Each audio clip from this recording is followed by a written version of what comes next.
End of Day. Jack and Jill Series Book 1. Written by Jewel E. Ann. Narrated by Stephanie K. Chapter 1. Day. 4 graves, 4 caskets, 2 bodies. A throng of family and friends mourned the loss of 4 innocent lives under dapple gray skies in a cemetery nestled at the bottom of a hillside just miles from the Golden Gate Bridge. A DEA agent and his wife were murdered a week earlier, and their 2 adult children were reported dead in an apartment building the following day. Investigators reported the cause of death: self-inflicted gunshot wounds. Those same investigators collected a bag of cash at a drop location in exchange for their report, which led to 2 empty caskets and headstones carved with the names Jessica Mauve Day and Jude Paxton Day. How many people live to see their own funeral? Knox, the lead agent for Gale, mumbled from the driver's seat of the SUV, custom-built to meet presidential motorcade standards. I could snap your neck and not shed one fucking tear, Jessica Day answered. The cocky agent chuckled, as any asshole that treated life and death like a business would do. I taught you everything you know. I'm not too worried. No, you taught me everything you know. Jess, Jude warned, grabbing her fisted hand and holding it until she relaxed. I've seen enough. Let's go.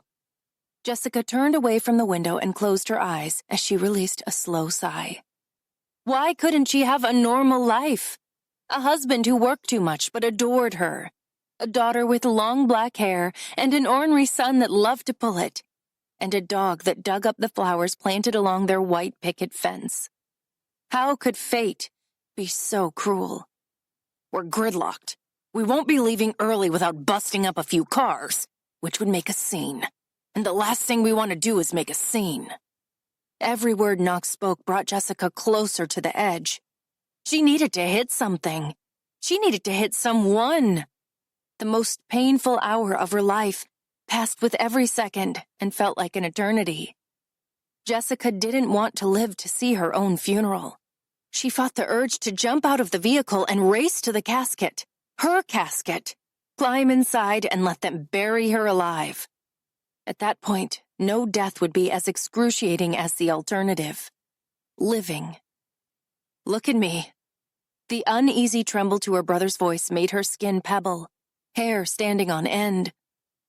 Jessica's heart hid in her throat, sending waves of throbbing pain through her body as tears stung her eyes. She knew why Jude wanted her to look at him.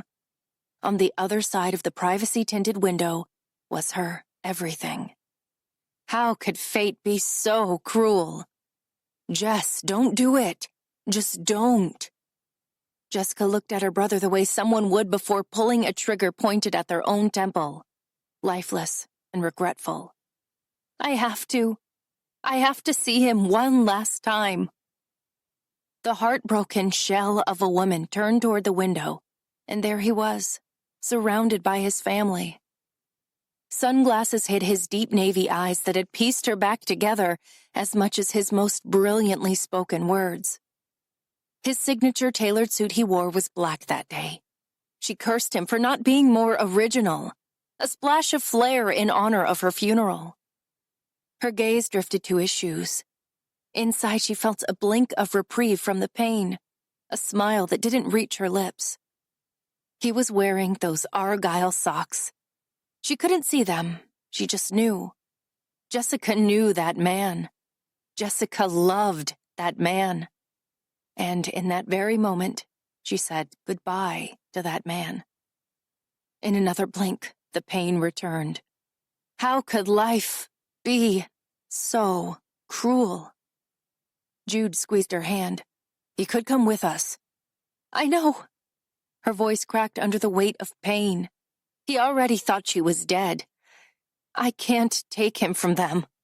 I want him, but they deserve him. The days were transported to an undisclosed location that defined middle of nowhere, a million miles from civilization.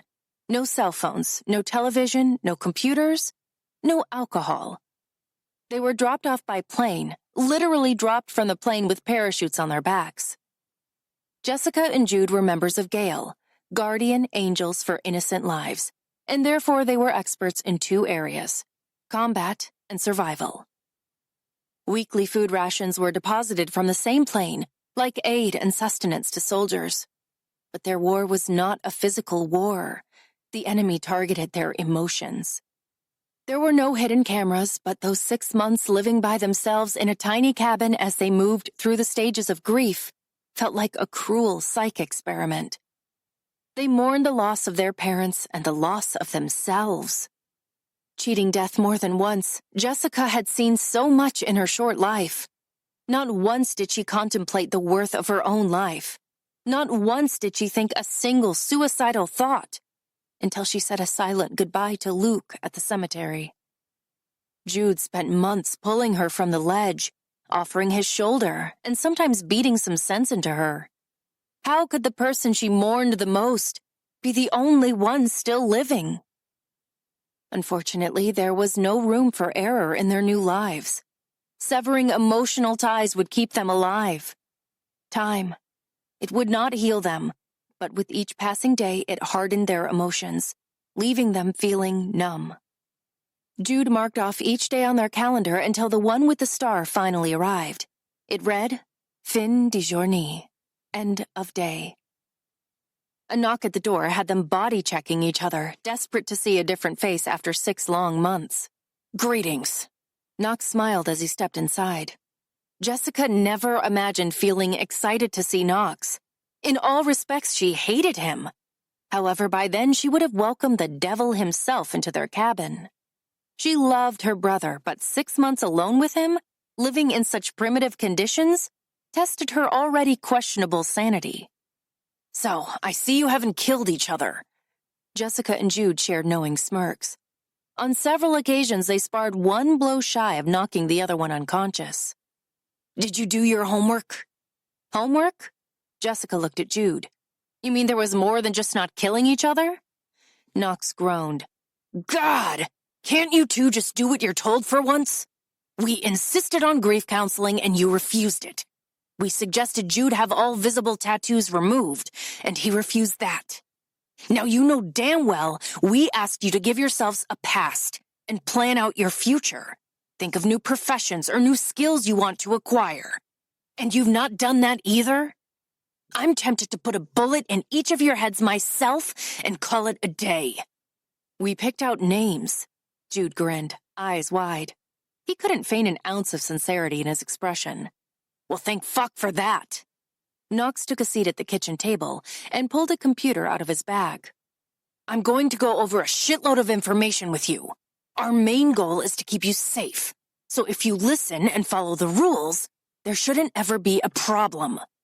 Our second objective is to make sure the discovery and identification of Gale is never revealed or compromised. Jessica and Jude nodded. So, let's get started. 4 hours later, they completed their exit training and packed their minimal belongings for the transport to their final destination. Got everything? Knox asked as he finished typing a few things into his computer. They looked around the small cabin one last time. We're ready, Jude affirmed. All right, one last thing so they can have your IDs ready by the time we get there. What's it going to be? What new names have you chosen? The Days looked at each other and grinned. Chapter 2. Night. For 9 months, they were inseparable in the womb. 30 years, 2 murders, and 1,500 miles later, Gillian Knight rolled down the smoked Escalade window. The pungent stench of manure was no longer detectable inside the city's limits. Her life was supposed to be a self-induced state of amnesia, only she remembered everything.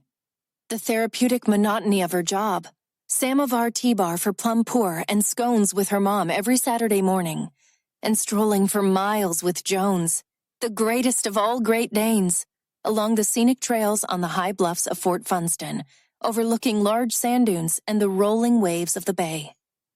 What did you tell the realtor? Jackson Knight asked, drumming his thumb on his leg with the intensity of a smoker in need of nicotine. Agent Knox McGraw glanced over his shoulder, beady eyes narrowed against the rays of the June sun cutting through the moonroof. About us, Jackson replied as he pushed his black-framed glasses up his nose. Nothing, Knox shrugged. He didn't ask about the new owners? Jillian smirked while she dabbed her pinky toenail with blood-red polish. He did, but I told him it was none of his fucking business. McGraw winked at Jillian as she capped her bottle of polish. Somewhere over the previous few days and long hours in the SUV, Jillian bonded, a little, with her nemesis, Knox McGraw. They shared a love for driving her brother crazy. Jackson caught their exchange. I'm intelligent, not paranoid. Jillian laughed. One word, Luke. His name tasted equally bitter and sweet as it slid across her lips. The one person who loved her, all of her, the woman, the survivor, the monster. She imagined Luke taking Jones on those long walks. Her boys. That's what she called them. And now she'd never call them anything ever again because the woman they loved died.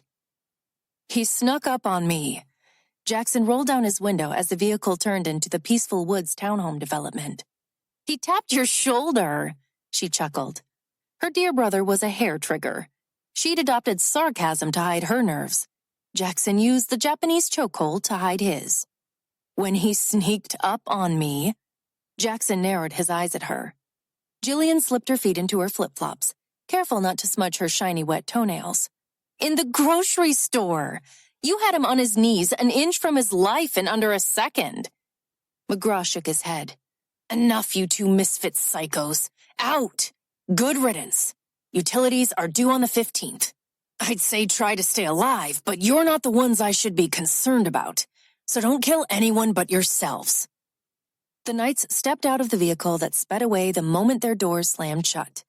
They stood in the two-stall driveway, making a 360-degree survey of their new neighborhood. Gray cookie-cutter homes in groups of 2 and 3, each with a small staked maple tree in the front yard. In that moment, they were reborn. Kansas? Jackson asked. Omaha, Nebraska. Jillian nudged his shoulder, a snicker vibrating from her chest. The Cornhusker State? Yes. Warren Buffett? Yes. Malcolm X? I don't know, Jack. You're the geek. He looked down at her, pushing his Clark Kent glasses high on his nose. She ripped them off his face and snapped them in two. What the hell? Jillian tossed them over her shoulder. You have 20/20 vision, and if I have to give up my everything, it's not going to be to stare at you in geek glasses that make me want to punch you squarely between the eyes. The bitter sister with a penchant for snark opened the front door to their 3-bedroom, fully furnished ranch. Yeah, no one will ever find us here. After all, who voluntarily enters the gates of hell? I bet the bathroom is wheelchair accessible. Jackson feathered his hand along the floral wallpaper that plastered every inch of drywall, like geriatric graffiti in the story-and-a-half great room. Jillian eyed the polished brass fixtures, none more nauseating than the gaudy crystal chandelier over the dining room table.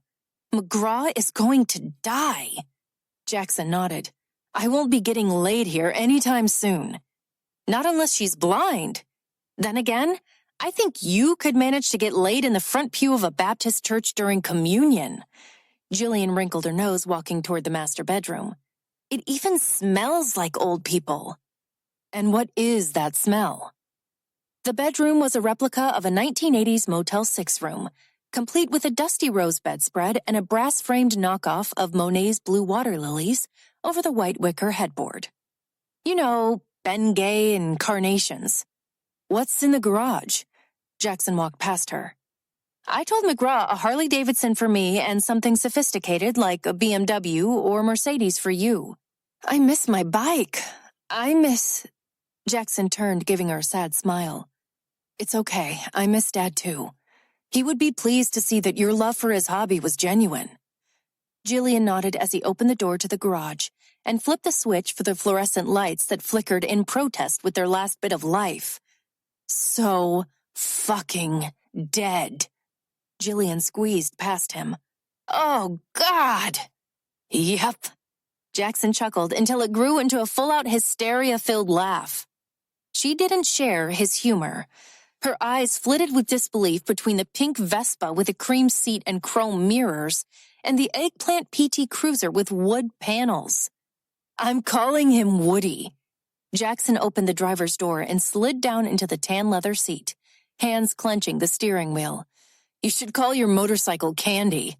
Her nose wrinkled in disgust. It's not a motorcycle, and you know it. I wouldn't be caught dead on this thing. She made a full circle inspection without touching it. Jackson and his friends used to call her a tomboy because she liked motorcycles and tools. She hated that stereotype. There was something in between a frilly girly girl and a tomboy. Jillian called it badass sexy. Jackson climbed out, shut the door, and leaned back against Woody, arms crossed over his chest. I think not being caught dead is the point. She rifled through the contents of the red 5-drawer Craftsman tool chest she requested. No, the point is to fit in, not look like a Mary Kay consultant. I think they drive Cadillacs. The daughter with her father's temper slammed the drawers shut and balled her hands at her hips. Look at us! Her emotions warred between laughing and crying, but Jillian Knight didn't cry. Or maybe she did. She didn't know this Jillian woman well enough to say for sure. Years of repressing her true feelings and hiding any weaknesses had left her emotionally disoriented. It all sounded so easy. New identities, new appearances, new location, new professions. But I can't let go of that life. 30 years. It's too much to just forget in 6 months. Hell, it's too much to forget in a lifetime. Jackson shared a pained smile. You don't have to forget, but you do have to let it go. Those caskets, they represent that life. It's dead, but we're not. We have each other. I still get to look at you and see my sister, and that's enough for me to move on. How can you look at me and see anything? Have you looked in the mirror? You have a disturbing mess of dark hair sprouting from your head with gel in it. You haven't had hair in over a decade. And this, she held her long platinum blonde hair out from her ear. My IQ went down 10 points in 1 hour at the salon. But our eyes. Jackson pulled her into his strong, safe arms and looked into her eyes. They're amber, like the desert sunset. She'd lost count of how many times their mother had said those words. At least 1 million. I want to go back, even if I die. I don't want to be here. The honesty ripped from her gut. They were conditioned as teenagers to show no emotion, to find strength in bravery. But no one could live that way forever. Everyone needed a safe harbor to release their rawest emotions. Jackson was hers. Jess. He whispered her name as if it was the last time he'd ever say it. Now, right now, you need to channel that strength I know you have and feed off it until it numbs the pain. You no longer have a choice, okay? Fin de journée. Jillian averted her eyes, pulling away. Empty, lost, numb. Fin de journée. End of day. We need a plan. Jackson opened the garage door. Weak moments had to be brushed away like pesky bugs. Jillian took a deep breath and exhaled all her emotion. Some days it felt like letting go of her humanity. Who lives that way? Vehicles got the place, then jobs, she sighed. Jobs got the place, then vehicles, Jackson countered. They grinned at each other. Alcohol. By the time they pulled Woody in the garage, the back seat filled with liquor and a few essential groceries, the neighbors were out in droves, walking dogs, spit-shining old cars, grilling, and watering potted plants. We moved to Jurassic Park. Jackson gave Jillian a sidelong glance before opening his door. Jillian shrugged. I didn't want to live in an apartment. You didn't want to worry about running over neighbor kids. So our only option was the old fogey development. Yoo-hoo! A voice sing-songed before Jillian could tag the down button to the garage. Hello, hello, hello! You must be the new neighbors. We are, Jackson sang back. Jillian stifled a snort as she unloaded the sacks and cartons from the back seat. Her brother had 3 talents: computers, hand-to-hand combat, and random sex. Acting out niceties with strangers that wouldn't end up in his bed was not part of his arsenal of social assets. However, this Jackson guy poured it on thick and sweet. Jillian cocked her head sideways, intrigued by the Oscar-winning performance. "I'm Jackson Knight, and this is Jillian." "Oh, well, hello there. I'm Greta Houseby. I live right across the street. You two seem too pretty. Young. Well, pretty young for our community. These ranch-style homes seem to attract the 50 and over group." "We were looking for a quiet community." Jackson smiled. Greta homed in on his arms. "Oh, those tattoos are really something. I bet they don't end there. Not that it's my business, but they don't, do they?" She bit her lip, missing sexy by about 30 years. It was oddly endearing. Jillian swallowed back her amusement as Greta stumbled over her words, unable to keep her eyes on Jackson for more than a few seconds at a time before her face blushed to a cherry dum-dum. Jackson shoved his hands deep into the pockets of his shorts, looking the part of an innocent boy. He wet his lips as they pulled into his signature sexy grin that rendered women speechless and usually naked, too. "No, they don't." He wiggled his brows. "Oh, good. Okay." Greta took a second to catch her breath. "So, no kids, I take it?" "Nope, just us." Jackson winked at her like a pro. "Well, your timing is perfect. We're having an association picnic this weekend. Everyone is just dying to meet you. Sarge should be home by then, too." "Sarge?" Jillian questioned, a little uneasy at the word and the memories it conjured. "Yes, he lives in the unit right next to yours. He works at Offutt, the Air Force Base. We're all just so proud of his accomplishments. Kind of a quiet guy. I think he's seen some pretty horrific stuff during his career. He's divorced, and I'd love to see him find a nice girl. He always seems so sad." "A nice girl? How old is Sarge?" Jillian questioned as if it didn't matter, even if it did. Greta's skin flushed a bit. "He's young, maybe not as young as you two, but I think he's in his early 40s. Jillian nodded, deep in thought. "And he's so handsome." Greta gave Jackson a timid glance as if she was worried he'd be jealous of a little competition. "He looks like a bodybuilder with a half-dozen abs and all that." Jillian grinned. "You mean a six-pack?" She took an instant liking to Greta, admiring any woman who embraced her sexiness no matter her age. Jillian could see herself working the shameless flirt well into her 90s, if she lived that long. "Oh, yes, that might be it. But that's just hearsay. It's not like he walks around the development without his shirt on." She cleared her throat. He could. There's nothing in the association guidelines that prohibits it." She beamed at Jackson. "In case you were wondering." Jillian looked at Jackson. Neither one jumped in to rescue Greta from her nervous pool of chatter. After a few moments, Greta's gaze drifted to the pink Vespa. "What a darling little motorcycle!" Jillian's nostrils flared while malevolent thoughts of breaking McGraw's neck jigged in her mind. "It's not a motorcycle. It's a scooter. Would you like to have it?" Greta's expression grew wide with surprise. "Oh, I couldn't!" "Jillian, don't be ridiculous. You won that on The Price is Right. It's your favorite souvenir." Jackson grinned. Her brother may have been a special neurotic breed, but he could crank the crap out of his mouth at a moment's notice. It shouldn't have surprised Jillian, but it still did. When would she ever learn? They had a story, and deviating from said story was unacceptable. In less than 2 hours of their arrival, Jackson had gone rogue. Brother Dearest would pay for his indiscretion. The Price is Right. Yes. What was I thinking? Though maybe you could take it for a little spin sometime. "Oh dear, I don't know. My hands are a bit crippled with arthritis." "No worries, Greta. Jackson would love to take you for a ride." Jillian kicked the back door of Woody shut. "I would." Jackson raised a single eyebrow at his sister. Greta's cheeks pinked as she traced invisible circles on the concrete with the toe of her chunky tan orthotic shoe, hands clasped behind her back. Jillian waited for the bashful "aw, shucks" to fall from her lips. I would. I'd love to take you for a ride sometime. Jackson grabbed the last 2 sacks from the back of Woody.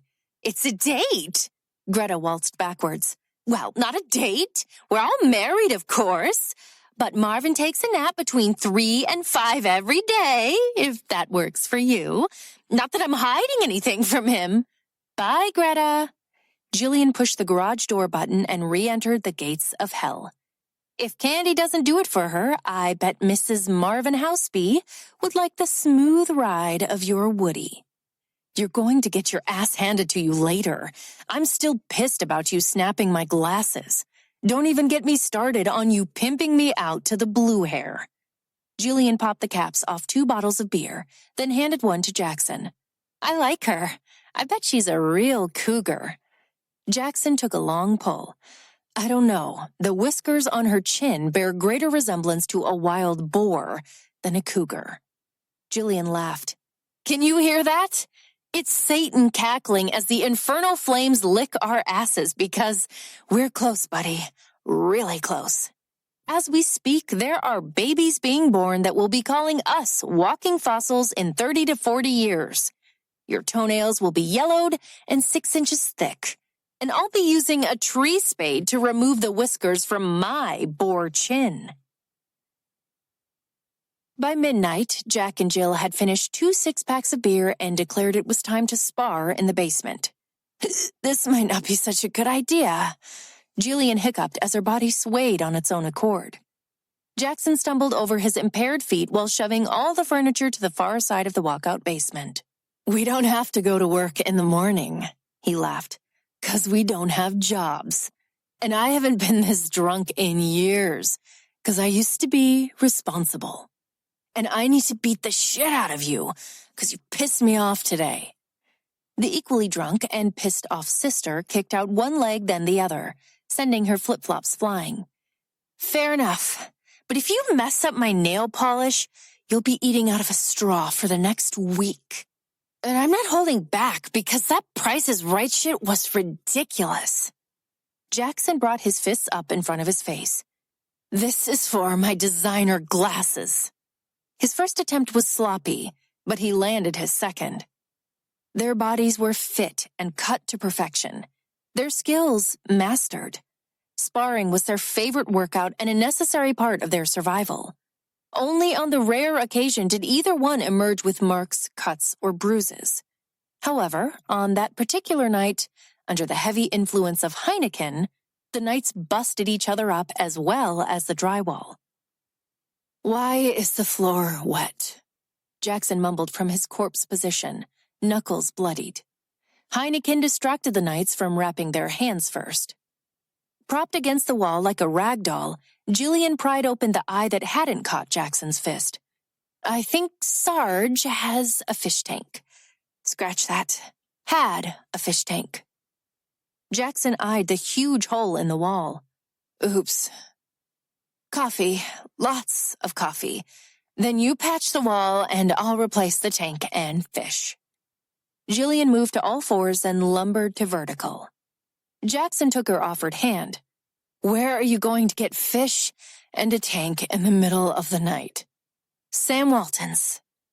Jillian wouldn't know that. Jackson flicked her ear with his finger, reaffirming their sibling antics would stay frozen in time at age 10 forever. Everyone knows Sam Walton founded Walmart, you idiot. She rolled her eyes at his paranoia. Their grandfather had been a professor at UC Davis, and thanks to him, they knew the founders' names of the top Fortune 500 companies before they knew the states and their capitals. Ever since then, she referred to major businesses by their founder's name. Chapter 3. Senior Master Sergeant Monahan was career Air Force. When his son Cage was 10, his wife, a dental hygienist, left him for her boss. At the time, he didn't care. Sarge was happily married to his job. At least that's what he told himself to keep the pain at bay. Son, are you ready to talk about the fish tank? Sarge asked as he inhaled his eggs, hash, and sausage at the kitchen table. He'd already run 7 miles, surged through an hour of weights and abs, spit-shined the bathrooms, and devoured the paper cover to cover. 20-year-old Cage, starting quarterback for the Huskers, made the short hour drive home most weekends to hang out with his dad. He lived on the football field, hardworking, dedicated, and focused, just like his father. But on the weekends, he did what most college students did over summer break. Drank too much and slept until noon. Yeah, Dad, I'm dying to know how you managed to break the tank, replace it with the cheapest piece of crap I've ever seen, fill it with betta fish, which are known for fighting to the death, and then paint the wall behind the tank a completely different shade of gray than the rest of the wall. Are you having issues again? Cage raised a cautious eyebrow. I'm not laughing. Sarge cleared his throat, a stern glare shooting over the rim of his coffee cup, like a missile taking aim at its target. Cage poured nearly an entire box of cereal into a popcorn bowl and flooded it with milk, then took a seat opposite his father. Of course you're not. Come to think of it, I'm not sure I've ever seen you laugh. I don't mind you staying with me on the weekends, but I have zero tolerance for parties. Cage paused mid-shovel, milk dripping from his spoon as he leaned over the trough. You're serious? I arrived around noon yesterday, met up with a few buddies downtown, then crashed by 11. The tank and fish massacre happened before I arrived here. Maybe Ren broke the tank and replaced it. Sarge studied his son through narrowed eyes. Not only was Sarge a human lie detector, he'd also raised his son to value integrity and honesty. Ren came last week. I was home 3 days ago. Sarge knew his housekeeper would not try to hide something as blatantly obvious as that from him. What else could it be? You had some nice fish, but they weren't anything worth stealing. Besides, when someone breaks in to steal something, they don't replace it with a cheaper version. Or replace it at all, for that matter. If this is some prank or practical joke, Sarge warned. Cage shook his head. I don't have a death wish, so stop trying to pin this one on me. Maybe you should ask the new neighbors if they heard anything going on over here. New neighbors? They've moved in? Cage nodded. Mrs. Houseby dropped off an invite for tomorrow's association picnic. She said they're young and utterly delightful. She thinks it's going to be fun having a young married couple in the neighborhood. Kids? I don't think so. She didn't say. I haven't met them, but I saw the woman when I arrived yesterday. She was... Cage shifted in his chair. She was... Sarge looked up at him while loading the dishwasher. Getting the mail in a white tank top? Cage cleared his throat. No bra, lace panties, and red rain boots. Sarge straightened with a stiff air of readiness. I see. Was anyone else outside witnessing it? Cage grinned. Oh, yes. It was like the second coming of Christ. The women gasped, nearly fainting, and the men... Cage winked with an easy nod. Well, a part of them was most likely resurrected. Sergeant Monahan thrived on order and regimen. He couldn't shake the unsettling feeling Cage's revelation gave him about the new neighbors. Peaceful Woods was a quiet development free from the chaos of young children and even barking dogs. Only a few of the residents had pets, and most were cats or small dogs that used piss pads indoors. The 40-pound weight limit on pets served both to discourage ownership and keep the peace. Clean up your mess when you're done. I'm going to introduce myself to the new neighbors. Weekends were a rare opportunity to catch Sarge out of his uniform. He needed the aura of authority it gave him. Lingering stares that conveyed both respect and intimidation. It made it easier to pretend he wasn't losing his fucking mind. However, he deemed it best to make his first encounter with the new neighbors a friendly one. There was no need to intimidate anyone, yet. Just a minute, a female voice sounded. Sarge tried to peer through the sidelight window, but all he could see were a few boxes and some tied-up black trash bags.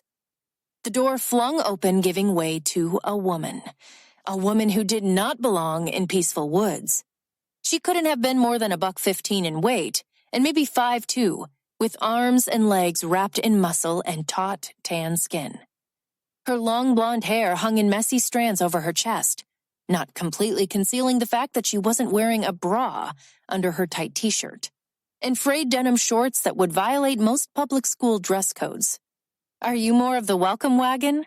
She smiled, but not just any smile. Sarge knew her type. He was certain she was used to men frolicking around in her presence. Men with a fraction of Sarge's discipline and devoid of all dignity. "No, I don't bake," he deadpanned. Her grin crept its way up to her golden eyes. She looked humored by his comment. Little did she know, Sarge was born without a funny bone. He, too, was used to women frolicking around him, but it pissed him off that his married neighbor was so blatant with her eyes all over him. "Neither do I. Beer?" Sarge glanced at his watch. It was 10 minutes past noon. "If I say no thank you, are you going to give me the 'it's 5 o'clock somewhere' line?" She turned on her heel with a chuckle. "No." He followed her inside, weaving his way through the maze of boxes. "Still unpacking?" "Nope, just the opposite. We bought the place unseen and furnished. We won't be making that mistake again. Everything in those boxes and bags is too nauseating to keep." She handed him a beer. "No, thank you." The petulant woman with seductive curves and a wicked smile shoved it into his chest until he wrapped his hand around its cool neck. "It's 5 o'clock somewhere." She hopped up on the counter. His eyes narrowed. "Your line, not mine."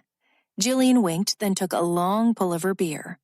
Showing no humor or interest, he set the beer down on the counter. She glanced at it with a frown. "I just came over to introduce myself. I'm A.J. Monahan. I live in the unit next to yours." She swallowed. "Yes, the, G.I. Joe guy.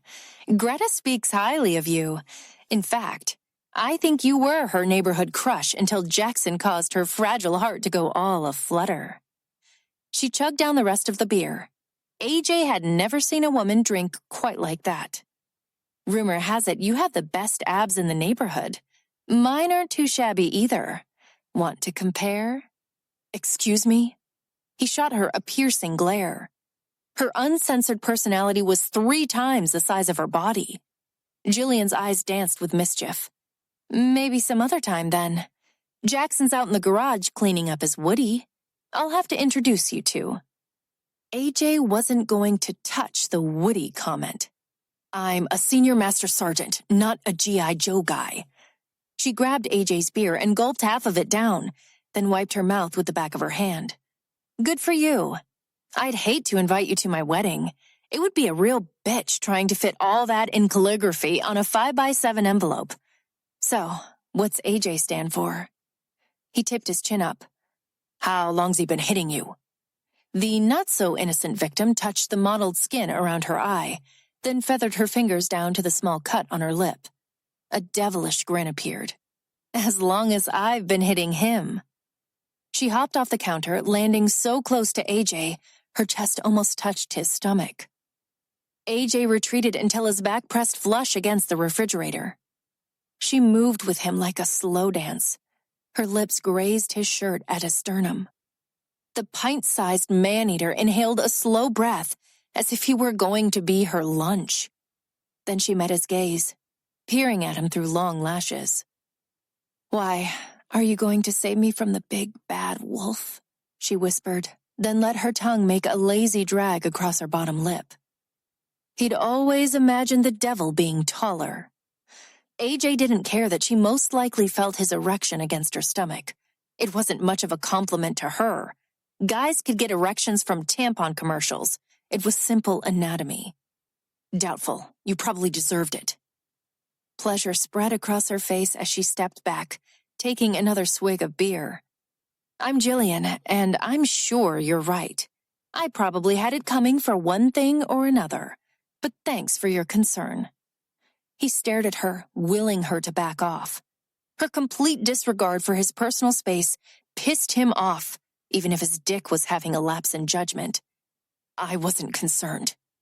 "Oh, well then that just shows your lack of manners for pointing out a woman's flaws to her. You must be a real lady killer." She gestured with her head. "Come on, I'll introduce you to Jackson." AJ's head pounded with dizzying confusion. He couldn't figure out how this sick and twisted couple found their way into peaceful woods. The rest of the residents may have had impaired vision, but the moment Jackson turned his attention away from the most wretchedly hideous car AJ had ever seen, he knew Jackson and Jillian were siblings. Their eyes weren't similar, they were identical. Identical shades of a rare golden amber. Fucking inbreds. "It's a pleasure to meet you." Jackson offered his hand. AJ returned a firm shake while he inspected Jackson's face that resembled a boxer's after a title fight. "Don't mind my ugly mug. Jillian got me drunk. It's the only way she can land a solid hit." Jillian tilted her head, giving Jackson a subtle shake and challenging glare. AJ had seen and heard enough. The unexpectedness of the situation crippled his thoughts. He couldn't remember the real reason for his visit.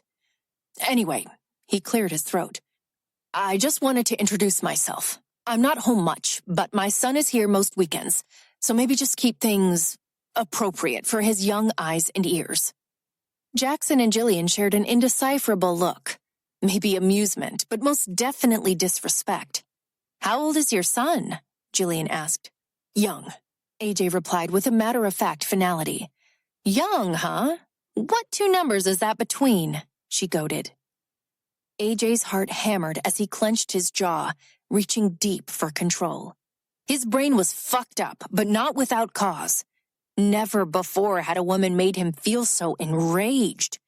And never before had such lewd acts felt so tempting, so inevitable. He'd found a woman who could take pain. But Jillian didn't just take it. She beseeched it.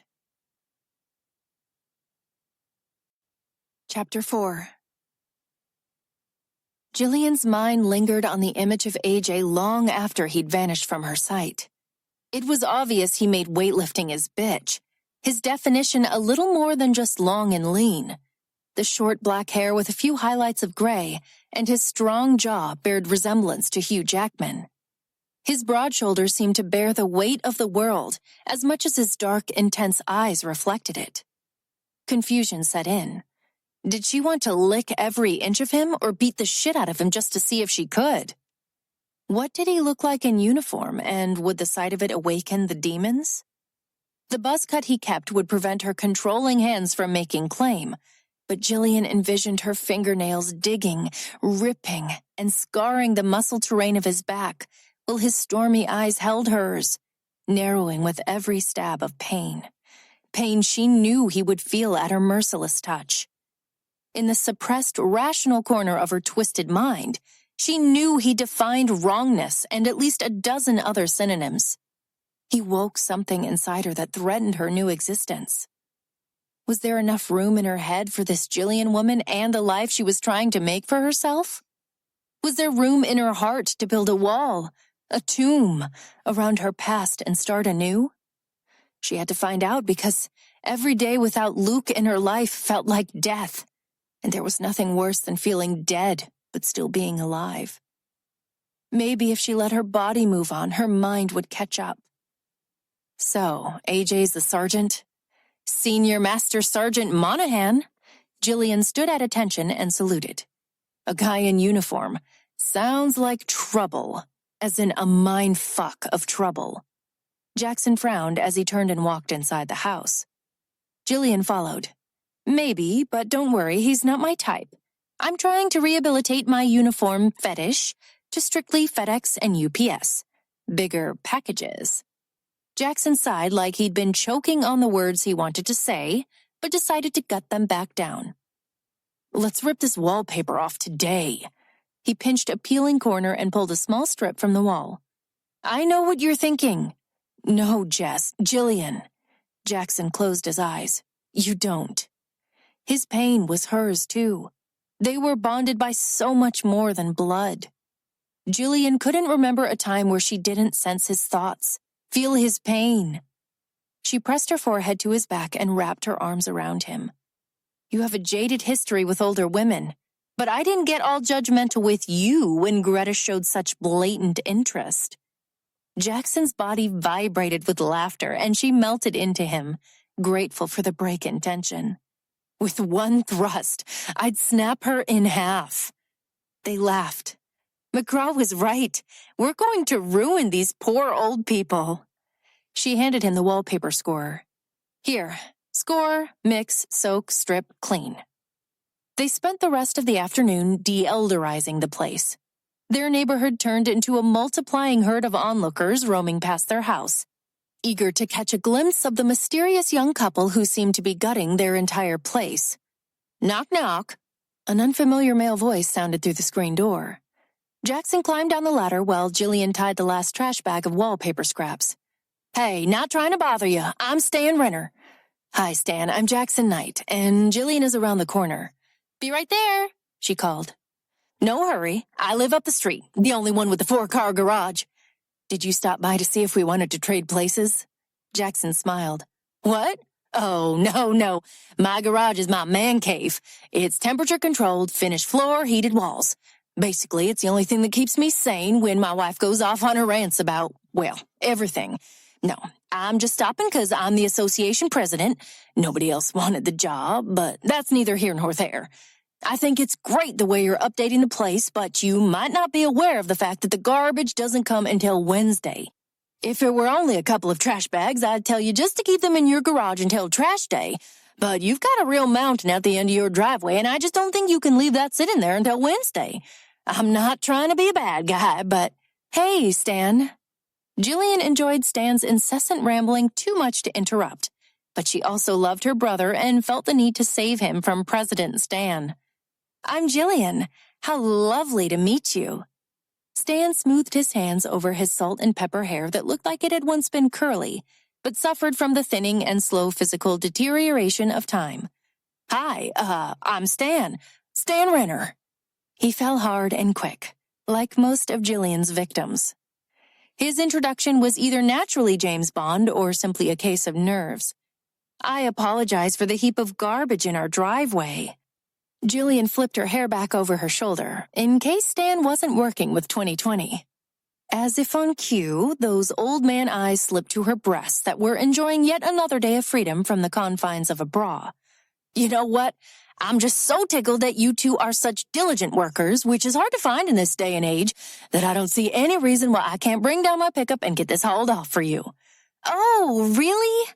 Jillian proved to Jackson that he wasn't the only one who could pour the honey slow and sweet. That would be amazing. Make sure you check with me when you're done. I was just getting ready to throw a batch of chocolate chip cookies in the oven. Stan backed out the door. Well, young lady, I might just take you up on that. The only thing the missus does anymore is sit around watching Netflix on her computer all day. I think I've forgotten what a woman's sweet treats taste like. Stan waved and walked his tall, bony body back up the street, hands gesturing every which way, lips moving like he was talking to someone, but no one else was around. Let's just be clear on this. First, it's a little disturbing that Stan can't remember the taste of a woman's sweet treats. But what's even crazier is the fact that we have beer, half a loaf of bread, a jar of peanut butter, and 3 brown bananas. Yet somehow you're going to wave your magic wand and make homemade chocolate chip cookies appear in our oven? Jillian bit the edge of her thumbnail. Yeah, I should have said peanut butter cookies. Within 2 hours, Stan had hauled away all of their trash, swept their driveway, pulled weeds in their front yard, edged along their walk, and planted 3 hostas below their deck that he'd split from the north side of his own house. The Knights were dealing with a 70-something who had a severe case of ADHD. Luckily for everyone involved, Stan enjoyed staying busy, and they had no qualms with taking advantage of their elderly neighbor, who had the energy of someone half his age. Peanut butter, banana, bread balls. And he ate them with a smile. Jillian fought to contain her own amusement. Do you think it's my blonde hair? Jackson nudged her shoulder as they sipped their beers and watched the slow motion of life in peaceful woods from their front doorstep. No, it's your tits. I should start wearing a bra. I doubt it would matter. It's still lingerie. From what I've seen, I think once women hit 60, they start buying their bras from the Army surplus store. You know what I'm talking about? The ones with 7 rows of fastening hooks? 6-inch wide shoulder straps and such thick material and complete coverage it could double as a bulletproof vest. These men around here, they've been looking at vests for years. Jillian laughed almost to the point of tears. You're so mean! Astute. Shrewd, she sighed. God, I can't believe this is our home now. Well, believe it. And I know you don't want to talk about it, but we're going to be attacked from every direction at the picnic tomorrow. These people have nothing better to do than live vicariously through us. Because let's face it, they have no life. So we need to get our shit together. We've agreed on a past. Now we need a future. A future? Jillian finished the rest of her beer. Jobs. You know what we should do? Jillian's eyes widened. Professional beer tasting? Is that a real job? Jillian couldn't hide the excitement in her voice from the fleeting moment of promise. I'm joking. About it being a real job or our job? Jackson shook his head. Both. Neither. I don't know. You'd suck at it since you don't like beer. No, that other girl didn't like beer. Jillian Knight is quite fond of it. You guzzle it down to expedite the buzz so you no longer care what it tastes like. He had a valid point. In the past 30 years, she'd had maybe a grand total of 6 bottles of beer. Since their arrival in Omaha, she'd been averaging a 6-pack a day. The beer did 2 necessary things. 1, it made her Jillian Knight. And 2, it made life as Jillian Knight in Omaha, Nebraska, tolerable. Back to my idea. Jillian stood and offered Jackson her hand. Where are we going? Inside for paper, pens, and hats. As only 2 30-year-olds on a new path with way too much alcohol circulating through their veins would have done, the Knights decided to write 5 jobs for each other on ripped pieces of paper, then drew them out of a hat. What if I don't like the first one I draw? Jackson asked as he went first. Then you can draw another, but there's only 5, so you have to choose 1. No way. Jackson ripped the first piece of paper in 2. Which one was it? School bus driver. Jillian giggled, tipping her beer toward him. Yeah, I didn't think that one through. It would require you to be sober. And like kids. Your turn. Don't act so callous. Why exactly is it you don't like kids? I mean, I've assumed for quite some time now that it's because you still are one and you don't like competition. Jackson shrugged. They remind me of what I may never have. Oh, that's deep. God, you're gullible. It's been my MO for years. The downside to dating older women is their damn ticking biological clocks. If a woman knows I don't like kids and still ends up in my bed, then I know it's for the right reason. Which is, duh, sex. Jackson took a swig of his beer. Yeah, not so deep after all. Jackson smirked and held out Jillian's hat. She stirred her hand around and picked out a piece of paper. What the hell? Jackson snatched it from her. Oh, this is a good one, and I'm sure the demand is high here in Nebraska. The downside is the risk of injury. It's not even a real job, you perverted fuck. It most certainly is. Then do share, oh wise one, what exactly a barnyard masturbator does. It's self-explanatory. They collect bovine sperm for research and breeding purposes.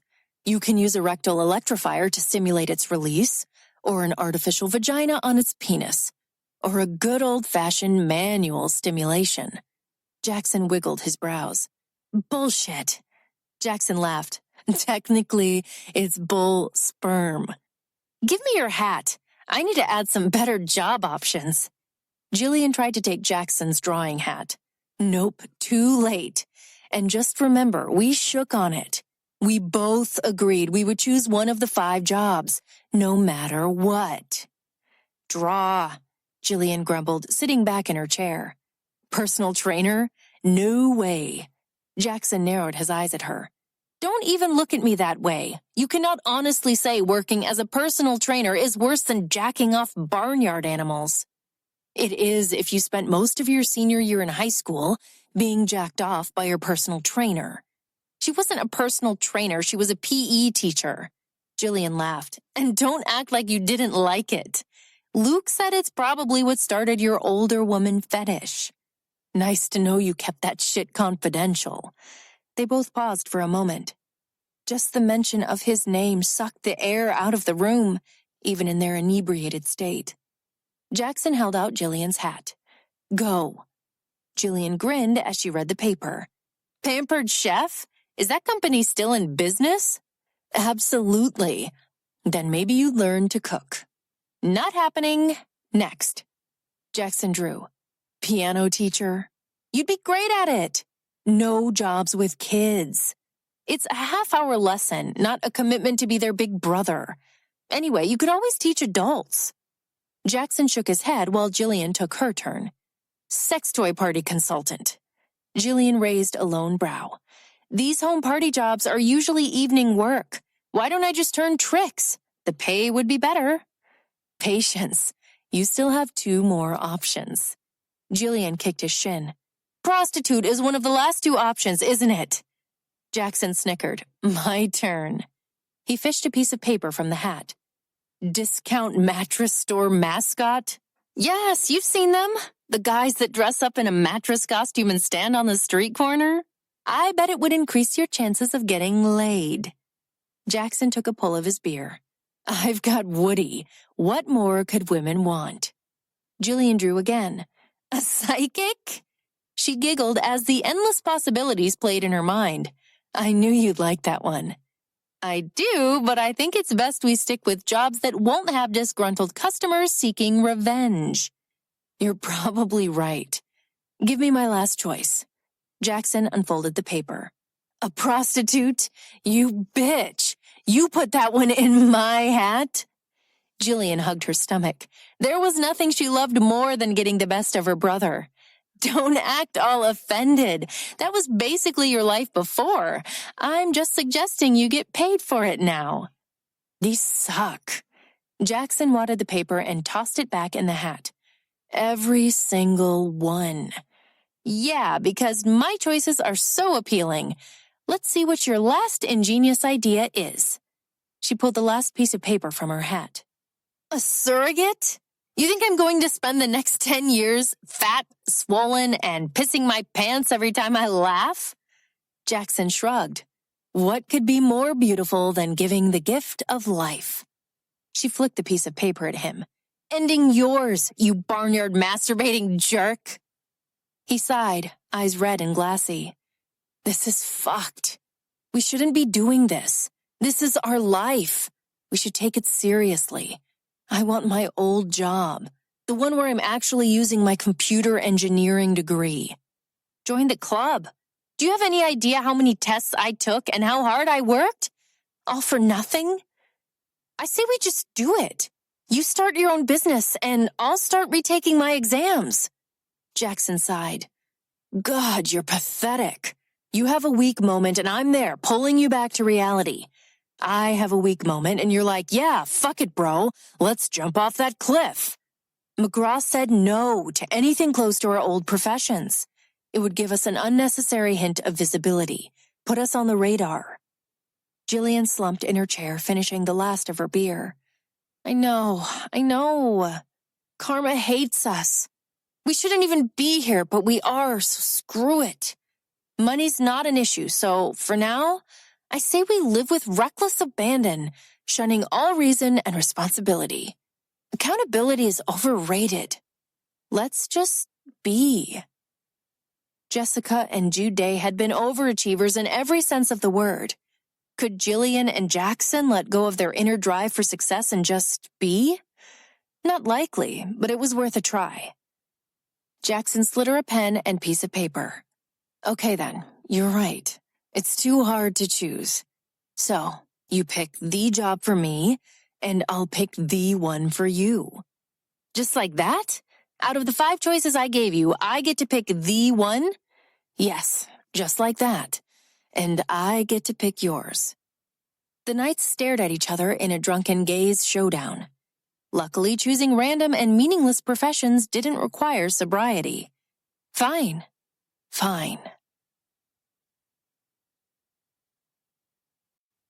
Chapter 5.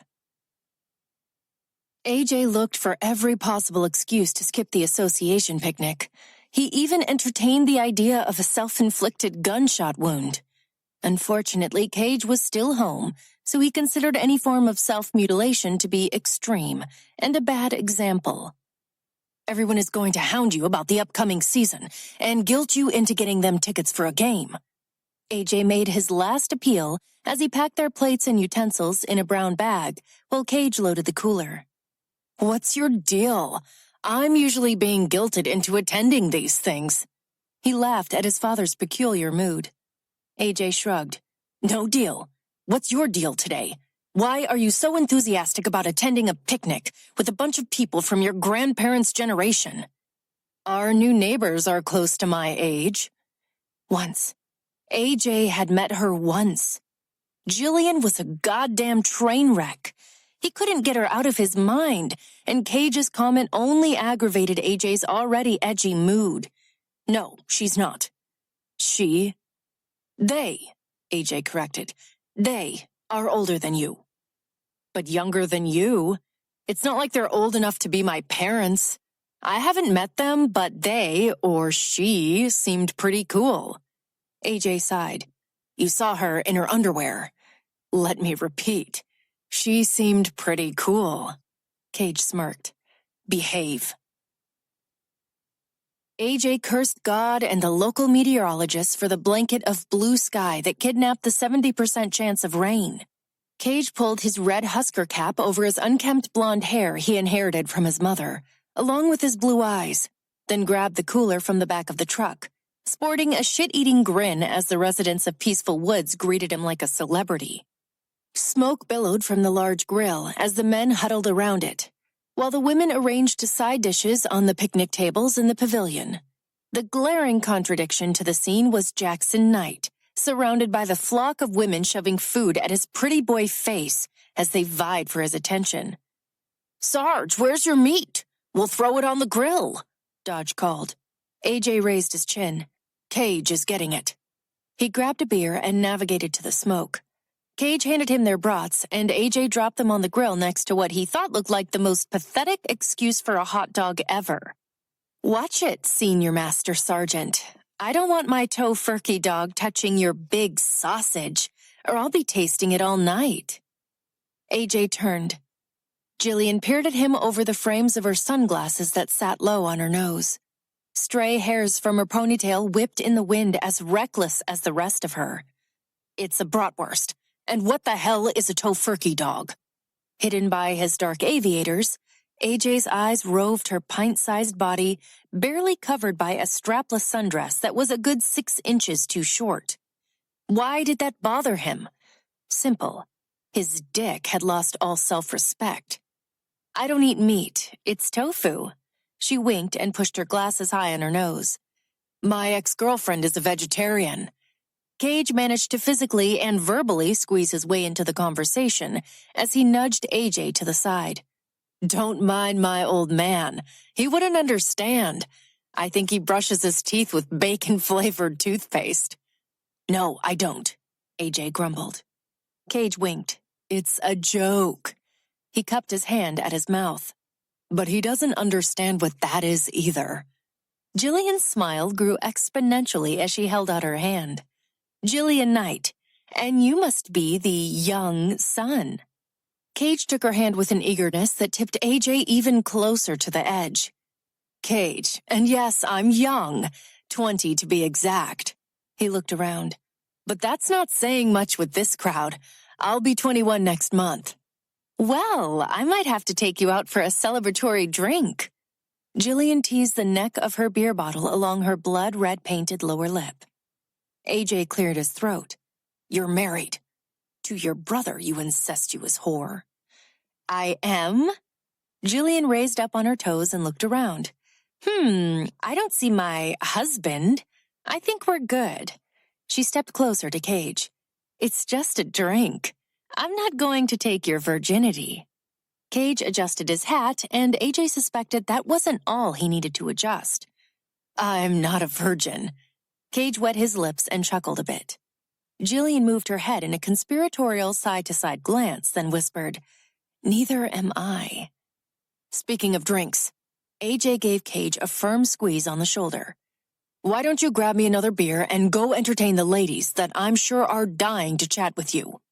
Cage walked off with a quick look back at Jillian. "Entertain the ladies? Am I not a lady?" Jillian sipped her beer. "No, you're not." AJ tried to look anywhere but directly at her. Have I done something wrong? How was he supposed to answer that question, especially since she failed to deliver her words with an ounce of give a shit? "Do you have any morals?" She twisted her lips. "I think so, unless they were lost in the move." "Why? Do you need to borrow some?" AJ shook his head. "Just stay away from my son." "Is everything okay?" Jackson slid his arm around Jillian. The roiling in AJ's stomach intensified, festering like a flesh-eating bacteria. "Keep your wife away from my son."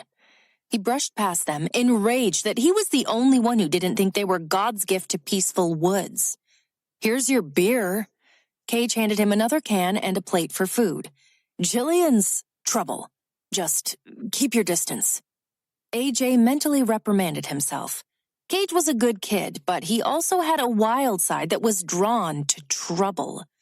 "Hey, Sarge." "Dodge, good to see you." AJ smiled. "How's Lilith?" "She's okay. Katie's been visiting the past week, so I've been able to sneak out on a few occasions." "Any luck finding some part-time help?"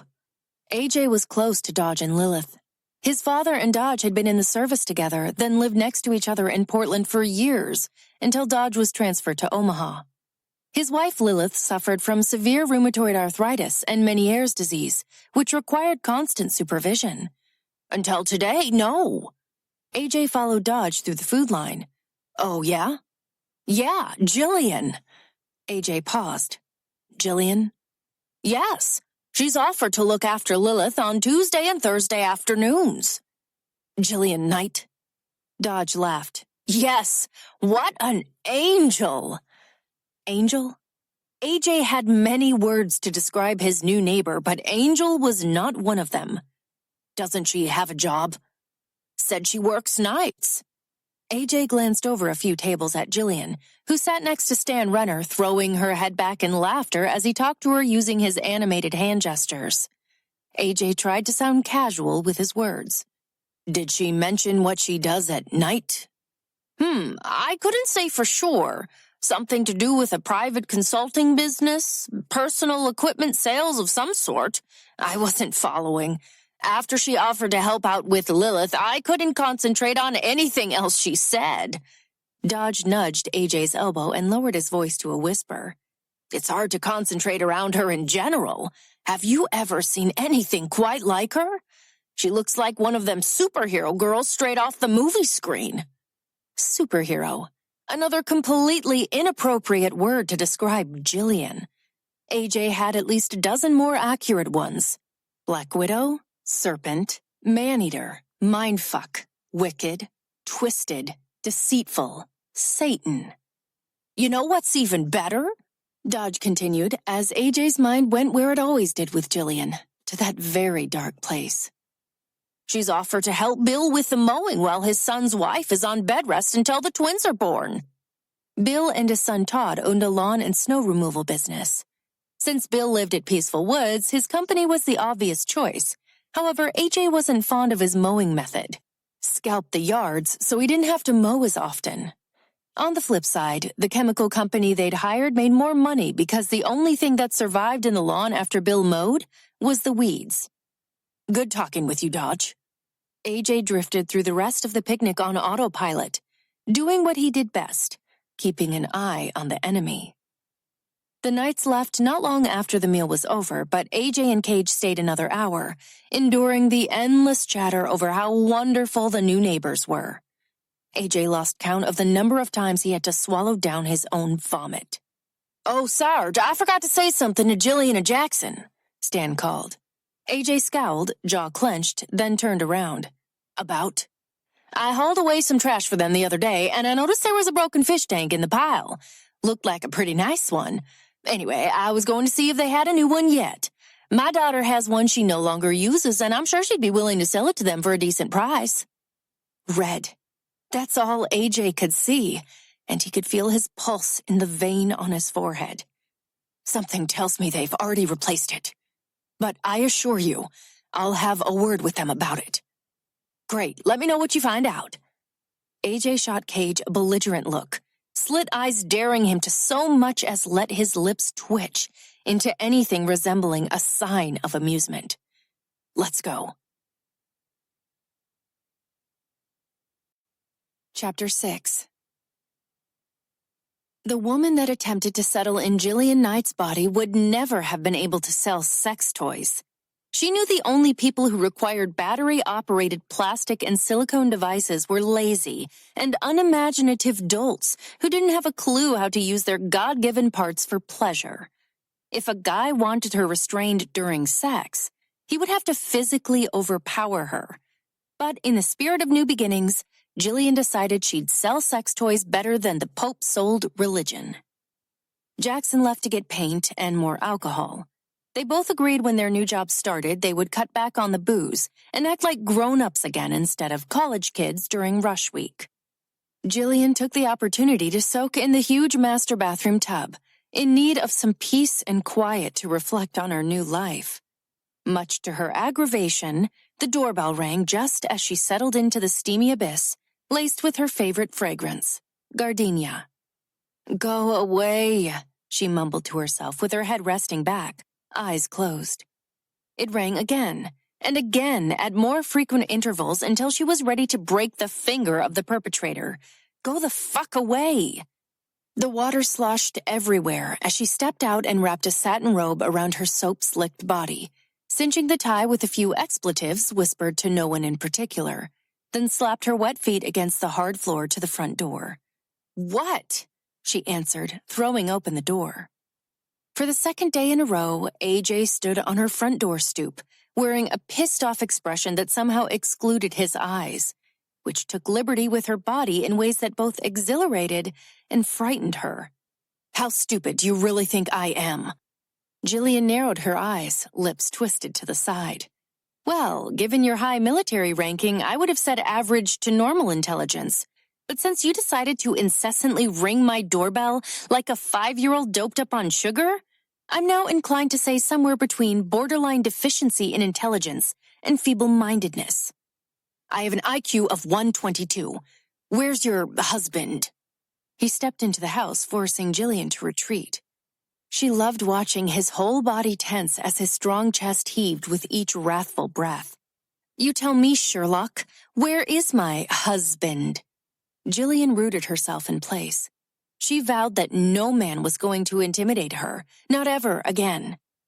AJ barged past her to the living room, then the bedrooms. Yet somehow she knew he wasn't looking for Jackson. A few minutes after he stomped down the stairs, she decided to follow him. Find what you're looking for? She asked, stopped at the bottom step. AJ stood with his back to her, thick, muscled arms crossed over his chest. He stared at the patched wall. You broke into my place. No, more like broke through. We were exercising, sparring actually. It was Heineken's fault. He turned. I'm not talking about the wall. I'm talking about the cheap-ass fish tank full of fucking beta fish that have killed each other and the piss-poor paint matching. Jillian waved him off. I didn't break in for that. I went through the front door without breaking it. Someone wasn't using their 122 IQ when they decided to hide their house key in the most original place ever, under a planter. Her muscles clenched in rigid defense from the speed that AJ used to close the distance between them. The extra few inches of the bottom step put them closer to eye level. Jackson is your brother. His deep voice vibrated, devoid of any question. She felt his warm breath inches from her mouth as his icy words wrapped around her nerves. He is. She eased a slow swallow, unwilling to show emotion. So, are you a liar or just a real sick bitch? Jillian shrugged as her eyes focused on his lips. But she didn't crave their warmth or the feel of them against hers. She craved the metallic taste that would bleed from them. Depends on the day, He grabbed her left arm and just as quickly she struck his nose. Not enough to break it, just enough to give a warning and make his eyes water. She surprised herself. That survival instinct was still there, and it smothered the quick flash of regret. Chain of command, Sergeant! You touch me without permission and there will be consequences. AJ released her arm and dabbed the slow drip of blood from his left nostril. A grin pulled at his lips. A grin that surprised Jillian, and she let her guard slip. As if he timed her blink just right, he had her pinned face down on the stairs, hands restrained at her back with his whole body bearing down on hers. "That's Senior Master Sergeant to you," he whispered in her ear as she struggled beneath him.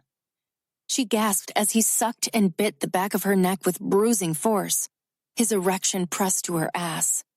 Why did that turn her on so damn much? "Fuck you!" She wriggled an arm free and landed a solid blow to his ribs, allowing her to break free for a split second before he had her pinned down again, chest to chest, face to face. The sash to her robe loosened in the struggle and left her robe open, her naked flesh against his clothed body. His eyes searched her face for a long moment, and the instant his expression softened, lips closing in on hers, she headbutted him. "God damn it!" AJ growled. Jillian wiggled out and shoved him back onto the floor. She retied her robe, wild eyes holding his gaze, both of them breathless. Luke. She couldn't stop thinking about Luke. The stranger on her floor was Luke. He had to be Luke. Her body belonged to Luke.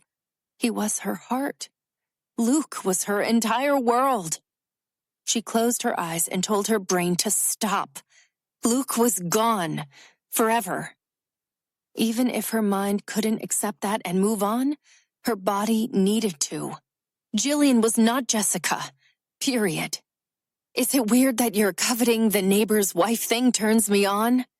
Straddling his body, she lowered 1 inch at a time. AJ's hand slid up her bare legs beneath her robe. "You're fucked up." "Pot, kettle, black," she smirked. His jaw clenched as she pressed her lips to his neck. His hands made a painful claim to her hips. Driven by a need with a pulse and voice of its own, she curled her fingers around the neck of his t-shirt, stretching it down until hungry lips brushed over the firm ridge of his collarbone. His body was stone beneath hers as she moved her mouth back up his neck, slow and calculated like a wasp getting ready to sting. And that's what she did. She flicked her tongue against his, then taking his lower lip between her teeth, she bit him. Hard. "Fuck!" Releasing her hips, he brought his hand to his mouth. Jillian stood, smiling as her tongue swept along her lips, tasting his blood. It tasted like control. She wasn't an animal. She was a survivor. It was a ridiculous justification, but it's all she had. "My water's probably cold. Show yourself out." Without so much as a curious glance back, she walked up the stairs, shed her robe, slipped back into the bubbly water, and gave herself the most explosive orgasm she'd had in too many months to count. Smoke and rust. Jillian specifically told her ignoramus brother she wanted to paint the living room pewter and pumpkin. Close enough. Jackson dipped the wooden stirrer into the thick, dark orange liquid. "You're such a guy," she mumbled, arranging the drop cloths. "Why the mood? I thought you were going to take a relaxing bath." "I did, but it got interrupted, and then I had to finish in lukewarm water." "Interrupted?" Jillian bit back her grin. "Yes, Sarge." Jackson poured the paint into the roller pan. What did he want? Twisted lips hid a dubious smile as her eyes rolled to the ceiling. Let me think. He wanted to know where you were, and then he made the brilliant observation, well, at least I think it was an observation and not a question, that you are my brother. He glanced up, one eye squinted. It's pretty messed up that we let anyone believe it in the first place. She grinned. Yes, but in our defense, we never told anyone we were married, and the truth is, we're about as messed up as they come. So, he came over just to let you know he's on to us? Not exactly. I think he was on a mission to solve a mystery. Jackson pulled off his t-shirt, exposing his freakishly fit, tattooed torso that always seemed to clinch the deal when he wanted to get laid. What mystery is that? I think he wanted to see our downstairs wall to confirm we were the perpetrators that broke into his house. Apparently, beta fish don't get along. Jackson rested his hands on his hips and leaned forward. We? You broke into his house. And why the hell didn't you replace the fish with the same type he had before? Jillian pinched her bottom lip between her thumb and forefinger. I was tired and hungover and... stupid. It was just a lapse in judgment. Sam Waltons will do that to you. He handed her a beer, a paintbrush, and a side of disapproving brotherly eye-rolling. They tapped their bottles, cranked up the music, and attacked the white walls. By midnight, they were delightfully buzzed, covered in paint, some of which did make it onto the walls, and ready to dive into the next color when the doorbell rang. They shared blank stares, of course wondering if the doorbell did in fact ring, or if their ears were as impaired as the rest of their bodies. Who could that be? Don't these people go to bed by 8? Jillian snickered. Jackson lifted his shoulders, then opened the door. Hey, AJ, is everything okay? Jillian peeked around Jackson.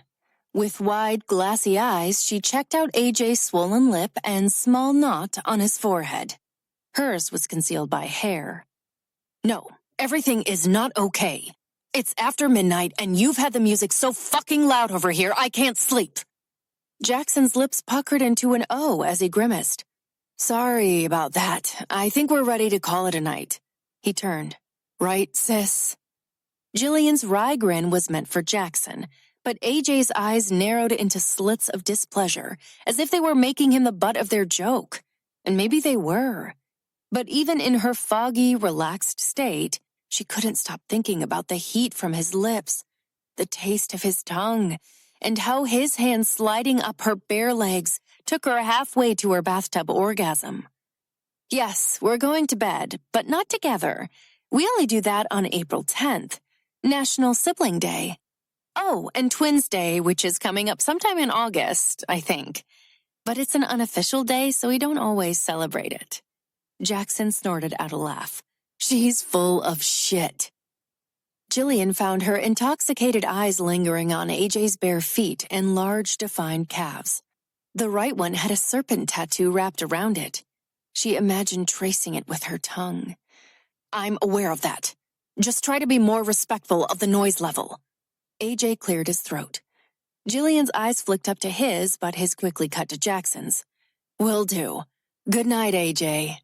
Jackson shut the door before AJ even turned away. Fuck, Jill. You have to stop that shit. Chapter 7. Most brothers remember how bratty their little sisters were, or how they were treated like a princess. Jackson's sister hated being called younger, but that's what she was, at least in his mind. Jillian was born 7 minutes after Jackson, and rarely did a day go by that he didn't remind her of it. When he thought of his sister, it was usually the ghost of her innocence. It was the young teenage girl that watched a video on slaughterhouses and declared never to eat meat again. He remembered the shrill scream of her racing across a room to save a spider from its near death as their father prepared to snuff out its life under his shoe.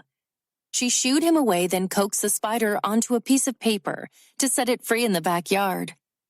Jillian walked away from the front door, refusing to acknowledge him. She always hid a regret behind a pile of denial. What happened to you? He asked, his voice a notch calmer.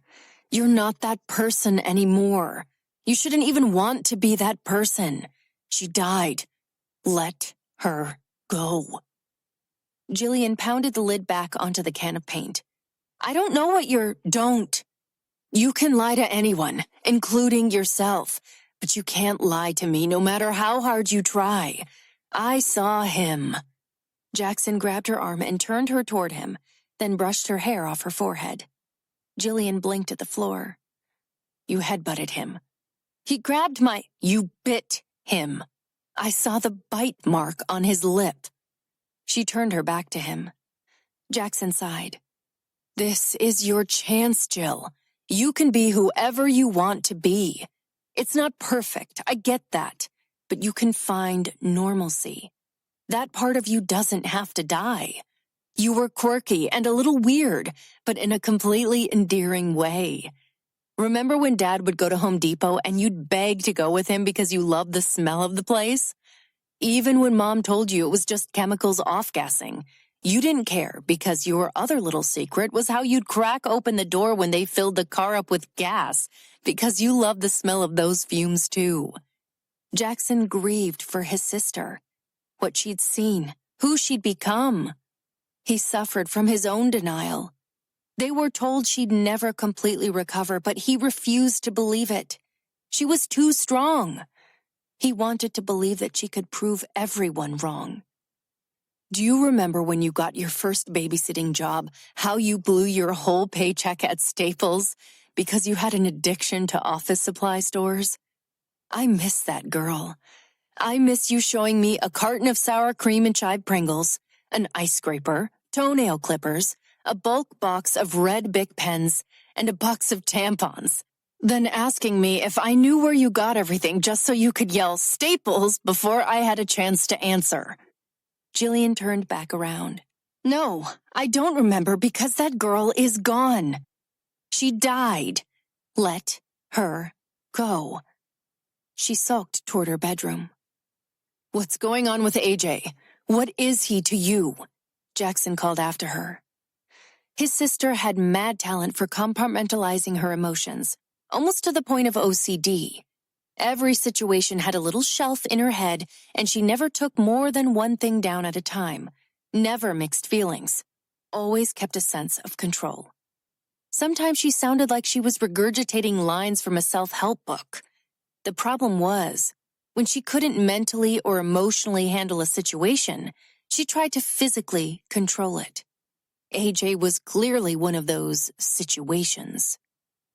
She stopped at her door and released a slow, controlled breath. He's therapy. Out of a million answers she could have given him, that was the one he feared the most. Take away a college education and all previous work experience, and the only thing that's left is one unmarketable loser. That's how Jackson felt. Even as the movers were delivering his piano, the daunting task of finding students, adult students, drove him back into the warm comfort of a cool Heineken. It's a grand piano, Jillian observed, as the movers situated it in the middle of their great room. And it takes up the whole room. If we sit on the sofa, we won't be able to see the TV. Jackson laughed. We don't have a sofa or TV anymore, remember? You had Stan haul them off. The sofa smelled like Febreze, and the TV was a box with a turn dial. It didn't have a turn dial, you goof, and this was your job choice for me. Jillian pressed her foot into the back of Jackson's knee, causing him to falter a bit. Yes, but I envisioned an upright piano on the sun porch. Then clearly you don't know me as well as you think you do. He ran his hand along the sleek black lines of wood, then feathered his fingertips across every ivory key without making a sound. He loved music. It conveyed emotions much deeper than words. They both had taken lessons from the tender age of 4, yet Jillian had merely managed to butcher each note of every song that was set before her. She practiced. Jackson played. Well, my Lascivio kit should arrive later today, and I'm watching after Lilith this afternoon. So, I think it's official. We are back to being responsible adults. Jillian snatched his beer. Starting now. She sneaked a swig, then dumped the contents down the drain. Buzzkill, Jackson grumbled. Did you know some of history's greatest composers were alcoholics? He tipped the delivery guys before shutting the front door. You're so full of shit. Jillian plopped down on the piano bench. Jackson sat next to her and played Chasing Cars. I'm not. Have I ever steered you wrong? He smirked. Of course he'd steered her wrong. That was his favorite game. He believed you could convince people of just about anything as long as it was said with complete and unwavering conviction. Jackson told her it was human nature to doubt oneself, even in matters of factual certainty. Jillian nudged his shoulder. It's the only way you steer me. I have to go. If my lascivio stuff arrives, stay out. Jackson laughed. I'm not into sex toys. Too intimidating, she winked, slipping on her shoes. Vibrator envy? Jackson looked down at his fingers as they danced over the keys with effortless grace. Nah, it just makes me sad for all the women that will stick anything in their pussies. Jillian paused before closing the front door. Huh, interesting. Those are the same words I used to say about all the one-night stands you had over the years. Chapter 8. Beneath the emotional armor of self-preservation, Jillian Knight wore a cloak woven with threads of deep love and compassion. She knew it was there, but she hid it well. All it took to see that intricate fabric of her heart was someone who needed protection more than her. Lilith Kepler was that someone. She just ate, but if you wouldn't mind washing up those few dishes, I'd gladly pay you extra. Dodge slipped on his shoes. She may need to go to the bathroom, and being the stubborn old woman she is, she won't ask for help, but eventually you'll have to go in there and pull her ass off the toilet. I need to get a rail put up, but I just haven't yet. Jillian sucked her lips in and nodded. She imagined Dodge's seemingly insensitive persona was nothing more than a mask to hide how much grief he felt for his sick wife. Masks were sometimes necessary. Jillian had many of them. Oh, and don't forget, she's deaf. Mute would have been nice, but I guess we don't get to make those decisions. Dodge winked while scratching the bald spot on his head, surrounded by a halo of gray hair. We'll be fine, and I don't mind doing the dishes. No need to pay me extra. In fact, if you have laundry or some other cleaning you need done, I'd be happy to do it. She doesn't look too demanding. Jillian looked over at Lilith in her recliner chair, head bowed into a book. She'll be out before too long. Might want to bookmark her page, though, before it falls out of her hands. Pisses her off when she loses her spot. I'll be back in a few hours. Dodge gave a final wave before shutting the door. Jillian inspected the familiar surroundings. Most of the townhomes had a similar floor plan. She was impressed that the Keplers was updated with tile, hardwood floors, brushed nickel fixtures, and earth tone paint on the walls. Lilith's eyes closed, head tilted off to the side. Jillian eased the book out of her hands and slipped the bookmark in place, then draped a blanket over her lap. The TV was turned down, closed caption along the bottom of the screen. She grabbed the empty coffee cup on the end table and took it to the kitchen to wash with the rest of the dishes.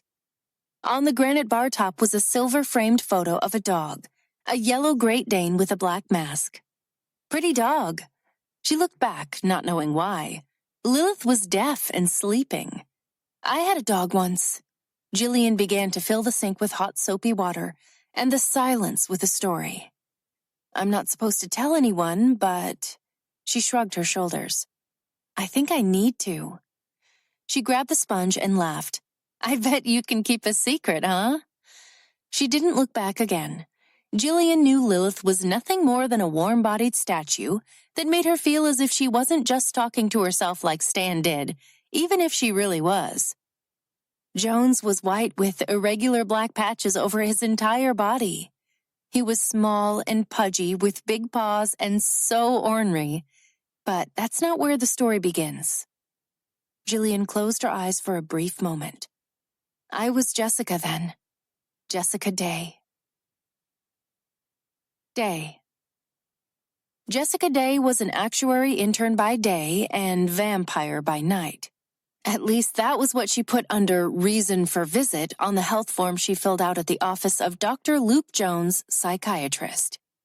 Her brother got his name from a friend who said Dr. Jones was stern, unconventional, and had already received high praises from other more experienced doctors in the field. He was known as the go-to guy for more challenging psychological issues. Dr. Jones will see you now, the 60-something receptionist smiled. Jessica looked up from her computer resting on her lap. She was studying for her next actuary exam, and after that she would be studying for the next, and the next. That's all she did. Worked, studied, and made people bleed. Psst. The receptionist beckoned her with a crooked finger as Jessica walked past her desk. I tell everyone this on their first visit. He's young, but he graduated top of his class, and he's just brilliant. Jessica's eyes widened, her lips parted into an O as she tucked her long brown hair behind her ear. Okay? She gave a slow nod. Like Doogie Howser young? The receptionist's brow lined with confusion. Of course not. He's 32. Jessica winked. Good to know. As she opened the door, she stopped before clearing the threshold. Perplexed. That was the only word to describe the look on Dr. Jones's face as he leaned against the front of his desk, one ankle crossed over the other, hands resting on the edge. She felt him making a 10-page assessment of her before she spoke her first word. Her assessment of him was much shorter. Sex in a suit. Come in, Miss Day. Jessica peeled her eyes off him and turned to shut the door. I'd like to come, all right, she mumbled to herself.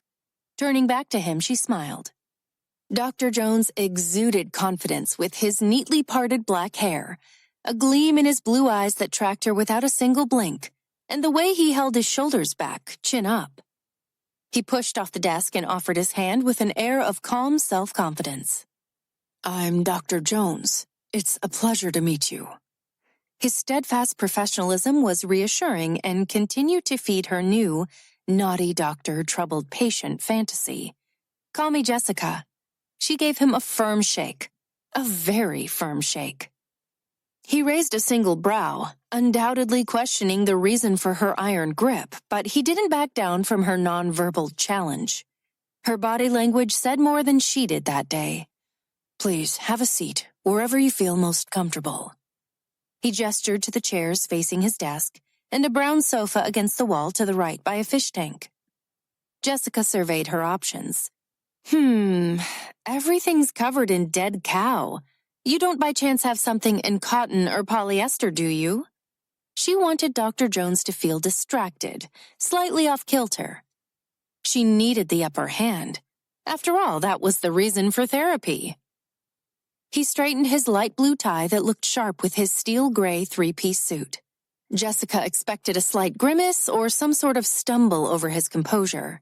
How was he going to counsel her if she refused to sit on leather? Which, of course, she didn't really have an issue with it, but wasn't going to tell him that until she'd made him squirm a bit. Dr. Jones tipped his chin, gesturing to the floor. I believe the carpet is a nylon blend. Have a seat. She looked at the floor, then back up at him.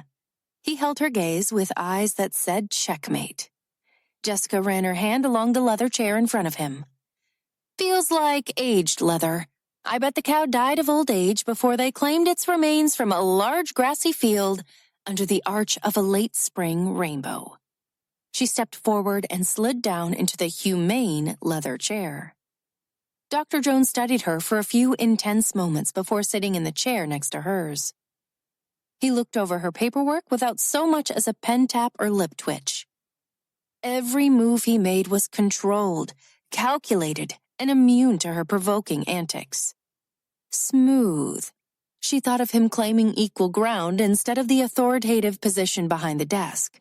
So, in an act that could have only been called an act of Jessica Day, she stood, walked around his desk, and sat in his chair. He glanced up from her chart, lips slightly parted. Jessica leaned back, hands interlaced and resting on her stomach. Well, this chair is ridiculously comfortable, and neither one of us sitting in it seems like a waste of probably what? She bounced a bit, spinning it side to side. $1-2 grand of complete comfort? After several slow blinks, he looked back down at her forms. Tell me about your job. Jessica smiled, tilting her head to the side, unable to hide the amusement that trickled through her whole body. Actuary intern by day and vampire by night, and he asked about her job? It's a lot of qualitative and analytical stuff. I help put together spreadsheets and presentations, including researching information about clients and issues affecting them now or in the foreseen future. I spend way too much time justifying and explaining myself to others, but I guess that comes with the territory. Her job was not only confusing, but extremely boring to the average person. Why she was good at math and where she got her talent was a mystery. Neither one of her parents liked math, nor did Jude, her twin brother, although he was still good at it. Jude was good at everything. "Do you like your job?" Dr. Jones looked up for a second, then jotted a few notes. Jessica shrugged. "I'm good at it." "That doesn't necessarily equate to liking it." She drummed her nails on the arm of the chair. "Is your secretary your mom? She seemed very proud of you, more like a mother than a receptionist." "Let's talk about you." Dr. Jones looked up again, lips in a firm line. "So she's your mom, right?" "No. How would you describe your relationship with your brother?" Jessica leaned back, swinging her feet up on the desk, legs crossed at the ankles. "I'm not here to talk about my brother, even if he's the reason I'm here. Bossy bastard thinks I need help." "You don't want to be here?" "I'm fine with it. However, I wish we could just get to the point instead of engaging in meaningless small talk about my job and my relationship with my brother."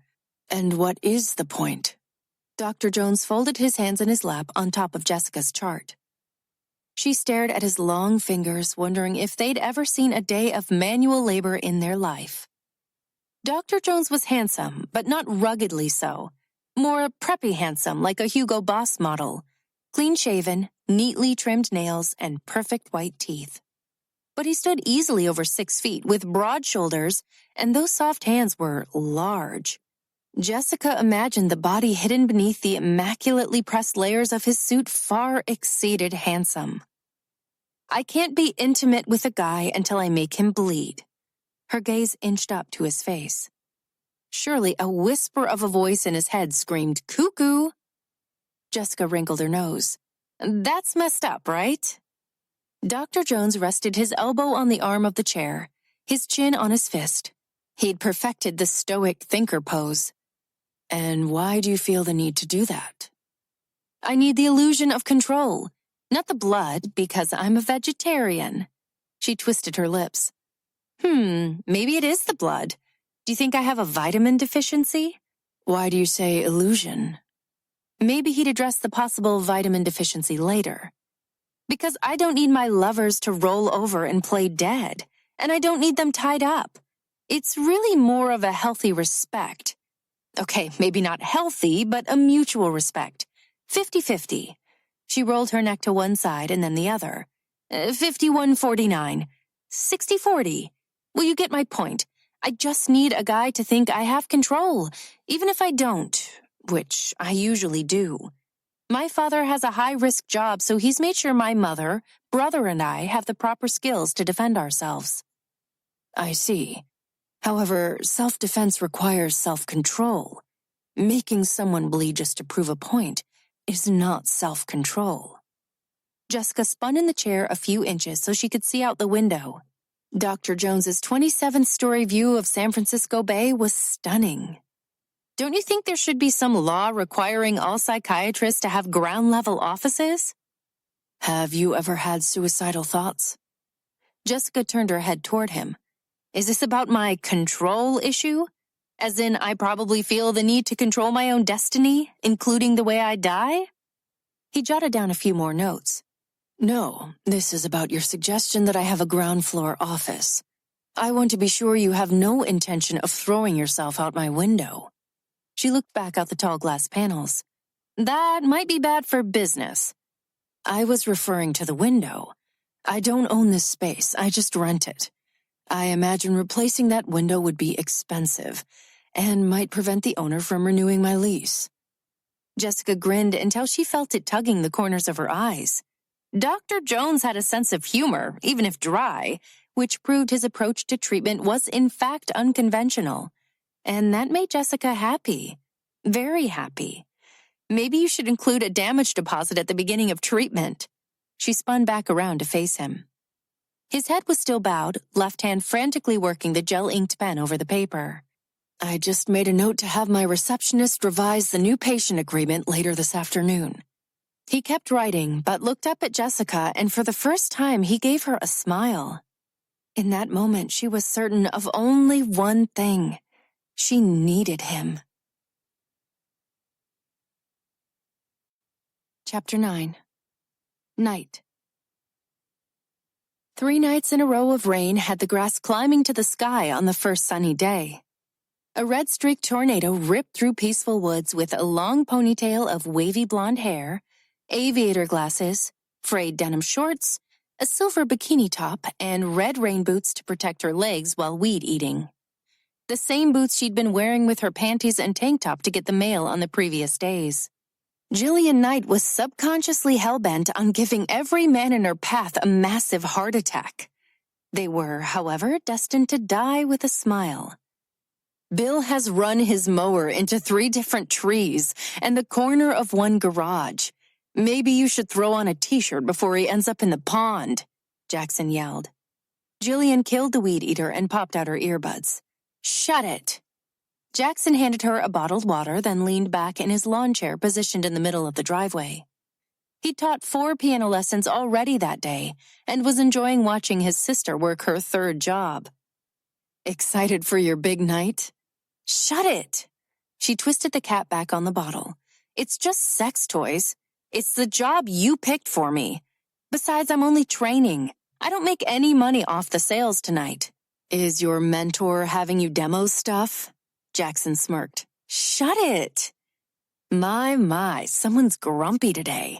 Are you shedding the lining of your uterus? Jillian didn't want to let Jackson see her grin, so she turned away, cupping a hand over her eyebrows to see how many more lawns she had to go. Ever since they had sex education in junior high, Jackson referred to her period as shedding the lining of her uterus. And years later, she still got the giggles when he said it with the same seriousness as their instructor had in class. No, I'm not, so just shut it. Then what is it? Your Harley arrives at the dealership tomorrow.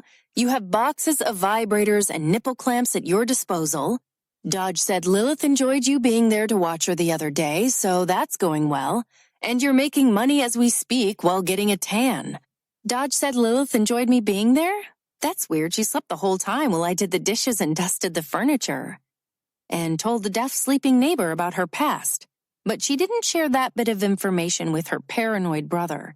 I don't know. She sighed in equal parts frustration and disappointment. Have you seen AJ the past few days? No, and why do you ask? Jillian brushed some grass off her arms. No reason.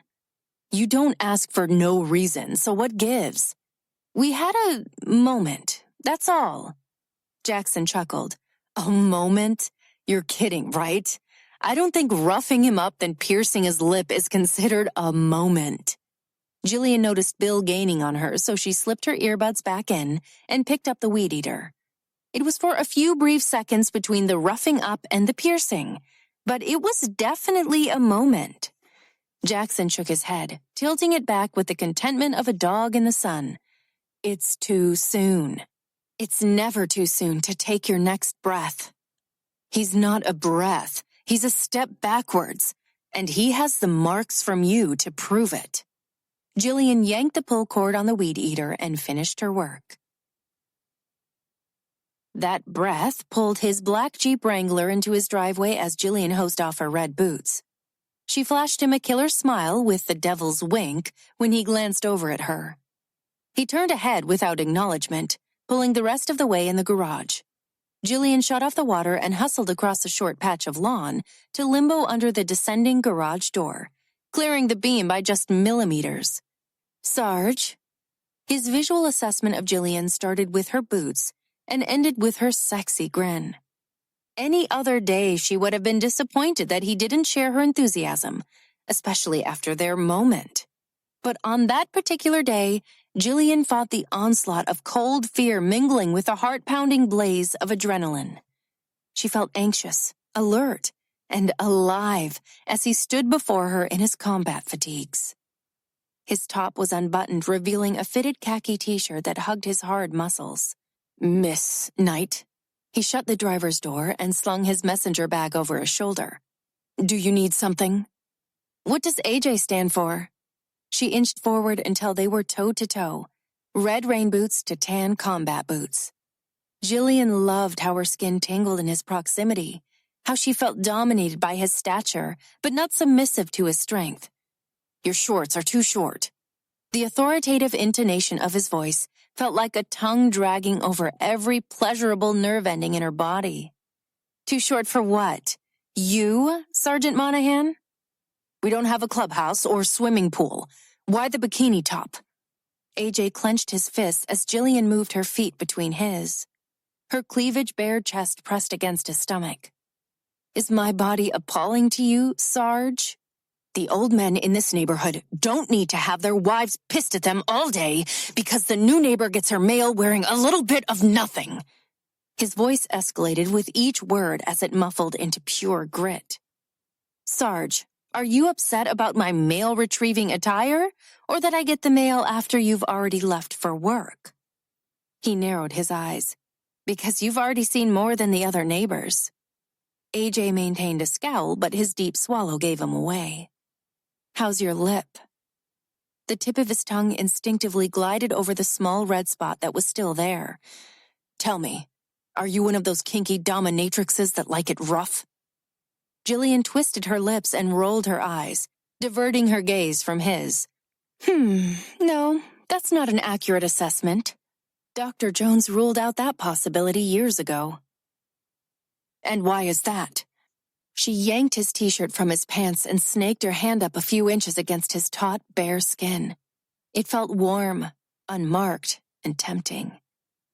"Because I don't want you to submit to me."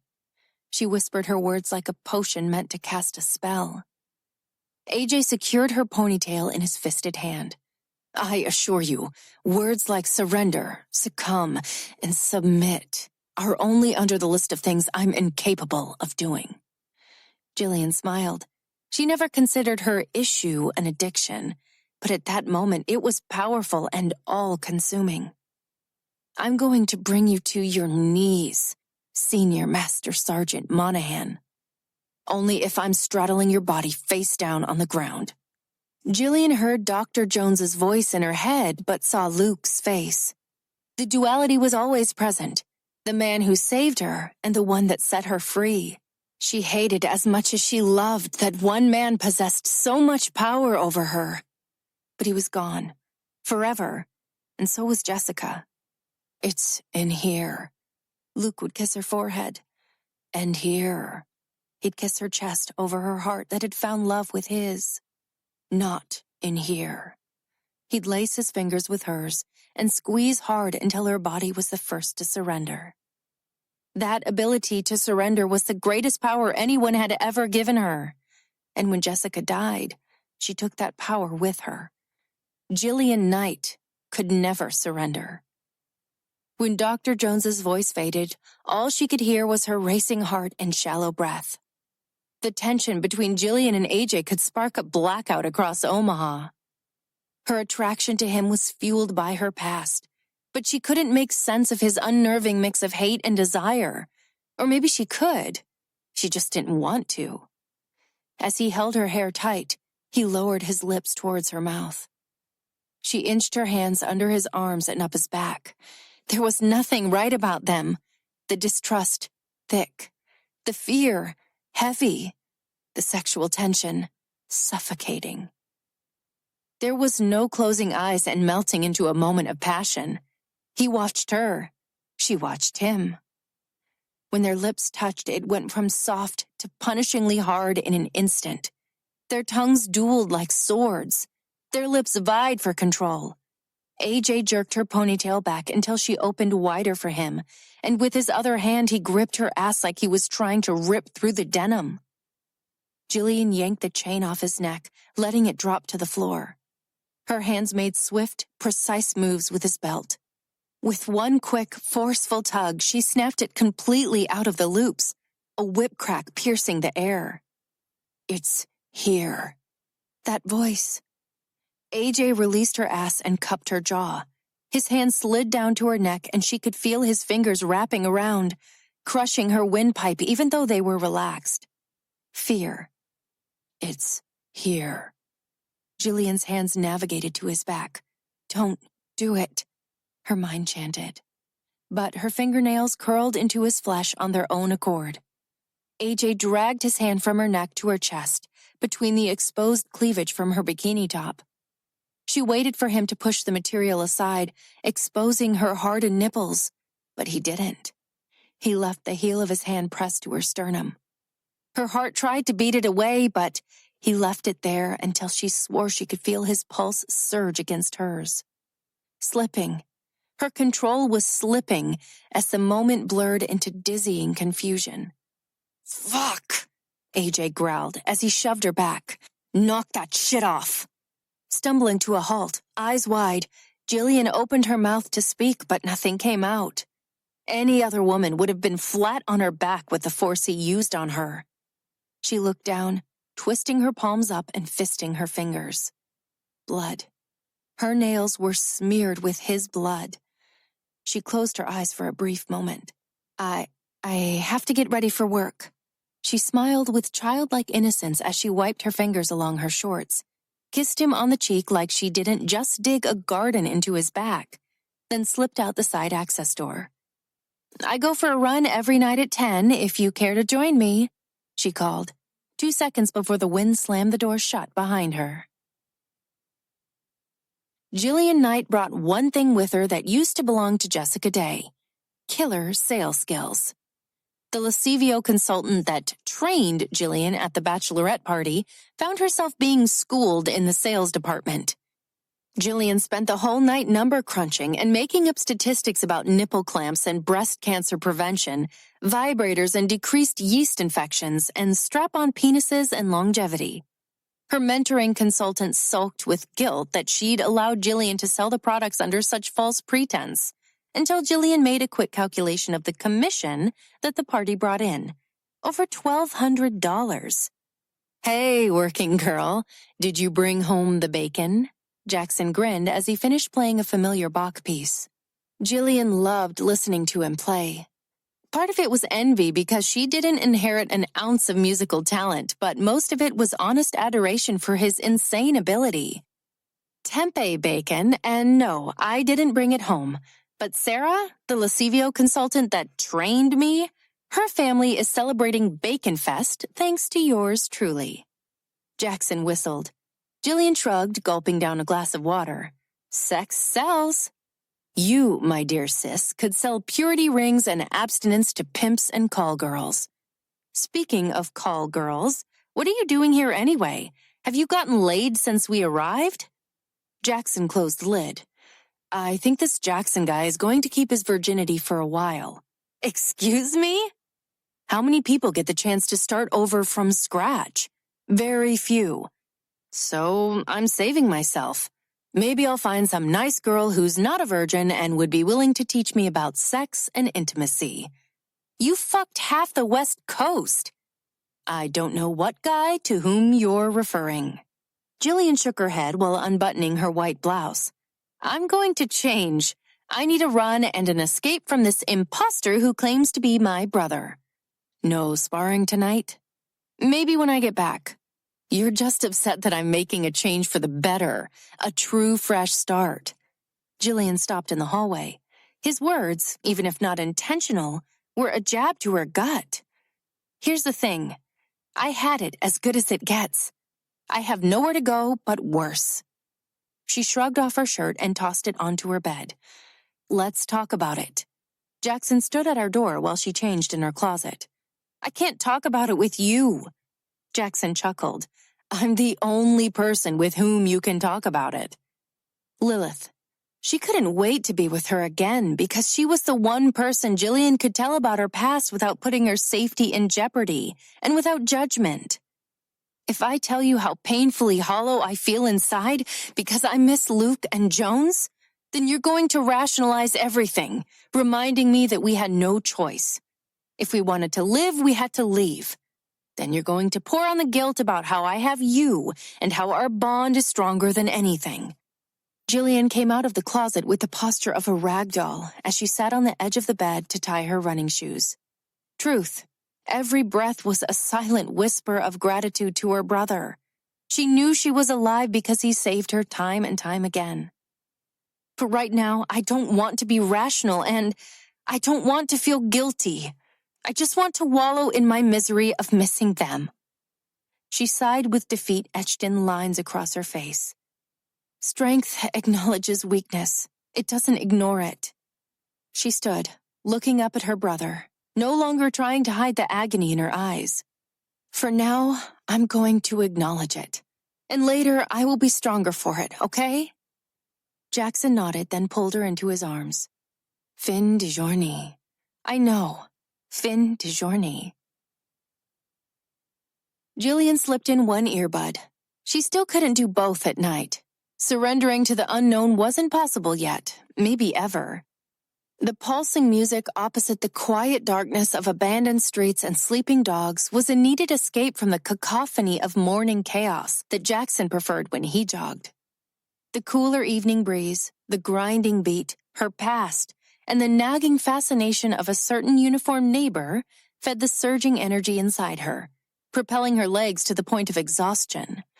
Her lungs stretched to capacity, a simmering burn in her chest. The only thing that moved faster than Jillian's legs was her mind. It was an endless loop of the last 10 years of her life playing in a roller coaster highlight reel. The drizzle of mist from the fog rolling in over the bay, the doctor, the dog. She missed it all. After 5 miles of pure adrenaline-fed exertion, Jillian laced her fingers on top of her head and walked in slow circles on their driveway. It's probably not safe for you to be running by yourself at night. Jillian mustered a small smirk with her back to AJ. She'd seen him in the shadows of his front stoop when she jogged the last few feet to her house. She was trained to notice everything and everyone, but she wasn't in a hurry to acknowledge him. Her thoughts of Luke, Jones, and the normalcy she'd lost had left her feeling melancholy. As much as she loved playing cat and mouse with AJ, her inner fight was gone that night. Yeah, well, I think you have a scar on your lip and fresh branding on your back that says otherwise. She turned as he stepped into view under the moonlight. It had only been hours since she'd seen him, but he looked different. It may have been the dark whiskers surfacing along his strong jaw, or maybe his casual attire of shorts and a t-shirt, or the absence of his usual scowl, but something about him made Jillian's guard slip. This thing. He motioned between them before shoving his hands in his pockets. It's not a good thing. Cage is coming home tomorrow, and I don't want him to think anything is going on between us. Jillian gave careful consideration to her response, because while AJ's mouth said one thing, his eyes said the opposite. They lingered on her bare legs, then her exposed abs below her sports bra. He must have swallowed after every third word. She craved intimacy, to the point of feeling a physical pain inside, from nothing more than the way his gaze traversed her body. You miss me, she heard Luke's voice in her head. More than my heart would miss its beat, she thought, closing her eyes for a brief moment before letting his image fade from her mind. Chapter 10. Living through the trauma was easier than reliving it. Every single day. AJ counted himself lucky for having served so many years, seen so many things that no one should ever have to endure, and yet he made it home to his family. Many of his comrades did not. He played the part of the grateful soldier who served his country, then slipped back into the role of husband and father. If only that would have been the case, the truth, but it wasn't. His PTSD took its time lurking in the distance, waiting to strike like a battalion waiting command. And when it did, he lost his wife, the man he was, the father he wanted to be, his whole world. The worst part was the unpredictability of it. Some days he felt like the victim of dissociative identity disorder. Nearly every woman he'd tried to be with since his wife left because after a few dates they caught a glimpse of the man he'd become. The half-pint of solid muscle that stood before him with a dewy sheen of sweat kissing every inch of her silky skin stirred something inside him. Jillian Knight was clearly 100 ways of fucked up, and the warning sirens blared in AJ's head every time he neared her proximity, but he was deaf to their warning. Jillian was either fearless or scared to the point of ruthless insanity. Either way, AJ wanted nothing more than to exhale, relinquish control, and let her see the monster inside. Beat him, break him, destroy him, and maybe in the wreckage find the man he used to be. But he had a son, and for once in his life he was determined to put him first, no matter the cost. Cage was the only thing AJ had left that was worth fighting for, even if the protector was also the enemy. Jillian tugged at her ponytail until her sweaty platinum blonde hair fell in tangled waves around her shoulders. "What is this thing, AJ?" She stepped closer until there were no more steps to take. Personal space was not something she acknowledged with him. His hands twitched, desperate to clutch her hair and pull those pouty lips to his.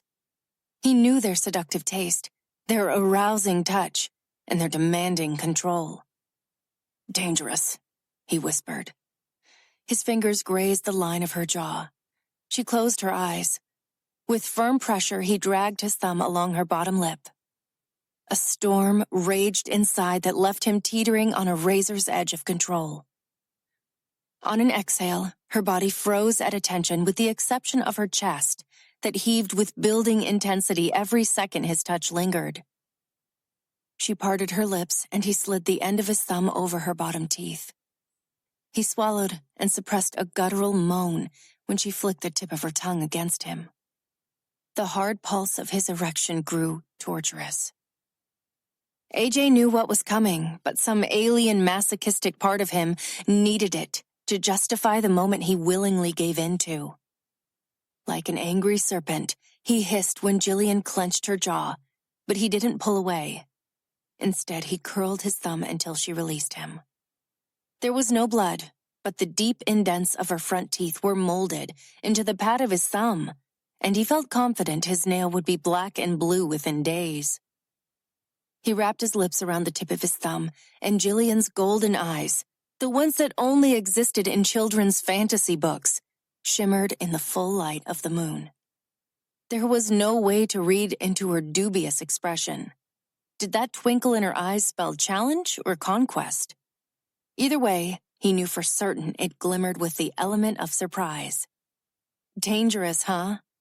Jillian rubbed her lips together, as if she wanted to savor the taste of him. "To whom?" AJ pulled his thumb from his lips, rubbing his forefinger over the indentations. "I'm not sure yet." Her gaze faltered. Several thoughtful blinks later, she met his eyes again. "Pleasant dreams, AJ." She lifted onto her toes, but without him bowing, she couldn't reach his lips.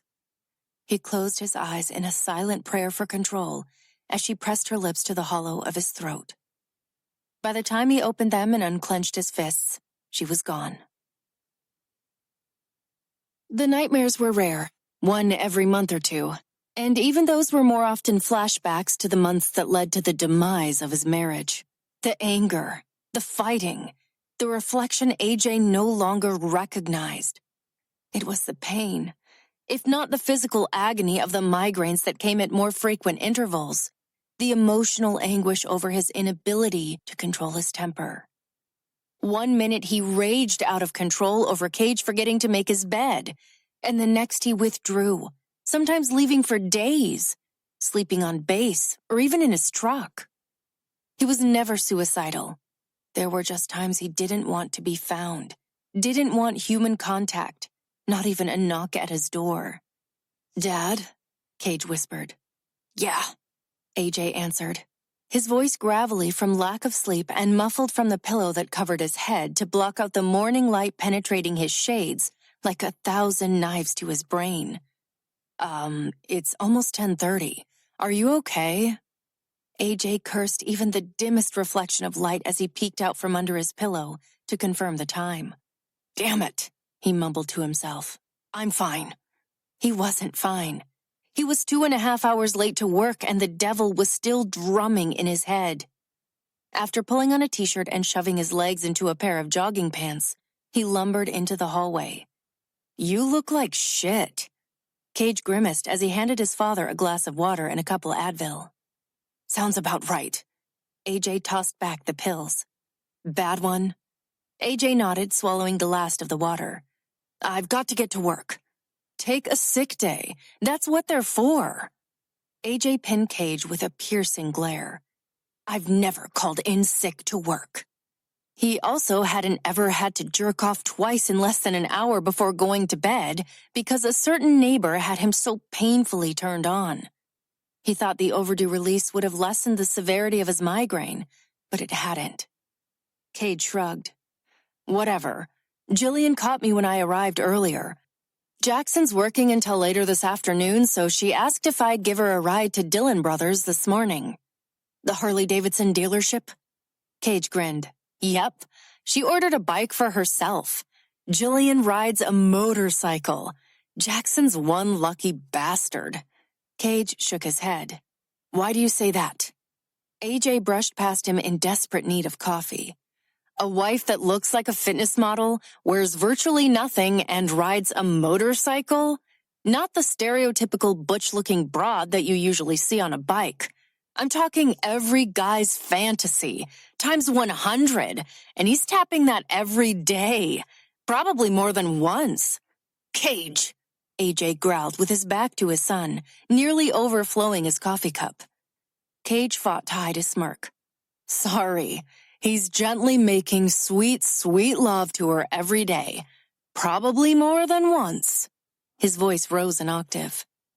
AJ pinched his temples. Jackson's her brother, not her husband. Cage's eyes grew wide. Really? Why does everyone seem to think they're married? AJ sighed as he glanced at his watch. He needed to get his ass to work and call to let them know why he was running so late. I don't know. They're two grown siblings living together. That's messed up enough. I don't have the time nor the interest to dig any deeper into that situation. He also didn't know why he'd fucked her in his head while he got himself off in the shower once, and again in bed a half hour later. Stay away from her. Them. Got it? AJ warned as he brought his phone up to his ear. It's just a ride, and I already said I would. Cage grabbed his keys and waved to his dad. Wait. AJ didn't get a chance to finish as work picked up on the line and Cage shut the front door.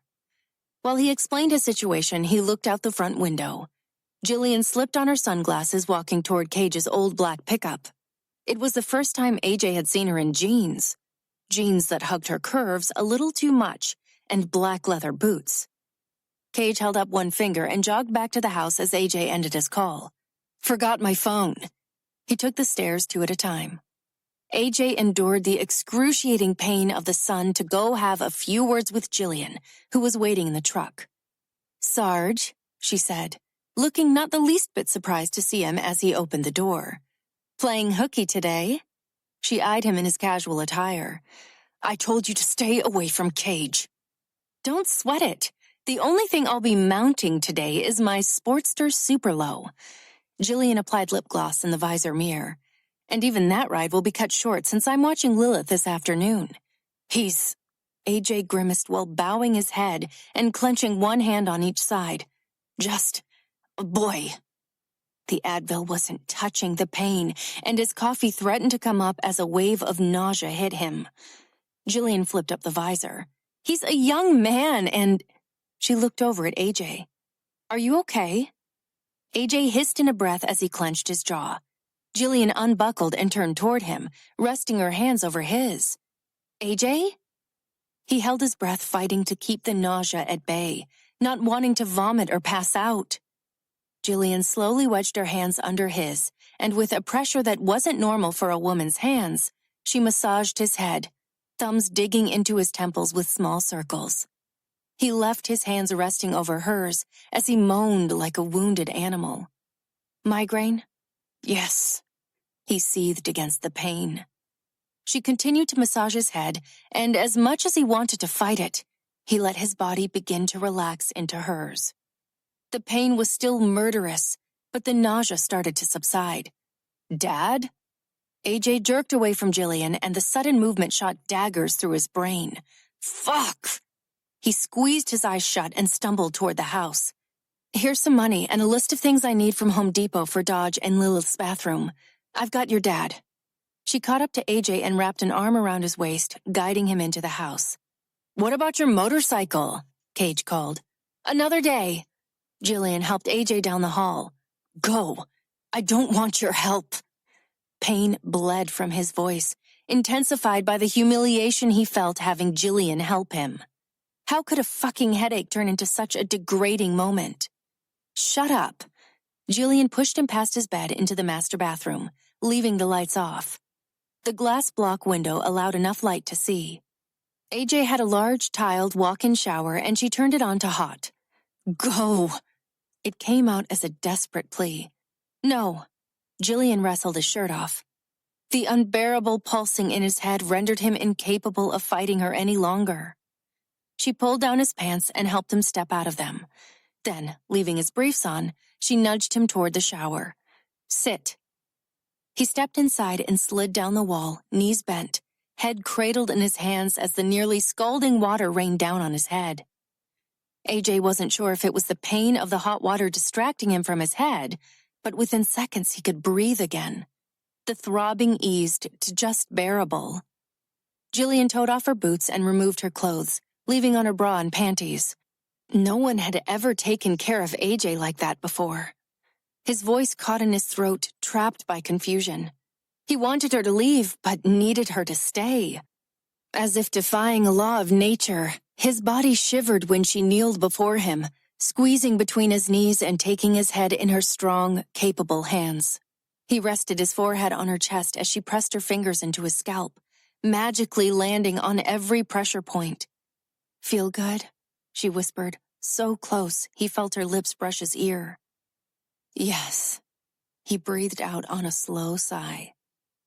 Jillian worked one area, then made a slight shift, finding more points that eased the pain. Her fingers kneaded their way down the back of his head, putting firm pressure with small upward strokes at his nape. He moaned, and she continued to his shoulders, digging into tight knots of tension. "God," he breathed. She rested her cheek on his head, and he swallowed a large gulp of ego, confusion, and a shitload of garbage from his fucked-up past. They stayed resting on each other until the water faded to warm. "You're running out of hot water." For the first time since she stepped in the shower, AJ opened his eyes and slowly lifted his head, surprised and relieved that the pain was nearly gone. Jillian stared expressionless with rivulets of water racing down her face, lips parted. AJ's eyes homed in on a single bead of water on her neck. He watched it make a leisurely descent to the swell of her breast. His gaze flicked to hers for a split second before finding that drop again. He leaned in until his lips pressed to her wet flesh, his tongue capturing that single drop. Her breath hitched. AJ lingered, his hands resting on her legs. "I'm soaked, and Dodge is expecting me by noon." AJ nodded, keeping his head down. She stood and offered her hand. He took it and let her help him up, pausing a moment to gather his bearings. "Okay?" He nodded. She grabbed a towel and wrapped it around her body, then grabbed another and dried him off. "You might need some dry underwear." She smiled and handed him the towel. AJ relinquished a small grin that felt foreign to his lips and wrapped the towel around his waist. He collapsed on his bed, completely exhausted. Migraines drained all of his energy. After a long sigh, he opened his eyes, capturing Jillian in the bathroom with her back to him. She unhooked her bra, setting it on the vanity. Then she removed her wet panties. He had never seen the human body in such perfect form. She stepped into her jeans and glanced back. He held her gaze without apology. Jillian wasn't embarrassed or angry.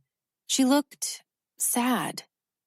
Turning back around, she finished pulling on her jeans, shoving her feet into her boots at the same time.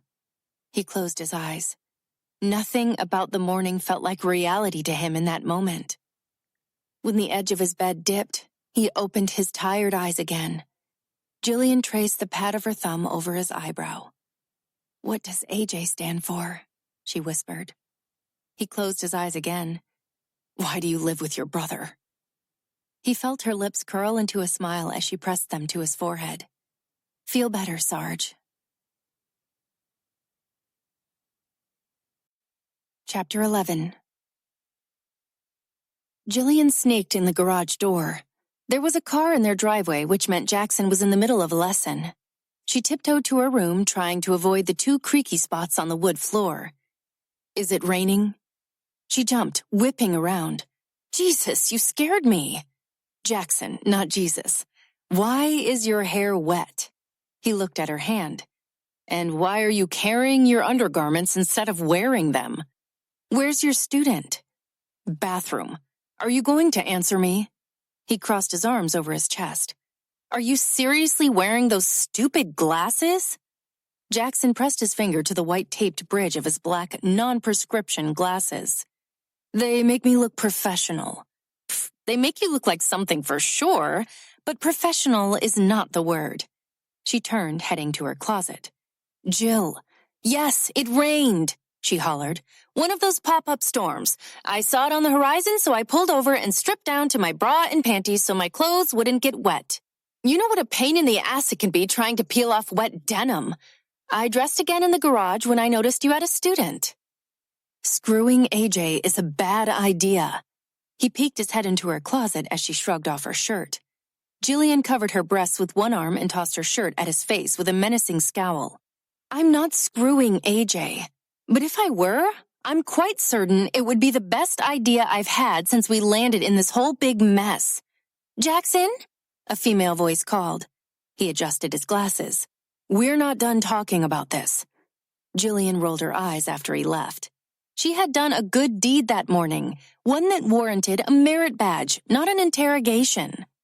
By the time she dried her hair and donned new undergarments, she found herself skidding onto Dodge's front step at exactly noon.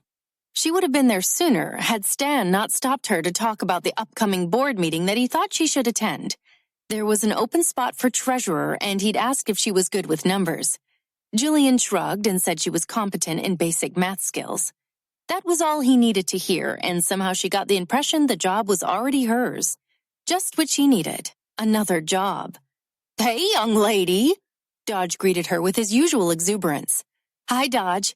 Did Cage drop off the supplies? She asked, while he stepped back to let her inside. Yes, but I don't think you have any idea how much Stan is going to bust my chops if he finds out that my neighbor lady installed a handicap bar in the bathroom for my wife. Jillian laughed. Then tell him you did it. Nah, he knows I don't have a handy bone in my body. Lilith looked up from reading her book in her favorite recliner and waved at Jillian. How's she doing today? It's been a good day. I think it's because she's getting rid of my old ass for the afternoon and she gets you instead. So what's on your agenda today? Dodge sat on the bench by the garage door tying his shoes. The usual. Bank, grocery shopping, wash the car, and maybe I'll pick up some perennials at the nursery. He stood. Lilith's lunch is in the oven. Leftover tuna noodle casserole. Okay, I'll get her lunch then start working on the bathroom. Thanks, Jillian. You're a savior. Dodge winked before shutting the door. She smiled at Lilith's expectant blue-gray eyes. I'll check on your lunch. She pointed to herself and then the oven because miming was as close to sign language as Jillian could get. Lilith smiled back. She hadn't asked if Lilith could read lips or if she knew any sign language. Not that it mattered because the only real sign language Jillian knew was please, thank you, and sorry. I think it's done, Jillian called. Why? She wasn't sure. There was something comforting about thinking aloud without feeling like a mental patient. She didn't dwell on the fact that Lilith couldn't hear her. Shit! Jillian fisted her hand, sucking her knuckle that grazed the oven's heating element. After handing Lilith her lunch, she ran cold water over her knuckle. Luke still has a scar on his finger from dinner that night. Jillian rubbed her middle finger, not where her burn was, but where Luke's had been. Day. Jessica had been seeing Dr. Jones for 3 months. They hadn't made much progress in her mind. Dr. Jones assured her once she stopped asking questions about him and started focusing on her past, she'd see improvement and small breakthroughs that would lead to an emotional healing, or at least an acceptable means of coping. He tossed her a morsel of information on a rare occasion. She'd learned that he wasn't married, wasn't gay, and wasn't related in any way to his secretary. "Tell me about your childhood," he'd asked on more than one occasion. It had become clear that he didn't believe her childhood could be summed up in less than 5 sentences. "My dad worked long hours as a DEA agent, and my mom was a stay-at-home mom. In school, Jude and I were placed in different classes, as was customary with twins, so we could establish a sense of individuality. I played every sport, got good grades, had lots of friends, and went on my first official date when I was 15. Dr. Jones latched on to the date disclosure. "Tell me about your boyfriends in school." "Why? Are you sizing up your competition?" Jessica wiggled her eyebrows from her designated spot, his desk chair. He never took the bait, not even with an eye-roller smile. Jessica felt certain psychiatrists were trained to have selective hearing.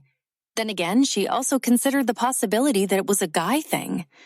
"My boyfriends. Well, let me think." She spun around in his chair like a 5-year-old on the teacups, head back, long dark hair dangling behind the expensive leather ride. "Mostly jocks who wanted to see how far they could go with me. I wasn't a slut, so at best they'd get to second base." She grabbed the desk, coming to an abrupt halt. "I didn't have large bases at the time."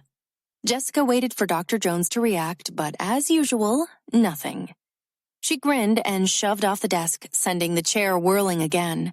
"I bet you hit some serious home runs in your day, Dr. Jones." Early on, Jessica had given up on keeping her attraction to him a secret. It was also her way of testing his professionalism. And damn if he wasn't militant about it. "What age were you when you lost your virginity?" Jessica let the chair slow to a stop, with her back facing Dr. Jones, while she admired her exorbitantly expensive view of the bay. "Physically or emotionally?" "Both." After 15 minutes of silence, Jessica answered. "I was 19 when Pete claimed my hymen." She closed her eyes. "I was 17 when 4 stole my emotional innocence and killed my best friend." "Tell me about Pete." Jessica laughed out loud, spinning around to face Dr. Jones. "Pete? That's the direction you want to go?" He capped his pen and rested his ankle on his opposing knee. His black pants rode up, showing his Argyle socks. Only Dr. Luke Jones could make Argyle sexy. Luke made everything sexy. "Fine. Peter McAllister played guitar at a jazz club. I met him when I was on a date." She wrinkled her nose. "Sadly, I don't remember the guy who took me there. I just remember leaving with Pete. He was older and sexy as hell." She pinned Dr. Jones with an intense stare as a wry grin captured her lips. "You know what that's like, huh?" She winked. Dr. Jones blinked on cue, keeping his expression neutral. Jessica sighed. "I knew rules and regimen. Pete broke the law and answered to no one. Nothing major. Possession, I think. I know. What are the chances of a DEA agent's daughter getting involved with a druggie?" Jessica shrugged. "What can I say? It happens." Anyway, on our 3rd date, he took me to the club and dedicated this amazing song to me. I felt like a queen, and later that night I treated him like a king until... She stared at the aquarium, lost in the past. "Until?" Dr. Jones prompted. Jessica smirked. "Until I made him bleed." She met his gaze and waited patiently in their customary standoff. They both knew when she was waiting for a reaction, and they both also knew he wouldn't give her one. I sank my teeth into his carotid, drained his blood, then called in the cleanup crew. She faked an exaggerated smile with clenched teeth. Dr. Jones tugged on the cuffs to his shirt, then removed a hair from his sleeve. "And how did he react?" "He was no fun, a buzzkill, and a complete stodgy grump. He called me a fucking lunatic, insisted I untie him, and had me banned from the jazz club." "Why did he have you banned from the jazz club?" Jessica sat erect and gripped the edge of the desk. "Are you kidding me? We've been dancing around the entire point of all this bullshit therapy for weeks and weeks, and you're still not ready to address why it is I need to make these men bleed? You don't want to know about 4 and my dead best friend? Time's up. She slammed her hand on the desk. You're damn right. Time's up.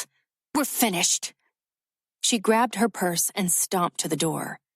Jessica, Dr. Jones called, not bothering to stand or look at her. What? She grumbled before shutting the door. You're making progress. A sarcastic chuckle vibrated from her chest. Yeah, well, I have a date tonight. We'll see if he agrees with you by the end of the night. In college, Jessica's roommate, Kelly Gunner, persuaded Jessica to do a few triathlons with her. Jessica, a self-professed exercise junkie, was an easy sell. After graduation, Kelly continued her role as Jessica's training partner and also took on a new role as her designated matchmaker. Please tell me this guy is sex personified, not full of himself, and good in bed, Jessica said to Kelly over the phone as she zipped the back of her white strapless dress and slipped on her heels. Don't be pissed, but honestly, I don't know anything about him. Gabe's known him since preschool. Their parents are still neighbors. And? Jessica combed her fingers through her long dark hair that she'd spent over an hour straightening. And what? That's it. I've only known Gabe for 2 weeks. I haven't met his parents, so of course I don't know anything about his friend. But Gabe said everyone loves him. Pfft, then why is he still single? Probably the same reason you are. Jessica camouflaged her lips in blood red as she considered that possibility. Was her date for the night single because he was a vampire too? I doubt that, but we'll see. I had a shit day with my psychiatrist, so I need a no-brainer evening with a guy who can give me an orgasm with a simple handshake. You see a shrink? Saw. Today was my last day. What on earth were you seeing a shrink for? To exercise my brain, Jessica deadpanned. Kelly laughed. Whatever, you weirdo. Gabe's here, so we'll meet you there soon? Yep. And you have his address? You messaged it to me twice and emailed it 5 minutes before I called you. Okay, hon, see you soon. Jessica slipped her clutch under her arm, rolled her eyes to the ceiling, and crossed her fingers.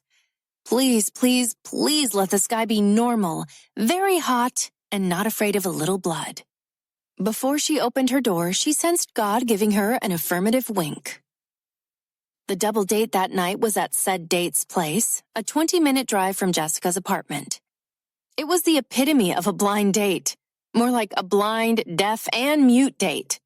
She didn't know anything about him, not his age, a physical description, profession, or even his name. One thing, his address, was all she knew. He lived in a newer condo in the Mission Bay area. She took the elevator up to his floor, checking her makeup in the hall mirror before knocking on the door. Long hair, short dress, and high heels. She prayed it would be enough to put a smile on said stranger's face. When the dark panel door opened, Jessica exhaled in relief. The man before her was an easy 11 out of 10. Oh, hi there. He smiled, and Jessica's mind already had him naked, branded, and kneeling between her legs. Hi, I'm Jessica. She held out her hand. Oh, I'm Darren. He shook her hand, and she didn't orgasm, but she knew the night was still young, and there was definite potential. So, are you going to invite me in? She tried to look past him to see if Kelly and Gabe had arrived. Yeah, I'm sure you can go on in. Jess! Kelly squealed. Well, nice to meet you. Darren smiled and walked past Jessica as Kelly grabbed her hand and yanked her inside before she could respond. Oh my God! Jackpot, baby! Wait until you see him. Kelly made an effort to whisper, but failed by several decibels. Jessica pointed back at the door with her thumb. Where's he going? Who? Darren. Oh, home, I suppose. I thought we were having dinner at his house. What? Oh, no, Jess, that was the neighbor. He was dropping off his key or something like that. I think he's leaving town for a few weeks. Come, come, come. Kelly looped her arm around Jessica's and pulled her down the hall to a large open room with sleek modern lines and shades of gray on the walls. Gabe, Luke, this is Jessica. 2 men stood in the large kitchen leaning against the island, each with a beer in hand. Jessica hadn't met Gabe before, but she knew which one he was because the other guy was her ex-shrink, Dr. Luke Jones.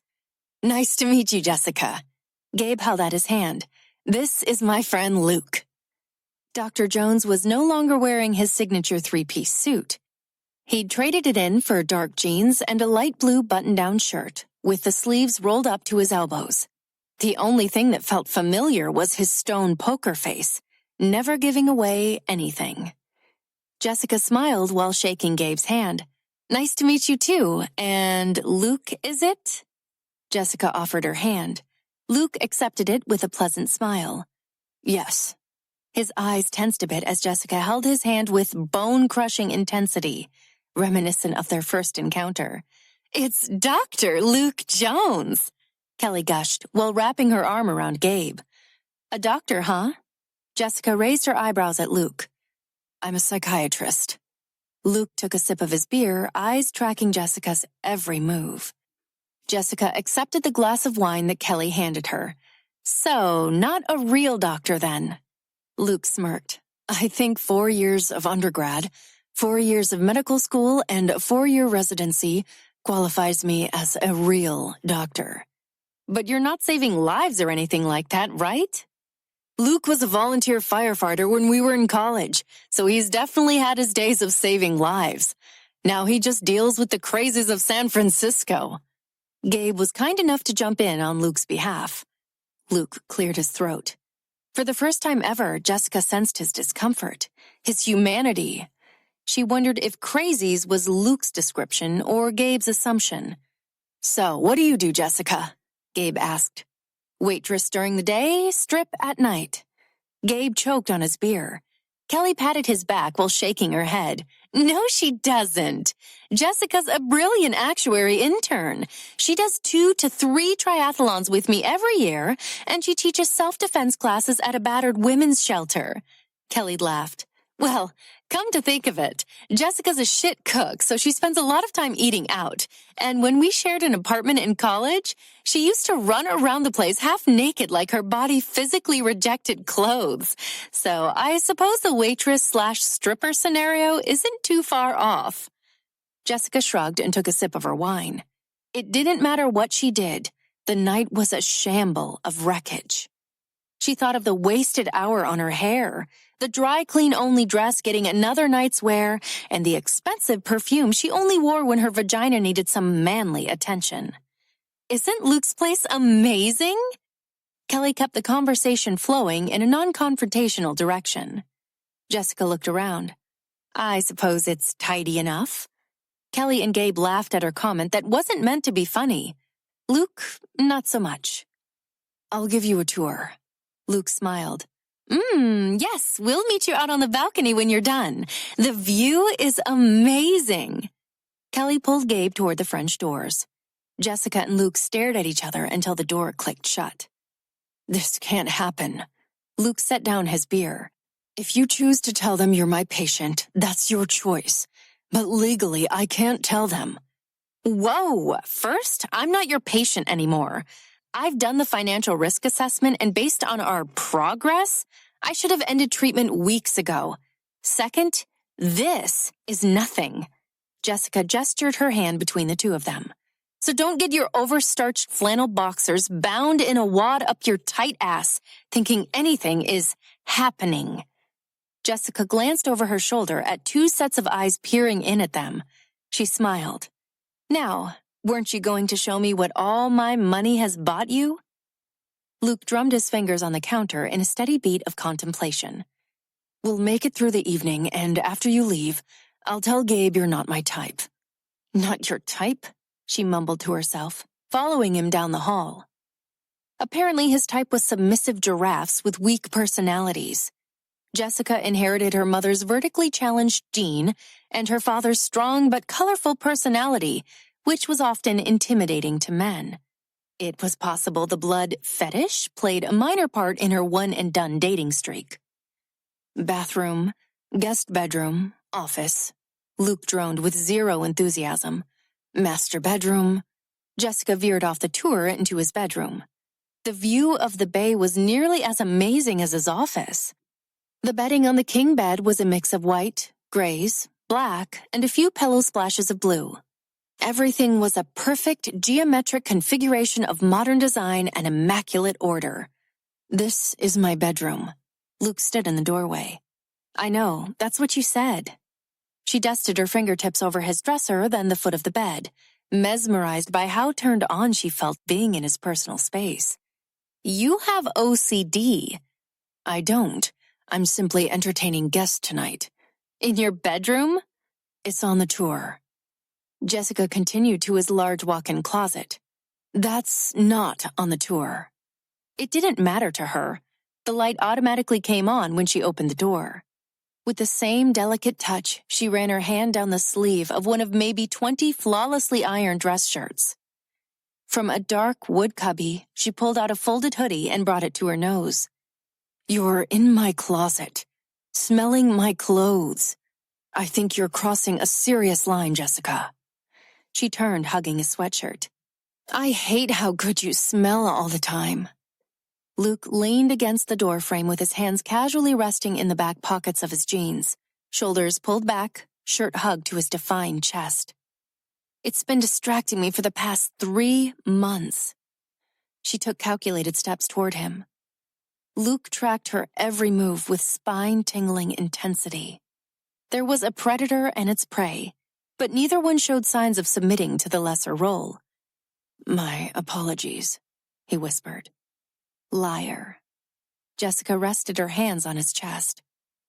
He regarded her with undaunted control, not retreating an inch or relinquishing so much as the slightest flinch. "What do you want?" Jessica circled the pad of her finger over the buttons of his shirt. "That's simple. You." She slid her hands up his chest to the back of his neck and pulled him toward her as she lifted onto her toes. When their lips touched, it felt like someone poured gasoline onto a small ember deep inside her that Dr. Jones had been fanning for weeks with his eyes, his smell, his militant control. A painful urgency to feel his hands on her body set off a familiar panic in her mind. Control. She was losing it. His hands remained static in his back pockets, but for some reason that felt more dominating than if they'd been tangled in her hair. Luke controlled her with just his presence. Jessica was drowning in his taste, the way his tongue manipulated hers, and his lips overruled the urgent pace hers were desperate to maintain. It was too fast and too slow, too much, yet not enough. It was in her head. He was in her head. Shit. Luke pulled away, eyes wide for a split second before narrowing into small slits. He touched his middle 2 fingers to his bloodied lip. Jessica rubbed her lips together as they curled into a smirk. Blood-red lipstick hid the evidence. She brushed past him. "Can't say I didn't warn you." Chapter 12. Night. Jillian rubbed her lips together, still tasting the one kiss that would forever linger with equal parts pain and pleasure. She glanced up from the sofa where she was folding some clothes. Lilith smiled. She was always smiling, even when she slept, but each smile was unique. Jillian knew Lilith couldn't hear her story, but the way her smiles changed throughout parts of it made Jillian wonder if she had a sixth sense for the emotions in the air. "I'm going to work on the bathroom since you're done with lunch." Jillian stood. Lilith squinted a bit, then nodded as she tried to get up from her chair. "Do you need to use the bathroom first?" Jillian asked, helping Lilith to her feet. Lilith shook her head. "Do you want to nap in your bed today?" Lilith hobbled down the hall as Jillian held her arm. When they reached the master bathroom, Lilith pointed to the floral upholstered vanity chair. "Oh, you want to watch me install the bar?" Lilith smiled again, and Jillian helped her sit on the chair. She had about an hour to get the handicap bar secured to the wall before Dodge would be home. Jillian had learned her handywoman skills from the most unlikely place, but that was a story for another day. She still hadn't finished her blind date. Day. Jessica left her wounded ex-shrink behind to think about his wrongdoings. She felt no remorse. He needed to adjust his treatment plan to actually address the patient's problem before any more innocent victims were affected. Even more than that, he needed to stop wearing that cologne or using that soap or whatever it was that made her have such an insatiable craving for him. It could have been those sharp navy eyes, too, or his thick black hair he always wore styled just so. In Jessica's eyes, it begged for her fingers to mess it up and yank it hard. "Hey, Jess, so what'd you think? Isn't this place amazing?" Kelly moved her feet from the opposing patio chair at the table so Jessica could sit down. Gabe grabbed Kelly's foot, pulled off her heeled sandal, and began massaging her foot. Gabe was a keeper. It had to be in the stars for them. They both had curly blonde hair, his just long enough to tease his ears and hers midway down her back. Their children would be ridiculously cute and sweet. Both Gabe and Kelly were nauseatingly lovey-dovey. "Yeah, it's pretty amazing." Jessica sipped her wine. "Dinner will be ready soon. Is everyone good with eating out here?" Luke asked, peeking his head outside. "Oh my God, what happened to your lip?" Kelly gasped. "Jessica bit me." Jessica whipped around, dragging her jaw along the ground. "What? No, seriously, what happened?" Gabe laughed. The idea of Jessica biting her blind date within 20 minutes of supposedly meeting him for the first time was beyond crazy. Jessica stood, giving Kelly and Gabe a nervous smile. "Kudos, you two. This guy is a real jokester, and I love a good sense of humor." She motioned to the door with her thumb. "Just relax. I'll help Luke finish up in the kitchen." She turned on her heels and marched toward Luke without any more confusion as to who was the predator that day. Luke walked back to the kitchen like he didn't just toss her off the 10-story balcony. What the hell was that? What happened to doctor-patient confidentiality? Luke grabbed the plates from behind the glass-doored cabinet, then turned toward her. "I didn't disclose anything about my patient, Jessica Day. I simply shared the incident that happened in my closet 5 minutes ago with my blind date, Hannibal Lecter. I was just proving a point." Jessica leaned over the island, teeth clenched. Luke leaned in from the opposite side until there were only a few inches between their faces. "So was I." She huffed in exasperation while reclaiming her space. "I trusted you to help me." Luke's brow creased. "I was helping you, but I didn't get to remove anyone's appendix on my first day of medical school. I had to study and master the human body first. It's the same way with the mind. No two people are alike. I need to study and understand you before I can help you. There's nothing textbook about thoughts and feelings." He took a breath and closed his eyes for a brief moment, like that speech had been playing in his head for weeks, desperate to be heard. Jessica's shoulders slumped as defeat hijacked her voice. "I spent 3 hours getting ready for this date, shaving almost everything except my head. Lotion, makeup, hair straightening, 10 wardrobe changes. Because I haven't had sex in over 6 months. 6 months!" Luke gave her a sad smile. "You look truly stunning tonight." Jessica forced her gaze up to meet his. "If I wouldn't have bit you, would we have had sex tonight?" He laughed, a real laugh. It was a foreign sound that Jessica had never heard him make. "Honestly, I hadn't thought that far." "Why not?" He pulled a large dish from the oven. "Shit!" He sucked his finger just below the knuckle, having burned it on the top of the oven. "Because," he sucked it some more, "I was waiting for you to make me bleed." Jessica cocked her head to the side. "Why were you so sure I'd make you bleed?" Luke ran his hand under cold water, looking over his shoulder at Jessica for a long second. "Because I've been studying you for the past 3 months." She fell into a brief, rare moment of speechlessness. Her eyes blinked in rapid succession. "You think I look stunning tonight?" she whispered. "Painfully." Luke's gaze slipped as his hands commenced arranging the food on the plates. They served dinner, enjoyed a mild 65-degree evening on the balcony with their friends, laughed at jokes, sipped fine wine and beer, and shared an occasional glance. But they never spoke directly to each other again until the evening came to an end. "We're going to head out so you two can have some time alone, exchange numbers, plan your wedding." Kelly giggled as Gabe pulled her out the door with his hand over her mouth. "She's clearly had too much to drink. Thanks, Luke. Dinner was great." Gabe gave a final wave before Luke closed the door, leaning back against it with his hands in his pockets. She always remembered that image of Dr. Luke Jones as her favorite, casual and blindingly handsome. The evening had bestowed a few wrinkles to his clothes. The messy contrast to his perfectly parted, neatly combed hair gave him an unforgettable boyish appeal, and there was a soft surrender in his blue eyes. I'm at a loss for words." Jessica nodded. "What were the chances, right?" She shifted slightly from one foot to the other in an attempt to ease the murderous torture of her heels. "I think I'll keep my appointment with you for next week after all." Luke squinted as he shook his head. "I can't be your doctor anymore." "What? Why not?" "Our friends set us up on a date tonight. We kissed. The grid of lines we've crossed is so far beyond ethical, I can't see straight. I'm not going to end my career over this. And you need help, but it can't be me. I'll refer you to someone else, but..." "Someone else?" Jessica's voice strained in disbelief against her wavering anger. "I'm not doing this shit again.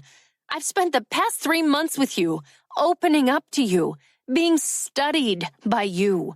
Now I'm just supposed to start over?" "It wouldn't be like that." Luke pushed off the door. Jessica retreated a step in response. "I'd bring your new doctor up to speed on your progress." "Progress? Really? Have you looked in the mirror? Do you call that progress?" "I can't see you. Period." Jessica crossed her arms over her chest. "You can't see me as my doctor, or—" "At all." Luke's words held a cold finality. "I'm not an ER doctor that stitched up your wound. I'm a psychiatrist, and in my profession, it's not ethical to get personally involved with patients. Not during treatment, and not even after the professional relationship has been terminated." "But you kissed me back." He shook his head, squinting a bit. "I should not have." Jessica drew in a shaky breath and closed her eyes, willing what was happening to just stop. She needed him, and she had to make him see that. I'll never forget how her body looked, drained of its blood. "Jessica, don't. I'm not your doctor anymore." Luke opened the front door. Memories of that crippling fear seized her body. She opened her eyes and stared at an imperfection in the dark wood floor next to a small steel-framed credenza. He always wore combat fatigues with brown boots. I estimated his shoe size to be a 10 from the blood-stamped boot prints on the floor. "Jessica, stop, now." That's what I said. Every time he'd cut her, he was in control, total control. And when he'd start to lose it, he'd cut her again. Just the sight of it calmed him. I don't remember when I stopped crying and started placing bets with myself as to where he would cut her next. Every time I guessed correctly, I felt stronger as Claire became weaker. It was as if I was taking his control. If I could predict his next move, I could save us, get us out of there. "I'm sorry. I can't. I won't do this with you. Call my office on Monday, and Eve will give you a referral." Luke grabbed her arm. It took a moment for Jessica to register what he was doing, and by the time she did, the door was closed, and she was on the opposite side. She rested her cheek and flattened her hands against it. The magnetism to Luke was more than she could resist. He had something so vital to her survival that walking away would feel like a slow death. He was her boyfriend. Claire had met him online. They dated over the internet for almost a year before they decided to meet. He wanted to wait until she was 18, so Claire asked me to drive down to San Diego with her on her birthday. It was the summer between our junior and senior year. I didn't turn 18 until that October. A lone tear smeared down her cheek. "Luke," she whispered, closing her eyes. She sucked in a shaky breath. "Our parents thought we were going to LA for a concert. Jude was the only person who knew where we were going. Claire didn't know I told him, but I did. Jude and I don't keep secrets. We never have." She opened her eyes and started sliding her fingernail along the grooves of the wood grain door. "It wasn't the best neighborhood, but when I tried to warn Claire, she berated me for being so judgmental. The houses were all small and run down with cars parked on the streets and so much junk in the driveways, it looked like everyone was having a rummage sale. 4 lived in a greenhouse with half the siding ripped off, an old brown stained sofa on the weathered gray porch, and the storm door with ripped screen that rattled on its loose hinges like an earthquake every time the wind gusted." Jessica chuckled, the trail of her lone tear washed away by an uncontrollable flood of many more. She missed Claire every single day. You want to know what was so ironic? When the police told Claire's parents, they visibly relaxed with relief that she hadn't been raped. She bled out of her femoral artery in just under 2 minutes, yet her parents were relieved that she died a virgin. How fucked up is that? She sniffled. "I know what you're thinking. Not nearly as fucked up as me." Her voice cracked on the last word. Could he possibly know that she never let anyone see this vulnerability? Without warning, the door disappeared. Jessica stumbled to the ground, quick hands saving her from a faceplant by less than an inch. Those same quick hands pulled her to her feet. Luke sighed and waited for her amber eyes to find his through her long, wet lashes. "When I'm the most overeducated barista at Starbucks, you'd better come in every day to remind me why I trashed my career. And since you'll be the most psychologically stable actuary in the history of the profession, you'd better leave me one hell of a tip." Jessica nodded while wiping her tears. Relief mingled between her laughter and sobs. "I'm sorry I bit you. It won't happen again." "No, it won't." Luke framed her petite face in his strong hands.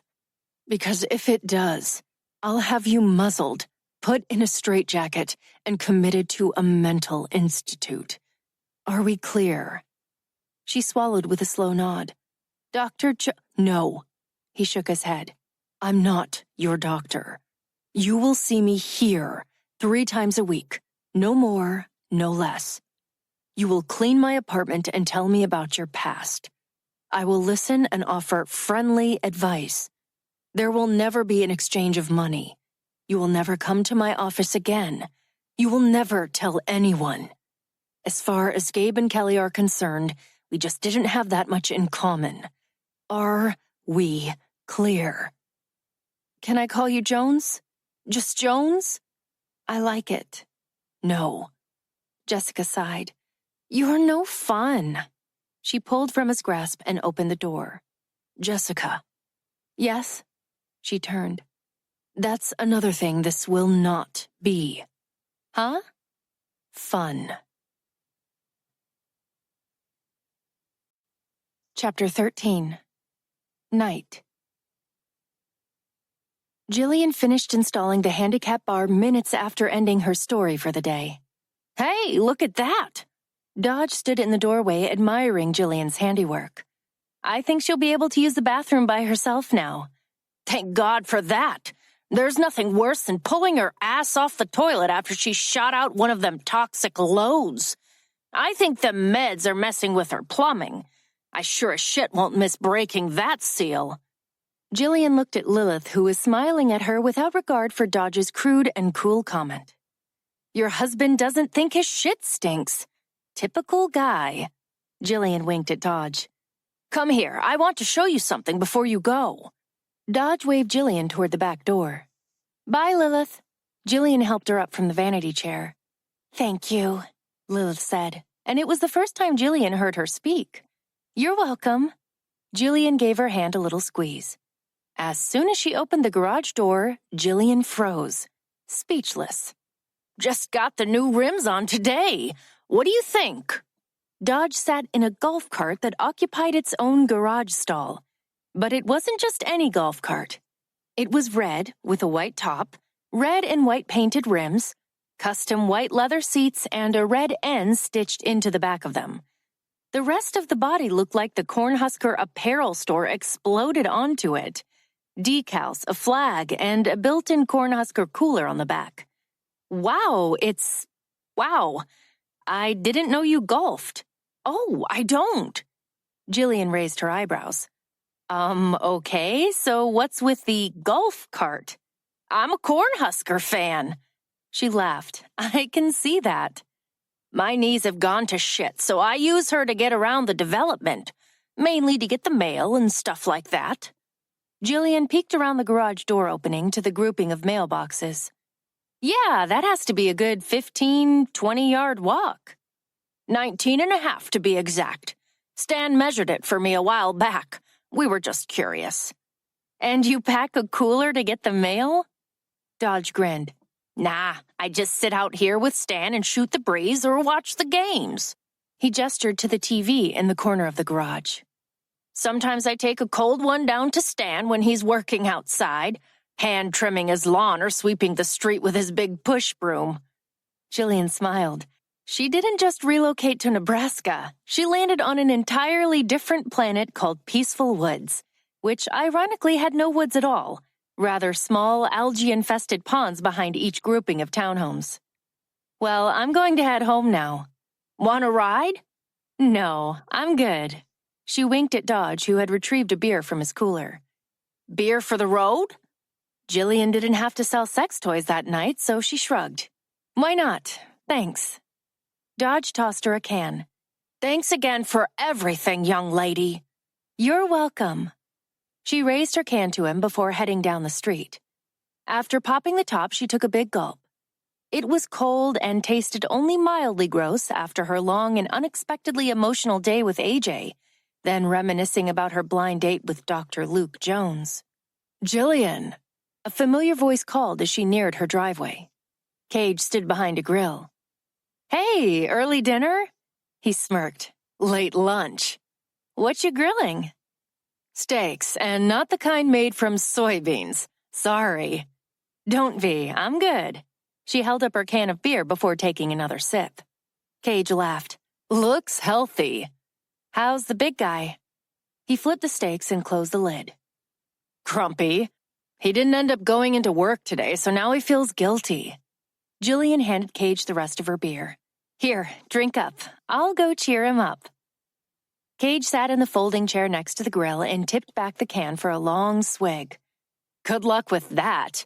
I don't think you bring out the best in him. Jillian turned before opening the door to the house. Really? She asked, with a hint of surprise in her voice. Cage chuckled. Really? She shut the door and patted down the hall toward the kitchen.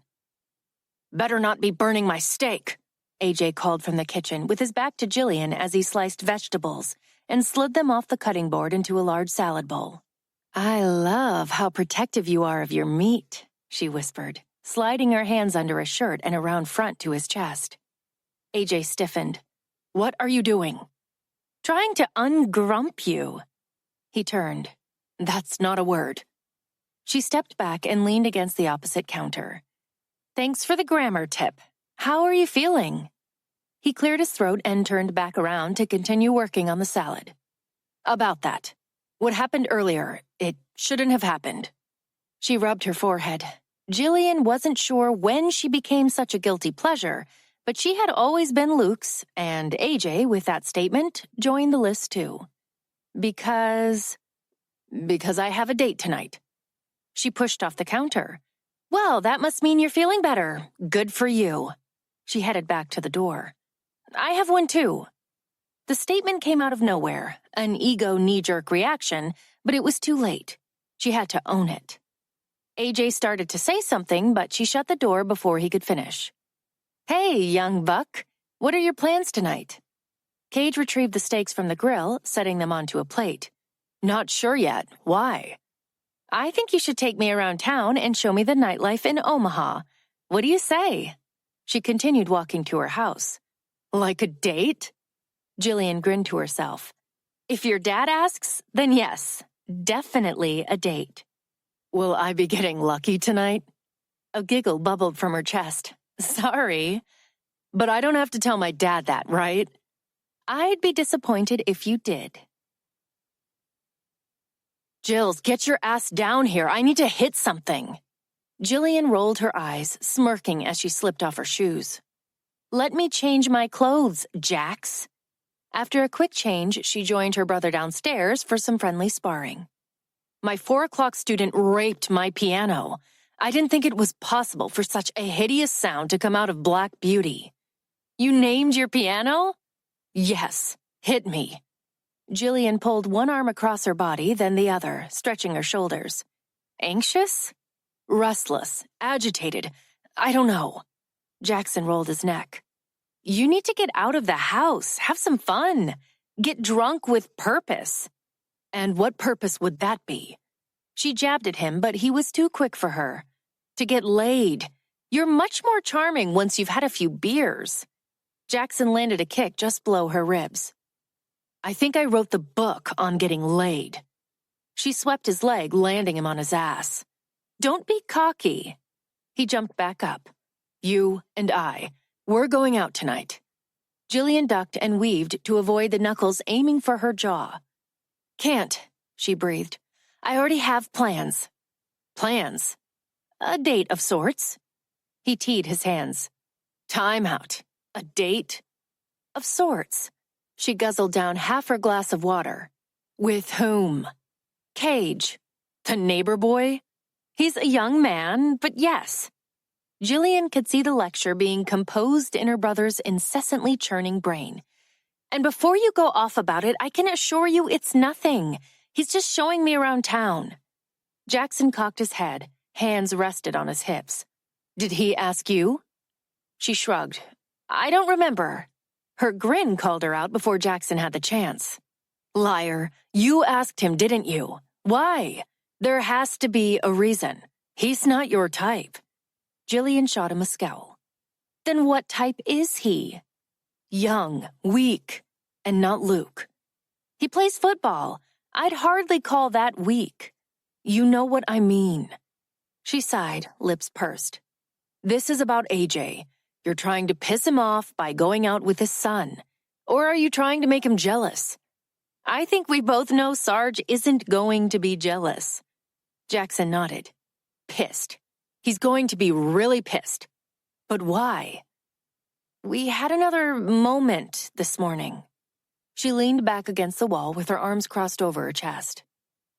Was this before or after you got caught in the rain wearing only your bra and underwear? He mirrored her stance against the opposite wall. A single brow peaked. She bit her lip to hide her smile. Somewhere in the middle. Uh-huh. I don't know why you're going down this road. It can't end well. Because he wears a uniform? Because you've already lost control, reverted back to old habits. She stared at the floor. I didn't today. I didn't even want to. And? Jillian looked up, nose wrinkled. And he has a date tonight. Jackson stood erect with a puffed chest. You had sex with him this morning and he has a date tonight? No, we didn't have sex. I told you that earlier. It's complicated. Want my advice? She pouted. No. Uncomplicated. It may have been obsession, compulsion, or just flat-out insanity, but for whatever reason, Jillian wanted to make a statement. A tube top with a spaghetti strap tie around the neck, a good 2 inches of exposed abs, and a short flowing skirt said a lot. What? She wasn't sure, but she'd know when AJ saw her. Hi, Sarge. Is my date ready? Jillian threw down the gauntlet while batting her eyelashes when AJ opened the door. Excuse me? My date. Cage. Is he ready to go? He's your date? Each word fought for air between AJ's clenched teeth. She beamed with delight that Cage hadn't told his dad yet, and she was getting to see his initial reaction firsthand.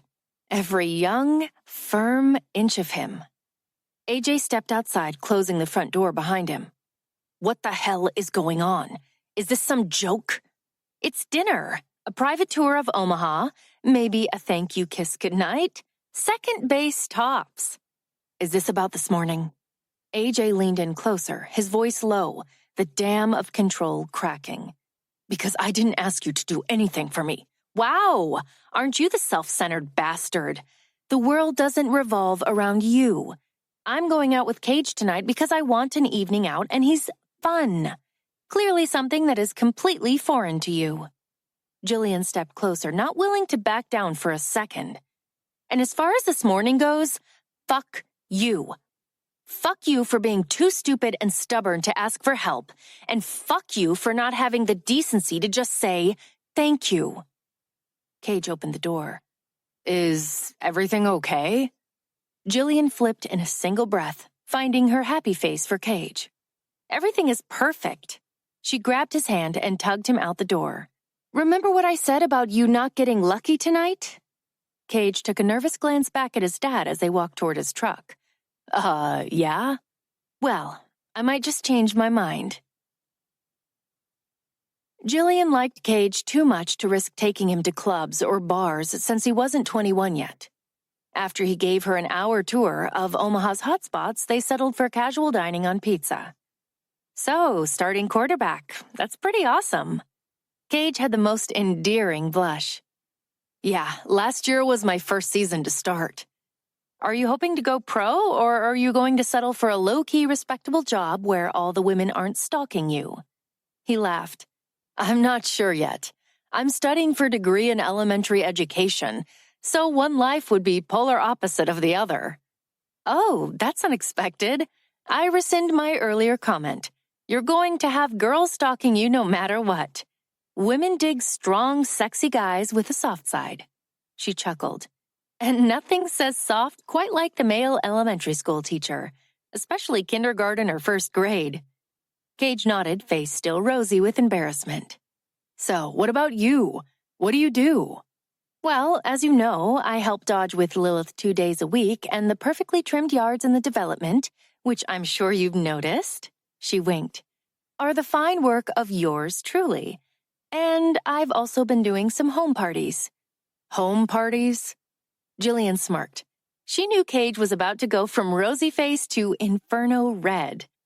Have you heard of Lascivio? Cage choked on his pizza as he pressed his napkin to his mouth. So, you have. She smiled.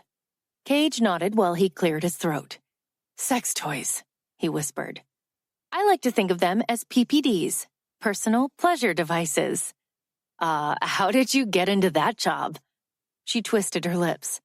Just by chance. Luck of the draw, you could say. Do you like your job? He risked a glance up from his plate. She shrugged. There are worse jobs. I mean, I could have been a barnyard masturbator. He snickered. Really? That was on your list of dream jobs? Jillian grinned, thinking it was on a list, but not her dream job list. A kid in my poli-sci class has an uncle that does that. She licked some sauce off her finger. I bet they're in high demand in these parts. Cage stirred his straw, poking around at the ice. My dad likes you. Fiddling with the corner of her napkin, she met his eyes. What makes you think that? You irritate the hell out of him. And that equates to him liking me? Cage nodded. He suffers from PTSD. The migraine this morning, that's part of it. Doctors say they're stress-induced. Anyway, he only lets people he likes get under his skin. Me, for instance. Everyone else he deems not worthy of his time, attention, or reaction. But you... Cage shook his head and whistled. You are thoroughly under his skin. I've never seen anything like it.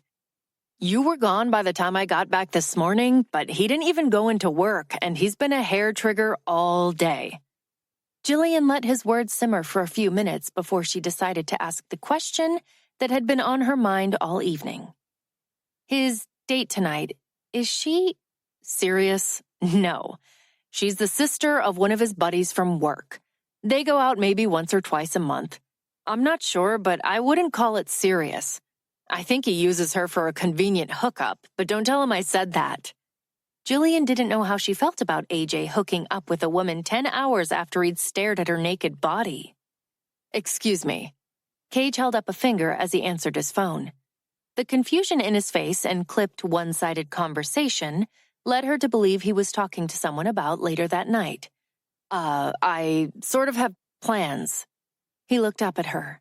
She reached across the table and patted his hand. "I should get back," she mouthed. "You sure?"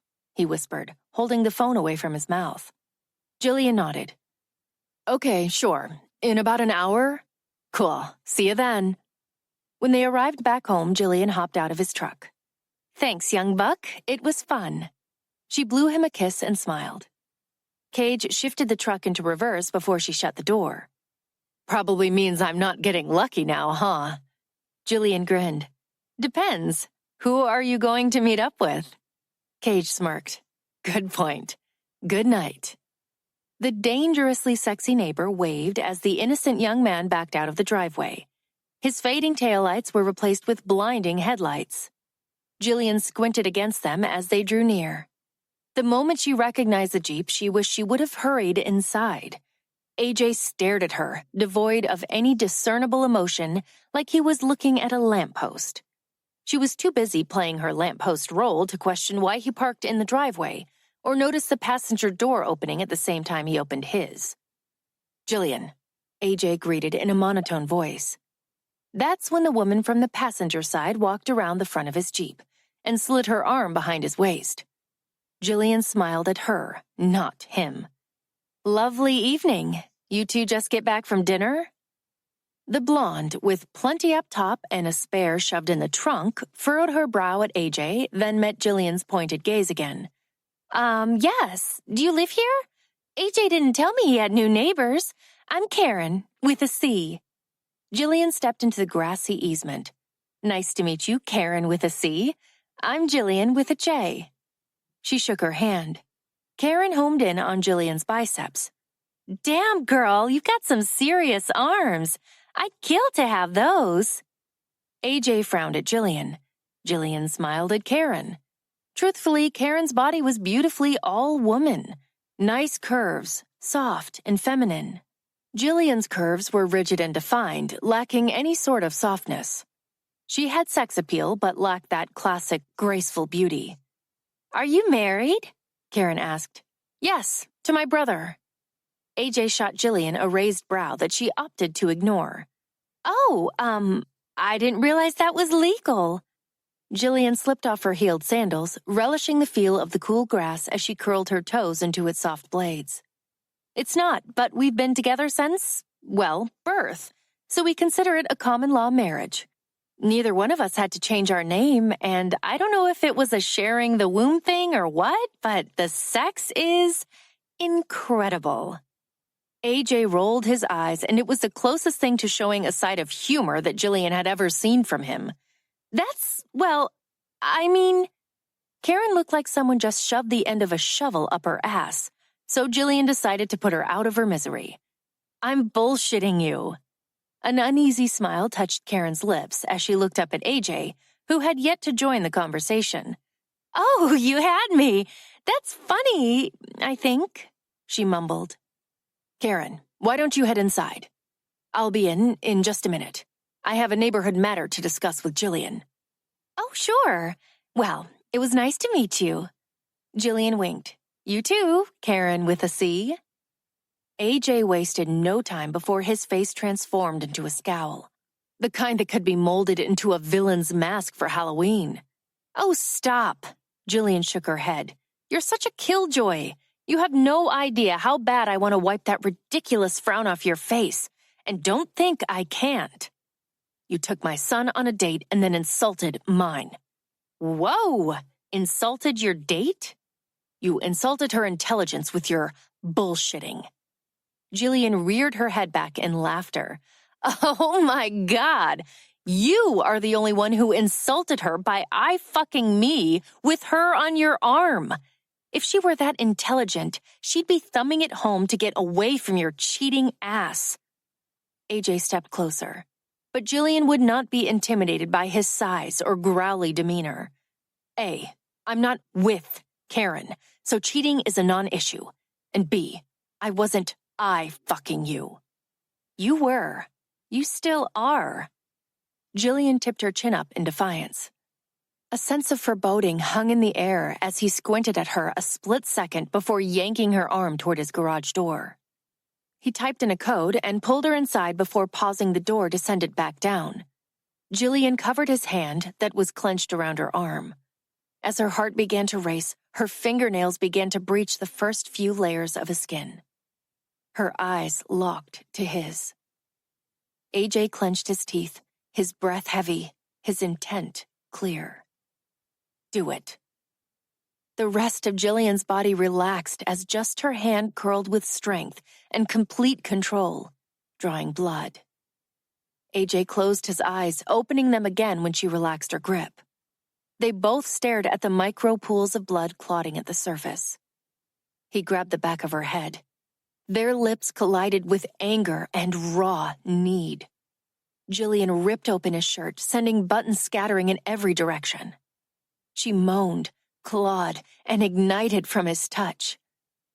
AJ grabbed her wrists and held them behind her back as he pushed his erection against her. Breathless, he broke from her angry kiss and rubbed his rough face against her cheek until his lips brushed her ear. "What do you need?" he whispered.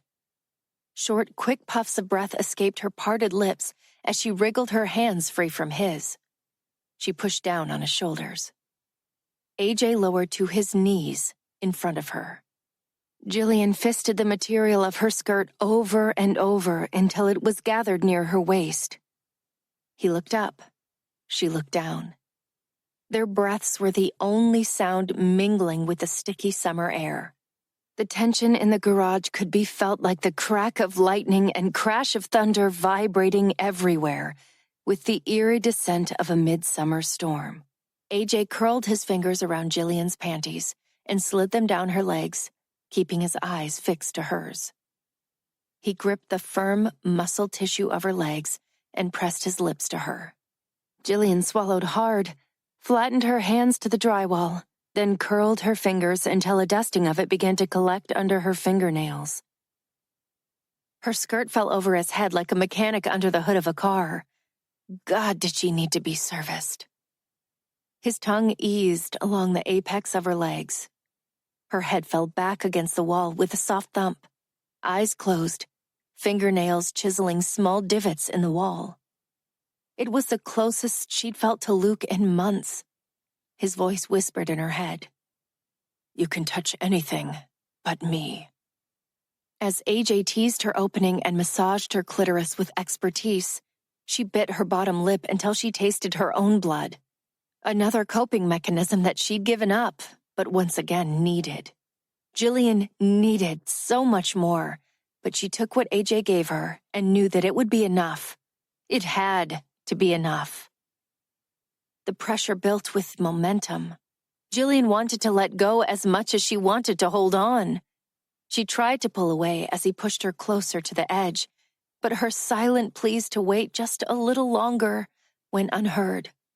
He slid his hands up the back of her legs and palmed her ass hard, holding her to him as she went tumbling out of control down the hill of a body-seizing, mind-blowing orgasm. The sound of AJ moaning against her sensitive flesh, like he was getting off from just the taste of her, echoed in her ears. AJ emerged from under her hood, wiping his mouth with the back of his non-bloodied hand. He looked like hell, and Jillian rather liked the dark side at that moment. His right hand smeared with blood, his shirt torn open exposing his rock-solid physique, and his lips swollen from administering an unforgiving assault on both sets of her lips. Jillian bent down and grabbed her shoes and panties. "So, tell Karen I'm sorry for keeping you." She considered saying thank you, but decided to just bite her lips together and leave it at that. AJ gave her his signature blank stare, so she turned to leave through the side door. "Jillian?" She looked back, feigning confidence because she wasn't. She was flustered with a nauseating mix of embarrassment and guilt. "Thank you for not taking advantage of my son tonight." A grin pulled at her lips. "You're welcome." She turned without looking back. She was greeted by the smell of popcorn the moment she walked in the door. Jackson sat at the dining room table enjoying a late-night snack while messing with his computer. He clocked her the second she closed the door. His eyes moved to her hand that held her sandals and panties. "You know, there's a reason they call them undergarments." She dropped her shoes on the floor and padded off toward her room. "Good night, Jax." Chapter 14. Jillian stirred to consciousness by Fur Elise, the worst possible, nearly indistinguishable version of it. She suspected that to be the rape to which Jackson had made reference. On a long groan, she reached for her watch on the nightstand. It read 5 afternoon. "I'm a complete lazy ass," she mumbled, through a lion's yawn as she stretched into an X on her big bed. Confirming the time of day, the shrill screech of the mail truck's brakes sounded in the distance. Jillian traipsed to the front door, earning an exaggerated eye roll from Jackson sitting next to his student.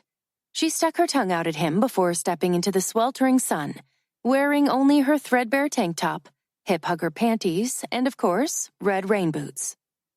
"Oh man, my dad's going to crap his pants," Cage grinned, while circling a soapy sponge over the hood of his truck. Jillian padded toward the mailboxes, squinting at him. "Why, did he have undercooked chicken for dinner last night?" Cage laughed. "No, he's usually not home to see you get the mail, but he just pulled in. Came home for lunch today." She retrieved her 3 pieces of junk mail. "Is my getting the mail an event around here? If you lived in college dorms, no. But around here, yes. You getting the mail is the event of the day for these guys. Except my dad. I don't think he approves of your..." Jillian raised a hand to her brow, blocking the sun. Cage shrugged. "Your free-spiritedness." "Can you elaborate?" "He means the strip show you give the neighbors." AJ stepped out from the corner of the garage. "Give us a minute, son." Cage's face looked pained as he fought to hide his monstrous grin. "Told ya," he chuckled before going inside the house. Jillian eyed AJ in his uniform. "Back to work today?" "Go put some clothes on." She laughed. "I'm not naked." "You look cheap and easy, strutting around wearing next to nothing in front of your neighbors." Jillian wet her lips, then bit them together. "I see. Did I taste cheap and easy last night?" AJ's eyes slipped from her gaze. "I'm probably more than 10 years younger than you. What will the neighbors think when they see you looking at me like the perverted, dirty old man you are? Like a dog salivating over a piece of meat." AJ's face masked into an unappreciative scowl, focusing his gaze back on Jillian's. "I have to get back to work." "It must be exhausting being grumpy all the time. When you're alone, do you roll around on the floor hugging your belly while laughing hysterically? Because it's human nature to smile and laugh. So holding it in for the sake of keeping up this stern facade of yours must feel like torture sometimes. Am I right?" AJ turned. "You don't know me." "I don't, but I feel you." Jillian's words stopped him like a fired gun. AJ looked over his shoulder. "Good day, Sarge." She took her barely covered body back in the house. A dreary cloud of sadness weighed on her. Luke had said those same words. "I feel you." Jackson finished his 2 lessons for the day and took Jillian to get her Harley. They grabbed an early dinner, then she set off for the open road, while he headed home for his first official date since arriving in Omaha, the daughter of a student. Jillian warned him it wasn't going to end well, but Jackson returned with the "look who's talking" face. She arrived home just after 7. The whole neighborhood was outside watering plants, walking dogs, chatting in driveways. The trademark rumble of her hog pulling into the development turned heads and unhinged jaws. Jillian smirked behind the shielded face of her helmet. If there was a noise limit for Peaceful Woods, she was most likely breaking it. "Yours?" Stan asked as she pulled off her helmet. He and Dodge sat in the pimped-out golf cart parked in her driveway, just feet from her garage. She shook out her long blonde hair, just because. Dodge and Stan shared a pleased grin that Jillian caught out of the corner of her eye. Yep, it's mine. You like? One by one, more neighbors gathered around because they really had nothing better to do than keep tabs on the new neighbors. It looks like a sweet ride. It doesn't have any Husker decals or a cooler on the back, but it's not bad at all. Dodge winked. Jillian grinned. Oh, Dodge, I knew when I saw your baby that any attempt to compete would be futile at best. But she's an okay ride, even if I have to stop at an actual bar to get a drink. She ran her hand over the seat. Hey, Sarge, what do you think of Jillian's Harley? Stan handed AJ a beer from Dodge's cooler. Jillian looked up, not realizing her surly-mannered neighbor had joined the evening circus gathering. Looks like she has too much time on her hands and too much money in the bank for someone her age. Yeah, Jillian, that's quite the purchase for someone mowing lawns and watching Lilith part-time. Marvin Houseby, Greta's husband, piped up. Jillian squinted at AJ for a second before moving her focus to Marvin. I do home parties at night, too. Oh, yeah? Like candles or the gourmet meal type stuff? Greta asked with complete innocence. Jillian smiled. She did offer edible underwear and edible chocolate body cream, as well as some scented candles that gave off an aphrodisiac aroma. Sort of, along with some other PPDs. The small gathering looked at each other in confusion, but nobody wanted to admit they didn't know what she meant by PPD, except AJ. PPDs? He questioned. Wicked delight danced across Jillian's face as she looked at AJ. Personal pleasure devices. Can I interest you in a private demonstration, Sarge? The cricket chirps amplified in the silence her words created. Then faces morphed into shock as everyone stared at Jillian and AJ. They, however, looked only at each other. Dodge cleared his throat.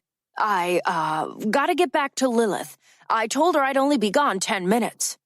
With his cue, everyone else mumbled a few excuses and wandered back to their houses, leaving Jillian and AJ alone. Sex toys? Come inside, AJ. Jillian shrugged off her leather jacket as she walked in the house. I don't want to see your... The door shut before AJ could finish his protest.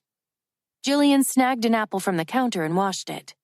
The grin on her face grew as she waited for the back door to open. She knew AJ was standing in her garage, grumpy as hell, contemplating his move. There was little doubt in her mind that he would eventually come inside. She knew underneath that seemingly impenetrable layer of stubbornness was an undeniable curiosity that made him just as human as everyone else.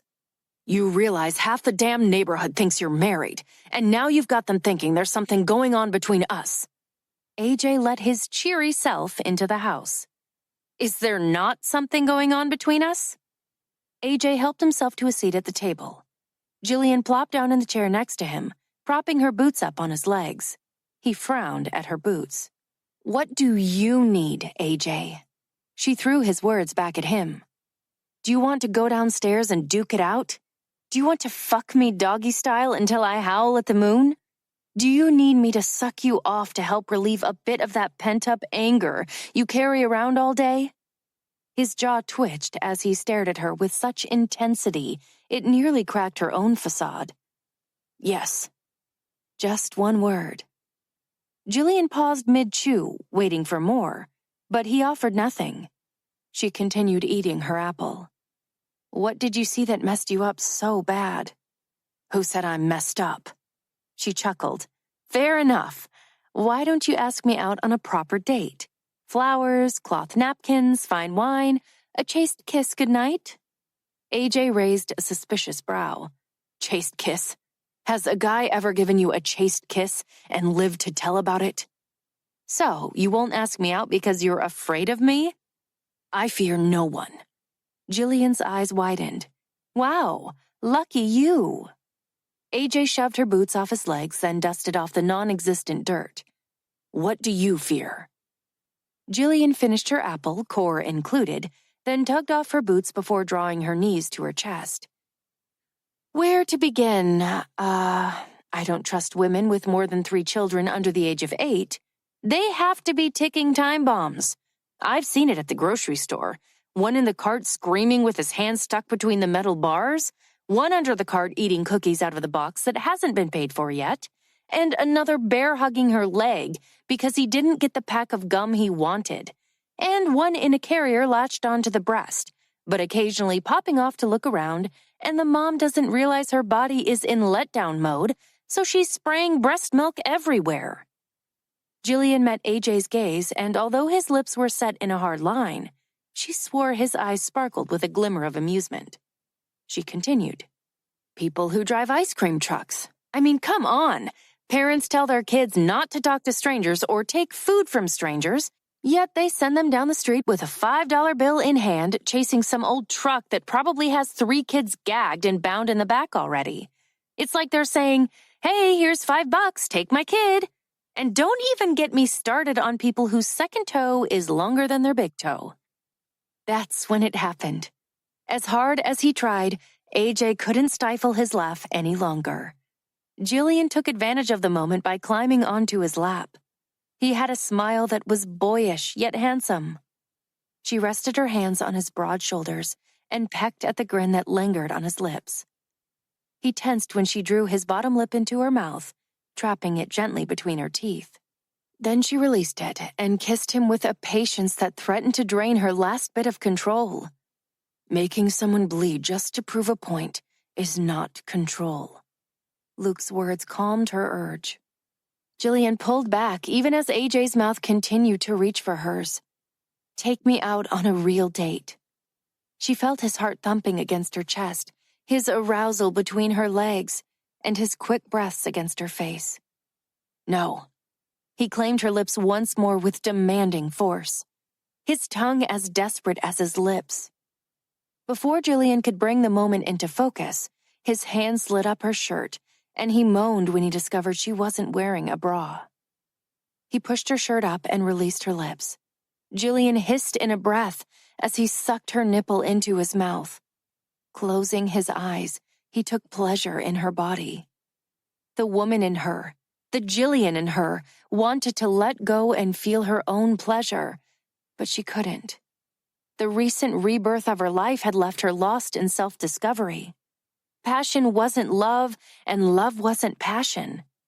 Her physical urges felt like emotional needs, yet she knew that wasn't possible.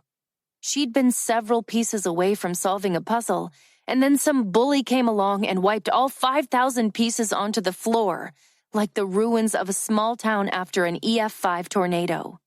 "Enough," Jillian said, swallowing hard.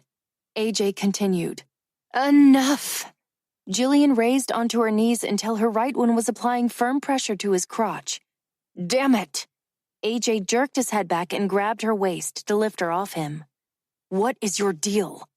Jillian walked into the kitchen and jotted down her phone number on a piece of paper. "Here." She handed it to him. "Congratulations for not being messed up from your past, but I kind of am. So when you're ready to treat me with respect, give me a call." AJ stared at it, then stood. "That won't be happening." He tossed the piece of paper on the table and walked out the door. Jillian laughed to herself. She didn't think it was possible to find someone functioning in society that was as messed up as she was. Wrong. 5 days passed before Jillian saw AJ again. The complete lack of activity next door led her to believe he had disappeared like Cage said he did on occasion. She kept busy with 2 lucrative Lascivio parties, keeping the yards looking trim, and her favorite job, watching Lilith. "Jesus, Dodge, what the hell happened?" Jillian winced, looking at the stitched-up gouge between his 2 black eyes. "Nasty leg cramp in the middle of the night on Sunday. Fell out of bed and the corner of the nightstand high-fived my head before the rest of my body hit the ground. Stan had to take me to the emergency room at 2 o'clock in the morning. But don't worry, it looks worse than it feels." "I don't doubt that, because I'm going to be honest with you, Dodge. It couldn't look much worse." "Just as well, young lady. At least now you won't be flirting with me so much and making the missus jealous." Jillian looked over at Lilith, who was enraptured with a grin on her face while reading what must have been a good book. Yeah, I'm sure that's been a real issue. Dodge looked down at his phone.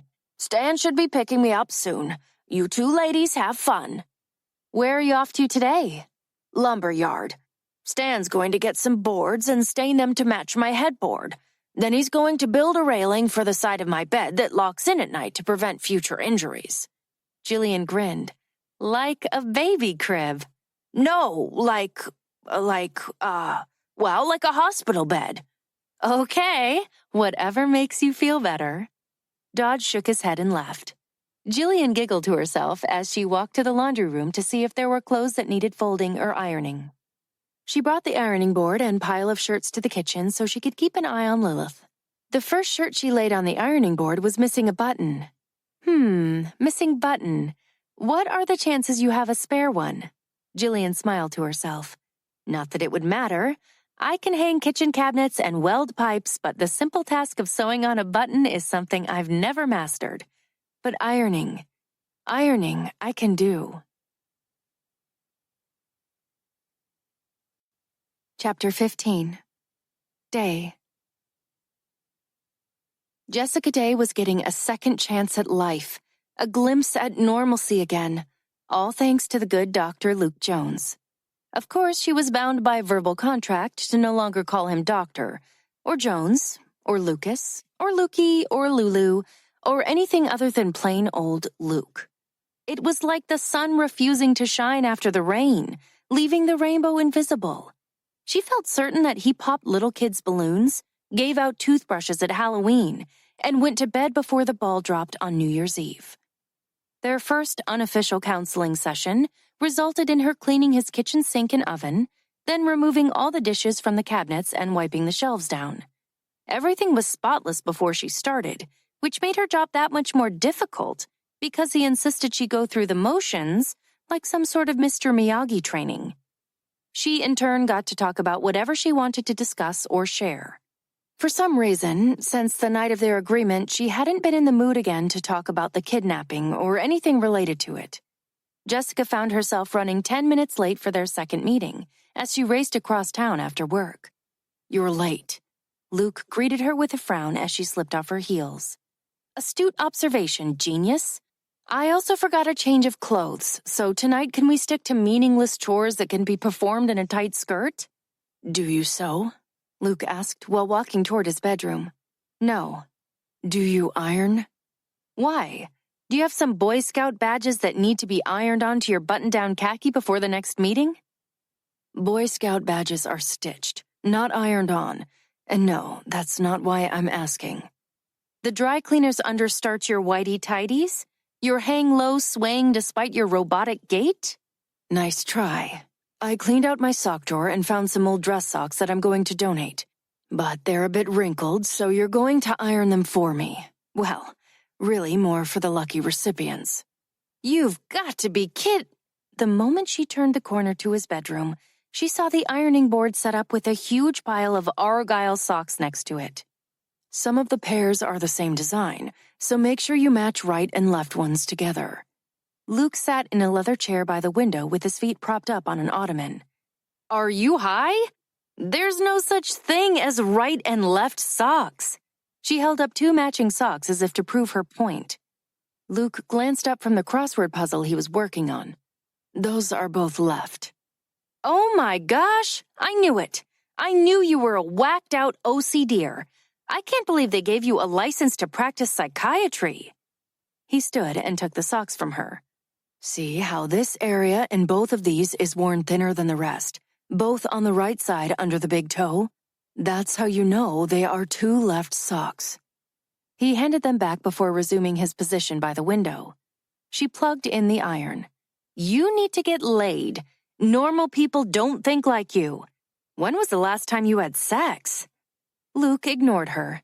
It was his usual MO when she tried to pry into his life. I bet you're a missionary, man. By the book. 7.5 minutes of foreplay, 30 seconds of clitoral stimulation to get her lubed up, and exactly 35 thrusts until climax, followed by 10 minutes of spooning, a kiss on the cheek, and maybe even a gentlemanly thank you before insisting she leave so you can get your necessary 8.5 hours of sleep. Luke didn't flinch. Do you suppose there's a high demand for Argyle socks at Goodwill? Do they even accept socks there? It's like donating underwear. Really, who wants to risk athlete's foot or toenail fungus? I don't know. It freaks me out a little, like bowling alleys.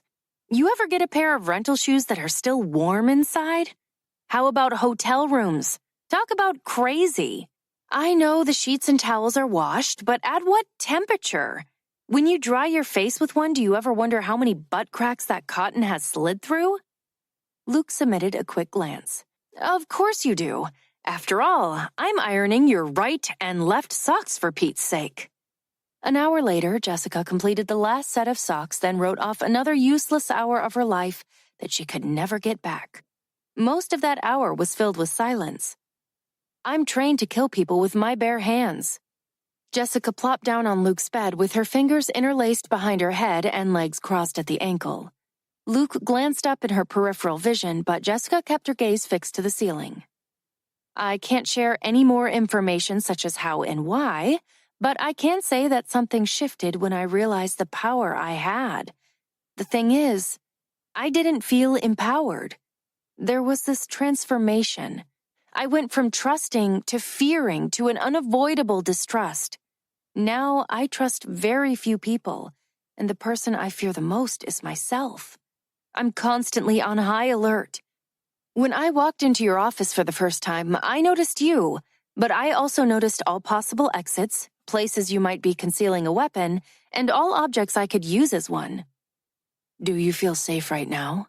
Luke asked. Jessica closed her eyes and exhaled. Relatively. You have 3 things plugged into the walls of this room. I could use any of those cords to strangle you. I could bludgeon you with either weighted bookend on your shelf or the statue in the northeast corner of the room. However, the only weapon I've found was a pocket knife in your closet the first time I came here. And it's barely even a weapon, so I'd most likely kill you with my bare hands before you'd have a chance to release the money clip in your pocket that you habitually rub between your thumb and middle finger. Is that a threat? Jessica laughed, opening her eyes as she turned toward him. No.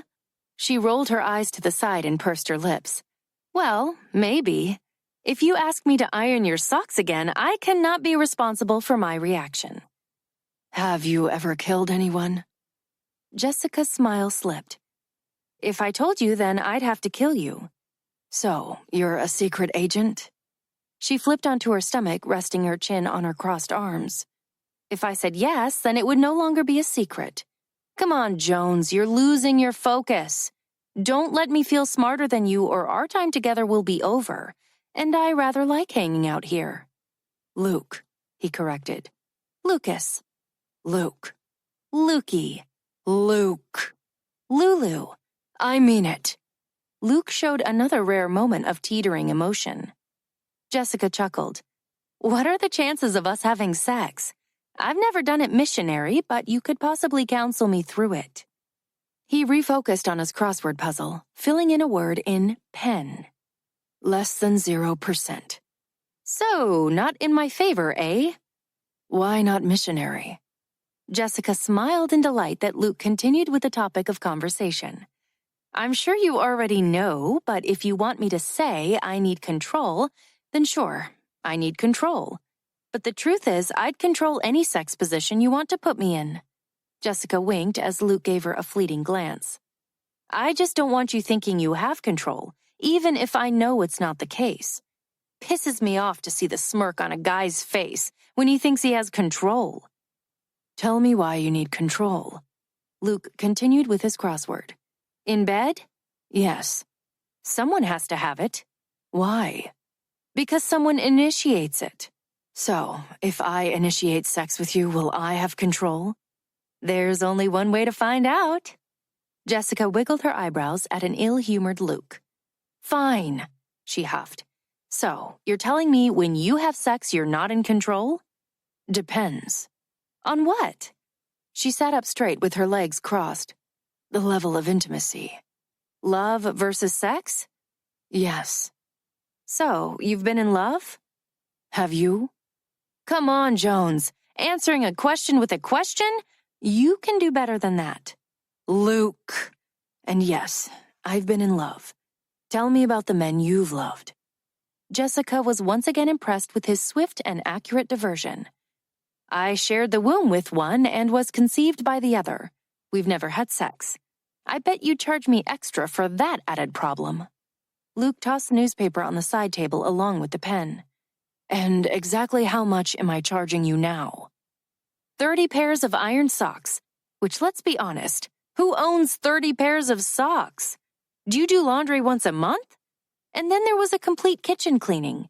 I'm just saying, incest would probably have me on my knees in front of your toilet scrubbing it with a toothbrush. He folded his hands in his lap.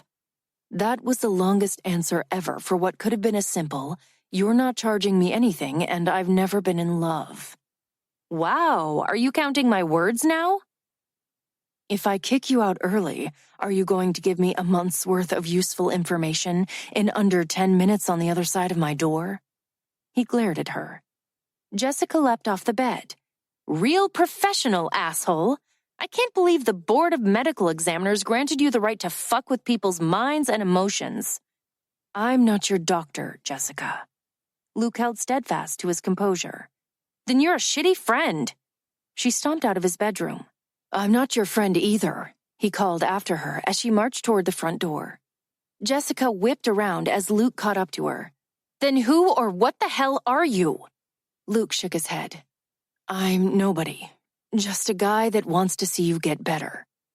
A caustic anger roiled in her chest. Well, I don't need nobody. I need somebody. I trusted Dr. Jones and I trust my friends, but you're neither. So I'm not going to lay my whole fucking world at the feet of nobody. Luke stepped toward her until her back was pressed to the wall. His blue eyes turned to coal. Your problem is you don't trust anyone. Not me, not your family, and not your friends. Maybe what you need right now is a nobody. A dumping ground for all of your problems. Someone who's not your past, nor your future. I won't feel responsible or guilty or judge you. You can make up 100 pet names for me, plot out my death in 50 different scenarios, and question me about my favorite sex position. But it won't make you better. That was the first time Luke broke Jessica's heart. She didn't want him to be a nobody. During the months that they'd been together, she'd convinced herself that he would make her better. Not his willingness to listen, not his words of wisdom, but him. The first tear surrendered. There were two of them. One served as the decoy, the other shot us with a tranquilizer gun like we were rabid animals. I wasn't sure if it was hours or days that we spent coming in and out of consciousness. I remember vomiting on myself at one point and wetting my pants. Then we were dying of dehydration. Swollen tongues, confusion, dizziness, heart palpitations. Finally, they offered us water out of a shared dog dish. We were almost too weak to even drink. Then they offered us food, actual dog food. I didn't eat it, but Claire did. Forrest said he'd cut her if she didn't. Each blink released more tears. Her eyes never strayed from Luke's. He never cut you? Jessica shook her head. Do you know why? Because I wanted him to. I dared him. Taunted him, practically begged him. It was like he knew. Knew what? Salty tears melted onto her tongue when she sucked in her lips and swallowed back the words that she hadn't said in almost a decade. Knew what, Jessica? Luke cupped her face in his hands. I'm hungry. Her tears dried up as her expression softened to a blank stare. He nodded, releasing her. We can be done for tonight. She drew in a breath and released it with absolute control, putting away the past in its safe spot and focusing again on the present. Want to go get something to eat with me? I can't. Luke took a step back. Are you on a diet? He smiled, barely, but it was a smile. No, we can't be seen together. She slipped on her shoes. Are you famous?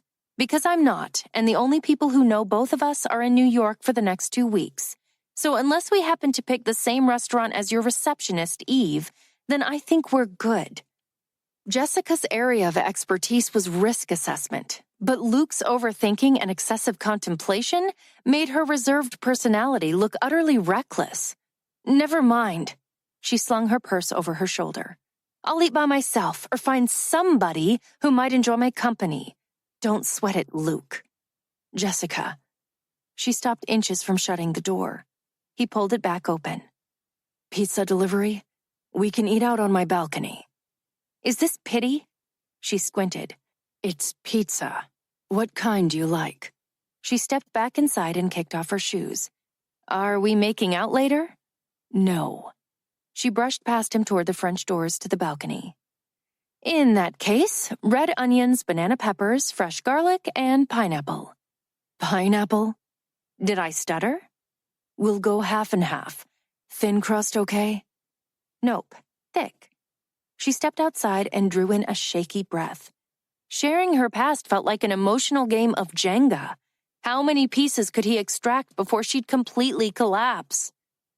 After he ordered the pizza and changed into something more casual, Luke joined her on the balcony. Beer or wine? He held up 2 bottles of Heineken in one hand and a bottle of white wine and a wine glass in the other. Wine, never beer. It tastes like piss. Luke shook his head, his usual sign of annoyance. Wine for you, piss for me. He sat opposite her at the table and poured her a glass of wine. I use beer to drown out the world. Haven't had it in years. So if you see me drinking beer, think of it as an SOS. Luke popped the cap off his beer. I drink wine when I'm trying to impress a woman I really like. So, if you see me sipping a glass of Pinot, then try to avoid embarrassing me. He raised his bottle of Heineken. To you, not needing to drown out the world. Jessica grinned and tapped his bottle with her glass. To you, not trying to impress me. She took a sip of wine. So if you were having a glass of Pinot tonight, what would you be sharing about yourself that would sound impressive? Luke tapped the mouth of his bottle against his bottom lip, once again contemplating his response. I'd say I shouldn't really be drinking wine or eating thick crust pizza tonight, because my best friend Gabe has talked me into training for a triathlon with him and his girlfriend. They asked you? Jessica's voice squeaked as her back straightened. Gabe did. Huh, Kelly didn't say anything. Long Beach? Yes. I'm signed up too. I know, that's why I suggested thin crust. She laughed. Triathlons for me are like a 10K to a marathoner. I train, so Kelly has a partner. I overdress, so she sees me sweat. I fake labored breathing, and I stay 3 steps behind her when we jog, so she thinks she's setting the pace. Then she heads home, and I put in 5 more miles at double the pace, an hour of sparring with my brother, and an hour of abs. I swim 3 times a week and bike on Saturdays. But don't tell her any of that, please. Luke set his beer down on the table. And you call me OCD? I'm disciplined, not obsessed. Okay. I failed to impress you with my piss beer or triathlon training. What do you have? Jessica's eyes grew wide. You want me to try and impress you? Yes. And what I just said didn't do it? It only explained why you have too much muscle, too little fat, and a personality stuck in overdrive. Overdrive? I'll take that as a compliment.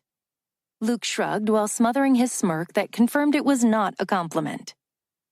Fine, let's see. When I'm not wearing a skirt or dress, I'm wearing jeans, black boots, a helmet, and riding around town on my motorcycle. Jessica had learned that Luke wasn't easily surprised and rarely impressed, but she had captured his attention. Surprised? Impressed? The doorbell rang. Yes, and a little. I'll be right back. He returned with the pizza and plates. A motorcycle girl, huh? The glimmer of curiosity in his eyes compounded everything else she already found irresistibly sexy about him. Anything with a motor, really. My dad likes to work on cars and motorcycles in his rare moments of free time. He says it's de-stressing and therapeutic. So at a young age, I learned that if I wanted to spend time with my dad, it was going to be under the hood or beneath a car, handing him greasy tools. Your brother too? Jude? No way. Jude didn't even care to get his driver's license at 16. He's a computer geek, or genius, in his words. The first car he bought himself was a Jetta. A Jetta! Can you believe that? I hear they're reliable cars. Luke took a bite of pizza. Oh my gosh, you have one, don't you? He shook his head, dabbing his mouth with a napkin. No, I'm just making an observation. Well, don't. Jessica rolled her eyes at her brother, knowing that he was somewhere sensing her disapproval. After a dinner that felt like a galaxy away from their doctor-patient relationship, Jessica looked at her watch that read 11:15. Oh, crap! I've kept you up way too late. She stood, grabbing her plate and wine glass. I've got it.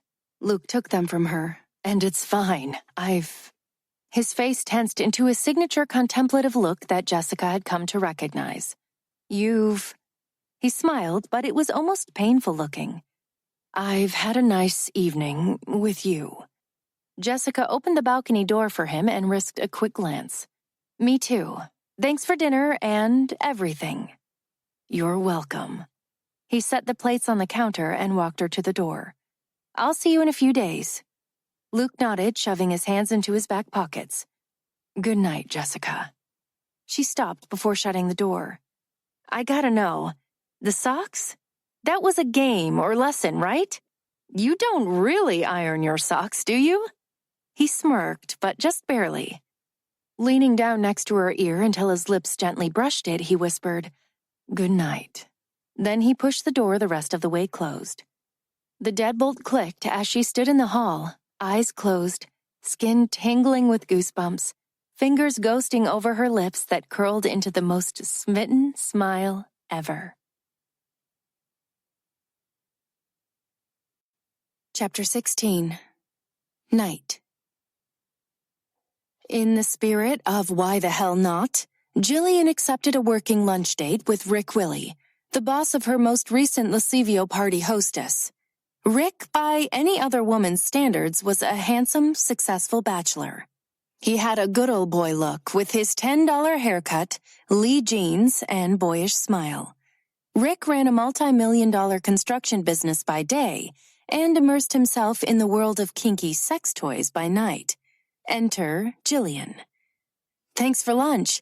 I have to admit, I've never had a picnic in the back of a pickup before. Rick nodded with ignorant pride. I had to keep an eye on my crew, but I couldn't pass up the opportunity to have lunch with you. Gina said you're my soulmate.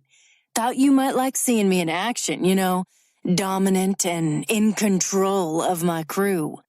The poor attempt at sexual innuendo brought a mini vomit up Jillian's throat. She swallowed it back down and held open her front door. Yeah, there's nothing sexier than a guy who knows his way around a walkie-talkie. She rolled her eyes as he followed her into the house. So, how does this work? He bit his lower lip and nodded slowly. Jillian fought the grimace that pulled at her face as his eyes roved her body. Ew. Excuse me? He leaned closer. She cleared her throat. I said, you need to try the new vibrating pleasure pocket. Oh, yeah? He strutted his neck like a bird. Yeah, just a second. She retrieved the pleasure pocket from her box of toys. What if it doesn't fit? Jillian made a quick inspection of his scrawny body. Sorry, it doesn't come in a smaller size. He smirked, wiggling his eyebrows. I'm not talking about it being small, if you know what I mean. More bile crept up her throat. I'm sure it will be fine. Maybe I should try it first. Maybe you could demonstrate it on me. There were indeed a lot of maybes, but Jillian's were more like, maybe I should be selling you a strap-on penis or a magnifying glass to find yours. Or maybe I should shove my thumb into your jugular and put us both out of our misery. Jillian held up a finger and ran back to the bedroom, returning a few seconds later with a condom. Rick's eyes lit up. Another ew escaped Jillian's mouth. Here, go to the bathroom and try it out. His brow furrowed. With a condom? Yes. If you don't like it, I can't very well sell it to someone else after you've shot your spunk into it. He took it with a reluctant look on his face. Okay, are you going to wait out here? Yes. Will you talk to me while I'm in there trying it out? No. His shoulders slumped as he went into the bathroom. A shivering jolt of heebie-jeebies racked her body. I'm removing my pants, he called. I don't need to know that. She cursed Jackson and a stupid job choice for her. I'm sheathed and slipping it on my big guy. He continued his commentary. She stuck her fingers in her ears and squeezed her eyes shut. Oh, fuck, this is good. Yoo-hoo, Greta called through the screen door. Shit, who's that? Rick yelled. My neighbor, just finish up. What? I can't. What do I do? Oh, God, it's going faster. Shit, fuck, shit, it won't shut off. Help! Jillian? Greta called as the screen door opened. Is that you? I'll be right there, Greta. My dick's going to break off. Shh, calm down and open the door. The door flung open and a panicked Rick shuffled toward Jillian, with his pants at his ankles and his hands gripping the pleasure pocket like a fireman with a hose. Don't come out. Get it off. Rick charged toward her and Jillian stepped to the side. He tripped and flew forward into the newel post. Ah, fuck. Jesus, are you all right? What's going on in there? Greta's voice drew closer. Is everything okay? Don't touch me. Rick grabbed his pants, pulling them up his legs with one hand, while the other covered his bloodied nose, shoving past Jillian and nearly bowling over Greta as he shot past her and straight out the front door.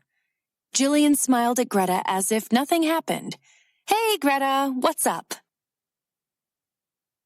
Sergeant Monahan slept in his office for 3 nights, worked out with punishing intensity, and snapped at everyone around him, until his superior sent him home for a mandatory week's vacation. Exactly what he did not need, a close proximity to his neighbor. Cage started daily practice, which meant AJ did not see him very often.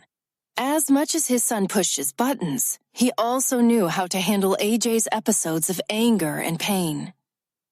Yoo-hoo, Sergeant! Greta waved at AJ the moment he got out of his Jeep. He forced a smile. Hi, Greta.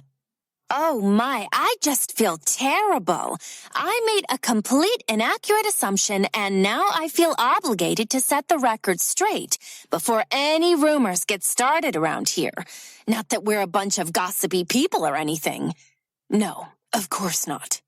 AJ choked out the words, lacking any sort of sincerity. Anywho, I know this is going to come as a shock to you. It's been for everyone else, but the Knights, they're not married. They're actually brother and sister. No. Yes, I know. Who would have thought, right?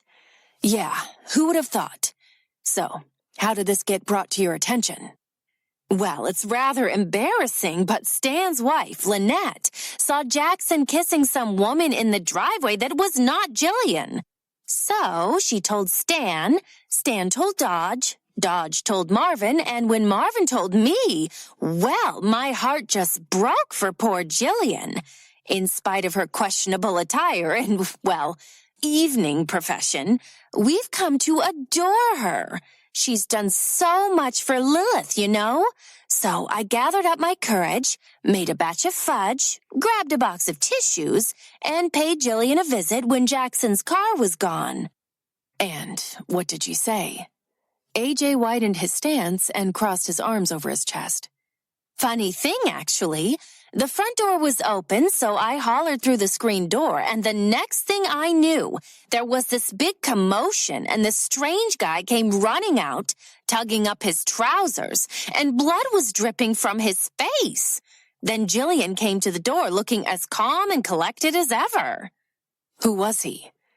Well, at first she told me he was an interior designer, and he had a seizure on the toilet, felt utterly embarrassed, and then ran out. What? I know. Jillian has exceptional taste. Why would she need an interior designer? It just didn't add up. Then she saw the fudge and box of tissues, so I decided to forge ahead with my original mission. And when I finally worked up the nerve to tell her, she fell into a fit of laughter and proceeded to tell me that Jackson's her brother. Then she told me on the, and I quote, down low, that the guy I saw running out of the house was actually her date and he injured himself. Greta looked around, then lowered her voice. With a PPD. AJ cleared his throat. Excuse me? Greta made another visual sweep of the area. Personal pleasure device. She whispered closer to his ear. But you didn't hear it from me. I'd hate to start any rumors. AJ's jaw clenched while the silent pulse of a headache grew with each passing second. Thanks for clearing all that up, Greta. Don't mention it, dear. I'd better get back to Marvin. He's trying to shove a beer can up a chicken's ass for dinner tonight. AJ nodded. As soon as Greta crossed the street, Jackson pulled out of their garage in Woody. He shot AJ a smile and waved as he drove out of the development. AJ needed to start doping up on pain meds, but his urge to pay Jillian a visit hijacked all common sense and urgency for self-preservation. Coming! Jillian called when AJ rang her doorbell. Sarge, she glanced at her watch. You're home early, but then again, it's been days since I've seen you around at all. Did you take a trip or have you been avoiding me? She opened the door to let him inside. Someone witnessed a bloodied victim of yours fleeing the scene of the crime. Jillian smiled as she leaned against the piano. Good news travels fast around here. I thought it would. Yes, I had a date. The hostess from my Lascivio party last week fixed me up with her boss. No need to be jealous, AJ. I made him take me to lunch before he got to second base. I also made him ask for permission, which you didn't do. AJ stared at her through slit eyes. Greta said he ran out with his pants down. She chuckled. So, you are jealous. I told you all you had to do was take me on a date. AJ shook his head in disgust and walked toward the door. If that's all it takes, then you're a cheap fuck. AJ gulped down 2 pills with a tall glass of water before his doorbell rang. He hated his temper and the sharp words that sliced through his mouth. Even more, he hated that his neighbor robbed all his control. What? He groaned, seeing Jillian on the other side of his screen door. You are such a stubborn ass. She threw open the screen door and shoved his chest, forcing him back a few feet. What the hell? It was a vibrating pleasure pocket. Rick Willie loves 2 things, softball and sex toys. That's why he got fixed up with me. We went to lunch and I offered to show him a few things.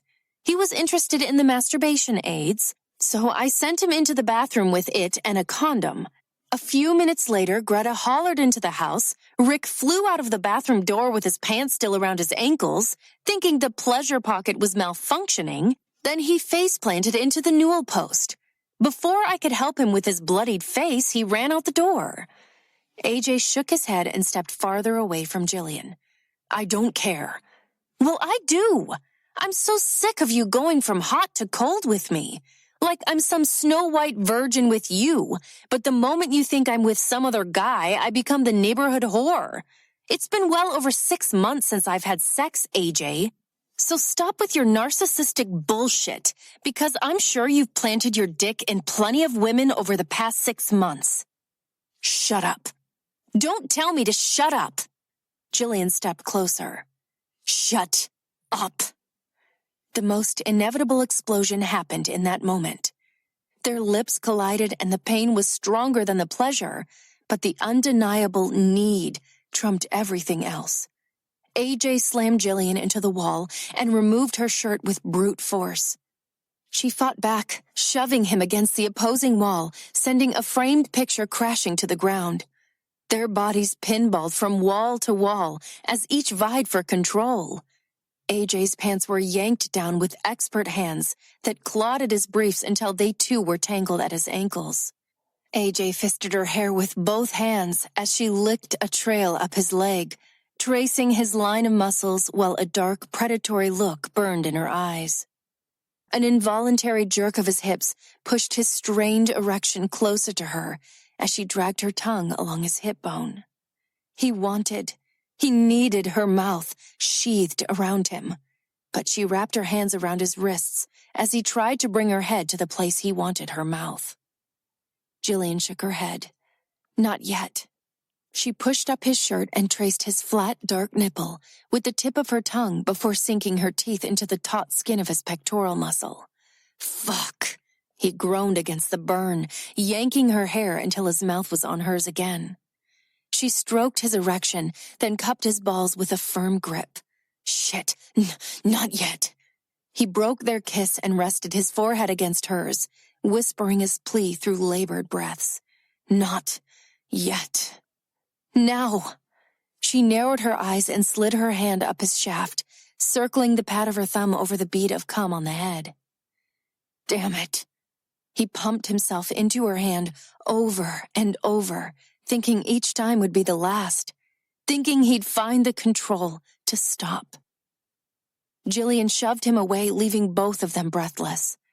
Take your shirt off, she demanded as she removed a condom from the pocket of her jeans. The swollen tip of AJ's erection thickened even more when he saw confirmation of Jillian's intentions.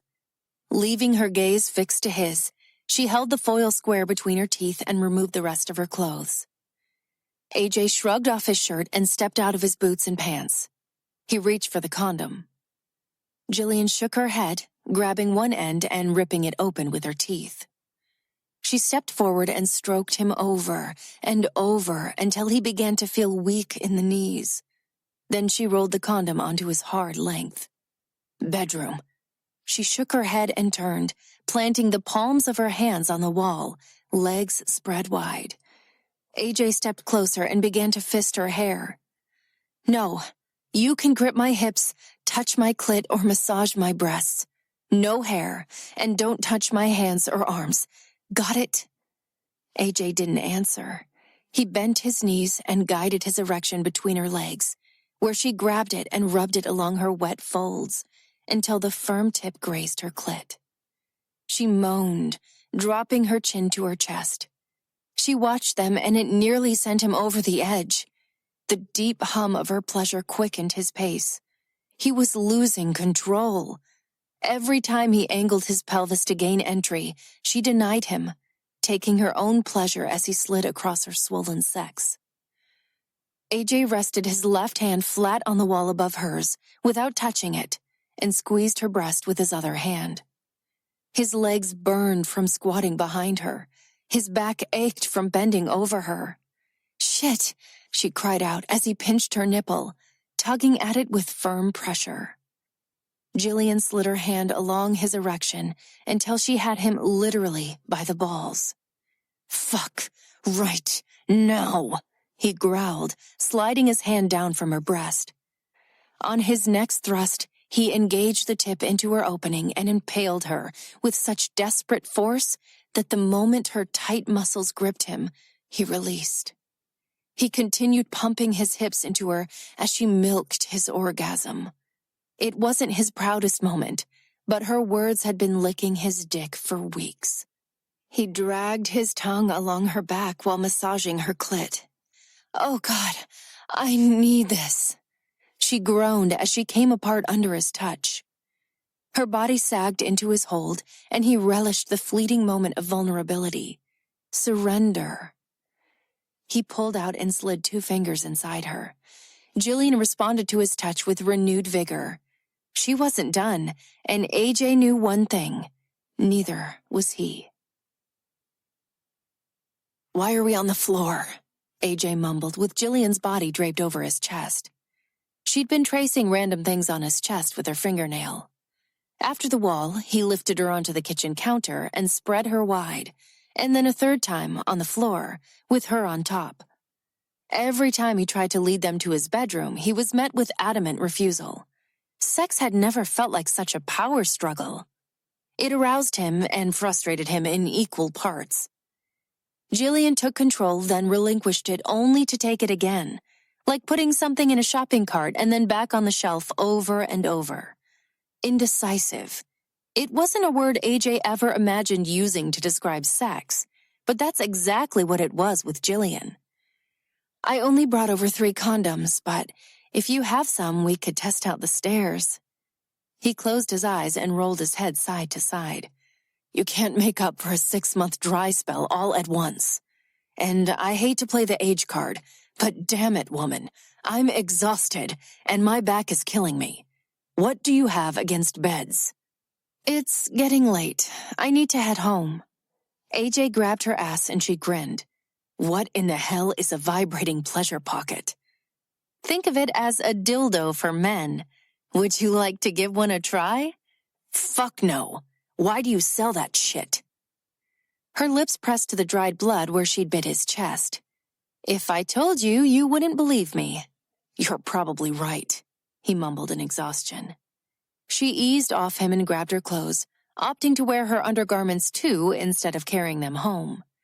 AJ peeked open his heavy eyelids, admiring her body, remembering the salty taste of her sweat-glistened skin and the feel of her muscled legs clamped around his waist as he rocked into her. She was dangerous, unforgettable, and lethally addictive. Thought you were too tired, or are you just saluting me goodbye? She fastened her jeans. AJ was fully erect again. Just the thought of her played havoc on his control. I might need an extra leg to help drag my tired ass into bed. She laughed at AJ's rare moment of humor that he still managed to deliver without a smile. Good night, AJ.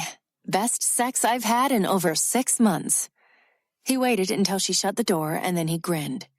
I see you smiling, you grumpy bastard, she yelled while banging her palm against the sidelight window. Chapter 17. The loving chime of ass up, shoes on woke Jillian 3 hours before her usual time. She took refuge under her pillow and comforter, a symbolic bug off. Jackson snagged the covers and yanked Jillian's pillow from her grasp before taking them hostage in the living room. Asshole!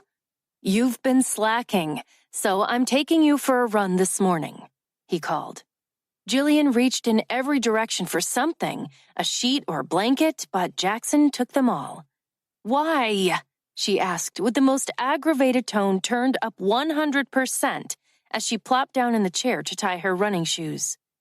You need exercise like other humans need food and water. This past week you've been skipping your evening run and avoiding me every time I mention sparring. Not the same, dick face. I won't die without exercise. Jackson walked toward the door. No, but I might kill you if you get too bitchy, which is inevitable when you go too long without expending some of that energy. Jillian shut the door behind her and raced out in front of him. For your information, I exercised yesterday while you were on your date. Doing what? Things like stretching and endurance type stuff? Screwing the neighbor? How was your date? Fine. Fine? Well, you've seen her 3 times in the past week, so fine must be code for she's boring but good in bed. We haven't had sex. Jillian nearly stumbled over her own feet. You what? She's younger than me. That is a surprise. Still doesn't explain anything. She's an easy 11 out of 10. Yada yada. And she's a virgin. Jillian grabbed onto Jackson's arm to keep from falling over. No way. How young is young? That's just it. She's 22 and her body is... Pig? No, she's not fat at all. She rolled her eyes and shoved him off the sidewalk. He recovered with a grin plastered across his face. It's not my fault. I honestly had no intention of sleeping with her anytime soon. I was serious when I said this Jackson guy is going to take it slow. But on our second date, when I leaned over the front seat to kiss her goodnight, she attacked me. The next thing I knew, she was straddling my lap and dry humping the hell out of me like a bitch in heat. I actually came in my jeans. What 30-year-old guy gets dry humped in his car? Jillian's legs couldn't keep up. Her laughter zapped all her energy, so she bent over, resting her hands on her knees. I can't breathe, she hackled, out of control. Jackson rested his hands on his hips and walked in circles around her. That's not the worst part. She shook her head. No more. My sides hurt. I have to say it. I mean, I don't think this girl's normal, but maybe they're just bred different here in the Midwest because last night's date could never be outdone. Apparently she's a big Sesame Street fan, so she wore this tight-fitting Big Bird shirt to the bar. She only had one glass of wine, but by the time we got to her apartment, she was seriously horny. Jillian glanced up, wiping tears from her eyes. Big Bird makes her horny? Jackson grimaced. Not exactly. He dug his teeth into his bottom lip and looked around for unsuspecting ears. Mr. Snuffleupagus makes her horny. Jillian's brows knitted, and then it hit her. Oh my God, She motioned toward his shorts. Is Mr. Snuffleupagus? Jackson nodded. She fell to her knees in the grass, laughing, crying, and hugging her stomach. There's more. She shook her head. No way. You know my glasses that you love so much? Well, she wanted to give me, or Mr. Snuffleupagus, head while he wore those glasses. Jillian collapsed onto her side, and not a single word made it past her laughter that was nearly silent because she couldn't catch her breath. The chick's messed up, right? You let her? She had on the tightest damn shirt I'd ever seen, and she wanted to suck my dick. And it's been a long time since I've had a woman's mouth on me like that. So, yeah, I let her. I was so fucking hard by the time she asked. I think I would have let her add a wig, lipstick, and clip-on earrings to Mr. Snuffleupagus. Stop! Pee! I'm going to pee my pants! The worst part? I'm seeing her again tonight. Jillian wiped her swollen eyes and exhaled several slow breaths. Never, and I mean ever, have I heard anything so flat-out hysterical. The sad part, she fought back more giggles, is that I will never be able to do that to a man without thinking about my brother's penis dressed up like Mr. Potato Head. You've completely ruined that for me. Jackson held out his hand and helped her off the ground. Just as well. I don't like to think about my sister giving some dude a blowjob. Way to make it sound completely random, like I'm a total slut. Jillian jogged to catch up on the run Jackson decided to resume. You're not a slut. He paused before his next statement. Have you had any more moments with AJ? She pushed out in front a few steps. Well, I don't know what your definition of moment is, so... Have you had sex with him? Sex? With AJ? I mean, we've done stuff, and we sort of... Yes. We did it yesterday 3 times in a row, just bang, bang, bang, and it was so good, and the most incredible release, and no. Jesus, Jillian, it was a yes or no question. Are you kidding me, Mr. Snuffleupagus? You get dry hump and penis dress up, but all I get to share is yes or no? So, what's the damage? Jackson's voice began to sound labored. Bite mark on his pec. Jillian knew the question, and she refused to lie to her brother. First of all, he knew when she was lying, and second, she never wanted to lie to him. Jackson had always been her truth, a litmus test of her sanity. Luke took over that role for a while, but he wasn't there anymore, so she needed Jackson. Why? I'm trying to figure out who I am. Then start with who you're not, which is Jessica Day. She was fucked up. You don't have to be. Jillian Knight can be whomever you want her to be. Jillian chuckled. As long as she sells sex toys. Exactly. The conversation died when they became too winded to talk. Knights? Jillian glanced ahead as they neared the entrance to Peaceful Woods. The familiar voice was her uniformed lover jogging toward the entrance from the opposite direction. "Hey, AJ." Jackson nodded. Jillian hadn't prepared for the awkward next day moment, but at that point, she knew there was no way around it. She had only a few seconds to react. "Neighbor?" Brilliant reply. Jillian had a half-dozen names for him, but neighbor wasn't one. Maybe her subconscious was reminding her the man she'd been very intimate with was in fact her neighbor, and that nothing good could come of their admittedly volatile relationship. "So, I have a lesson in an hour. Jackson played his part as cool as the 90-degree day. "See you two, crazy kids later." He continued jogging home. Jillian and AJ were too enthralled in each other's reaction to give Jackson's gibberish much attention. "I thought you jogged at night." She shrugged. "I do. This wasn't a jog. It was one sibling dragging the other around the block a few times by her hair." AJ nodded with his usual stoic expression. Jillian's sarcastic personality was always received with rotten tomatoes when AJ was her audience. "I'm off work for a week." Oh. It was hard for her to process the meaning behind his statement. It could have been an offer for more sex, but that was too risky of an assumption to make without more to go on. "Well, what are your plans for your time off?" He stepped closer until she was forced to strain her neck to look at him. "I haven't decided yet. You might as well know I suck at beat around the bush." "So where are you at with this morning? Are you wanting to pretend that nothing happened? Are you getting ready to have the 'it was a mistake' speech? Or are you entertaining the idea of doing it again? In which case the answer would be no, because..." Jillian hated herself for not having a good reason and for wanting to tackle him right then and there. Because you don't even like me. You're always so damn grumpy and implying that I'm a whore because I'm confident in my own skin, and I sell PPDs for a living, and not even by choice. And I'm trying to be happy and feel settled here, and I know you're going to screw that up for me." She didn't even realize what had happened.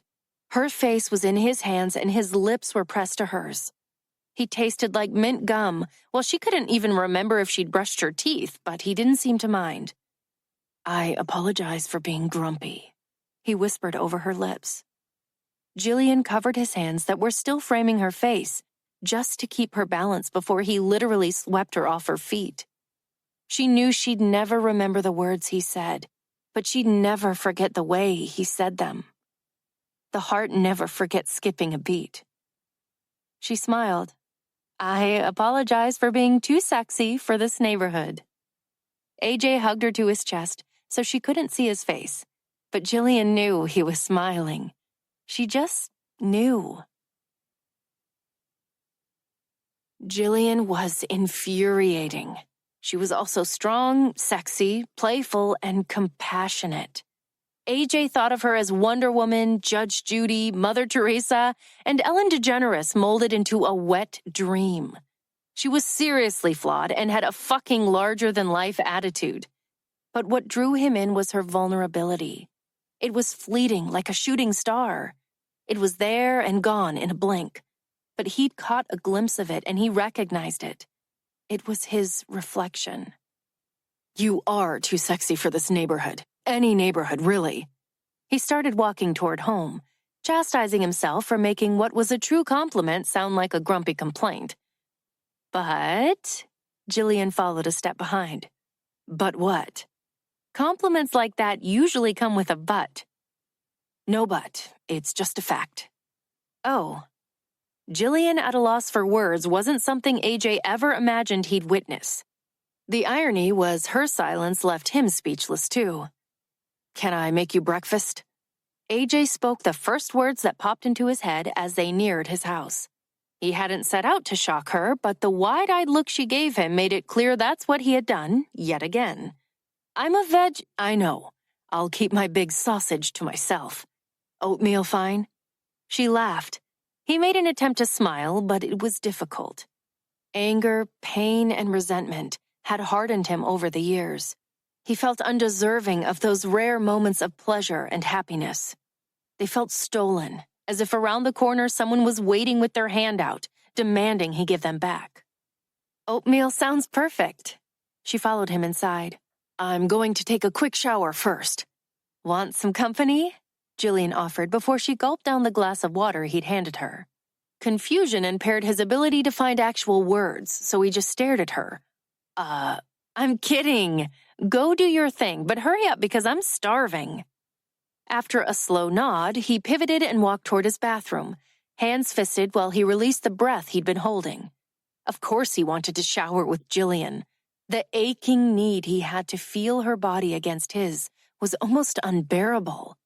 But whatever was going on between them had not been defined and was the anti-normal of any relationship he'd ever imagined, possibly of any relationship that had ever existed. In a blink, he was showered and back in the kitchen. That was fast. Were you afraid I might rob your hidden treasures? AJ pulled a saucepan out of the cabinet. No, just kill my fish. Oh, that's right. You already did that. Jillian smirked. His attempt at humor was borderline pathetic, but she didn't seem to notice. Where did you and Jackson move here from? The East Coast, she answered almost before he finished asking the question. The East Coast, huh? Why not just say North America? She laughed. New York. Is that where you're originally from? Yes. And what brought you to Omaha? AJ continued as he stirred the oatmeal. We've just always dreamed of living in a more mature community, but everything out east is too expensive. He shook his head. I'm serious. Do your parents live in New York? They died. AJ grimaced. I'm sorry. Jillian shrugged, casting her gaze out the window. Me too. It's a little odd that at your age you decided to relocate with your brother. Were neither of you in a serious relationship? Jackson doesn't know what a serious relationship is. And you? Jillian's brow set with firm lines. You've met me, been with me. What do you think? I think you ran out of submissives and had to move because of your reputation. She laughed, even though he wasn't smiling. Bingo! How did your parents die? Jillian's face drained of all color as she cleared her throat. Car accident. Jillian, She shook her head. It happens. People die every day. What about you? Are you originally from here? AJ placed a bowl of oatmeal, maple syrup, spices, and milk in front of her. No, I was born in Portland, but my father was in the service, so we were never in one place for all that long. My father is retired now, and he and my mother live in Portland again. Actually, Dodge was in the service with my father, and he and Lilith were neighbors for a while until Dodge transferred a few years before he retired and moved to Omaha to be closer to their daughter. Really? Funny. Dodge never mentioned that to me. Then again, he has a way of talking about a whole bunch of absolutely nothing. They're good people. The best. This looks great. You're quite the cook. Oatmeal and water doesn't qualify me as quite the cook. Yeah, well, you haven't seen me cook. Did your mom not cook much? She was an amazing cook. Jillian grabbed her spoon and stared at it for a moment. Do you want to talk about last night? The popping sizzle of bacon AJ tossed on the griddle bought him a few extra moments of time while he gathered the courage to answer her. Sure, you start. Jillian stirred her oatmeal. It was good sex. I mean, it's been well over 6 months, so my standards may have slipped a bit, but nonetheless, it was decent. Decent. Nice word choice. She smirked. You like to inflict pain. He stared at the bacon. No. No. AJ looked over with a wide-eyed, incredulous expression. I like to make a statement. That says, I'm not weak. AJ nodded as he set the bacon on a paper towel. Were you abused? No. Were you? He flinched. Why would you ask that? Because I've made you bleed more than once, yet here I am sitting in your kitchen eating breakfast. Is it the PTSD? Who said I had PTSD? Cage. AJ sighed. Doctors are full of shit. It's some goddamn foregone conclusion that any problem a soldier has after they return home is fucking PTSD. So if that's what you think too, then just leave. There it was, the monster that resided in his head. He could never predict what would trigger it. Sometimes AJ felt as if he was on the outside looking in. He recognized the figure, even the voice, but the words belonged to someone else, and they wouldn't be silenced. Jillian pushed the rest of her oatmeal away. I have to shower anyway. Cock tease. AJ grumbled as the anger spread like poison through his veins. What did you just say? Jillian turned. He felt the burning heat and tumultuous chaos of rage building inside. Jillian needed to leave, yet AJ needed an outlet. He could never explain the most excruciating pain was always the personality that hijacked his brain without warning. Go fuck somebody else today. I'm not in the mood. He looked up at her, his mind willing her to just leave. But the monster growling out his words beckoned her to stay and take every insult like an emotional punching bag. Her jaw clenched. Don't push me, AJ. Or what? He challenged. Goodbye. She walked toward the door. You're all talk. AJ couldn't keep the words from coming out. It was like two personalities duking it out in his head. His body and everyone in its wake were nothing more than collateral damage. Before he had a chance to think past his last breath, he was gasping for his next while he buckled over in pain. Like a quick flash of light, he saw her face, then grabbed his nose and his world went black. An incessant sting to one cheek and then the next, over and over as a familiar voice droned on, brought him back into the light. Wake up, asshole! Jillian gave each cheek one last wake-up slap. He peeled his eyes open and Jillian's face, directly above him, came into focus. Her soft, feminine features were hardened, eyes squinted. Your nose isn't broken, but it's bleeding like a son of a bitch. So get your ass off the floor and pinch it before you stain your grout. She tossed a dish rag on his face. He grabbed it, then rolled to his side. If I were you, I'd accept the PTSD label, otherwise you're just a prick. Like you're a fucking angel. He grumbled while lumbering to his feet, right hand squeezing his nose. Not even close, but at least I acknowledge my dysfunctional behavior and recognize the cause. She slammed the door. Chapter 18. Jillian reserved the right to hate AJ for his venomous words. However, she knew that wouldn't happen. He couldn't control his behavior any easier than she could control hers. He'd been verbally abusive and she'd been physically abusive. Neither were excusable. His refusal to acknowledge his PTSD left them in a complicated situation. She had a slew of questions about his past, including the demise of his marriage. However, questioning him would have been an open invitation for him to continue exploring the life of pre-Omaha Jillian, which was impossible because it didn't exist. It couldn't exist. Dahlia wants to go all the way tonight, Jackson announced as Jillian shoved some snacks in her bag to take to Dodge's house. Dahlia? Yes, the girl I've been seeing. Jillian looked up from her bag and squinted. Sesame Street girl? Yes. She smiled. Well, my dear brother, my words of wisdom are to go and play. Everything will be A-okay. Real funny, but I'm not taking her virginity. Jackson stretched, then interlaced his fingers behind his head. What's wrong, Mr. Snuffleupagus under the weather? No, her mom had a lesson today and asked me not to go and play.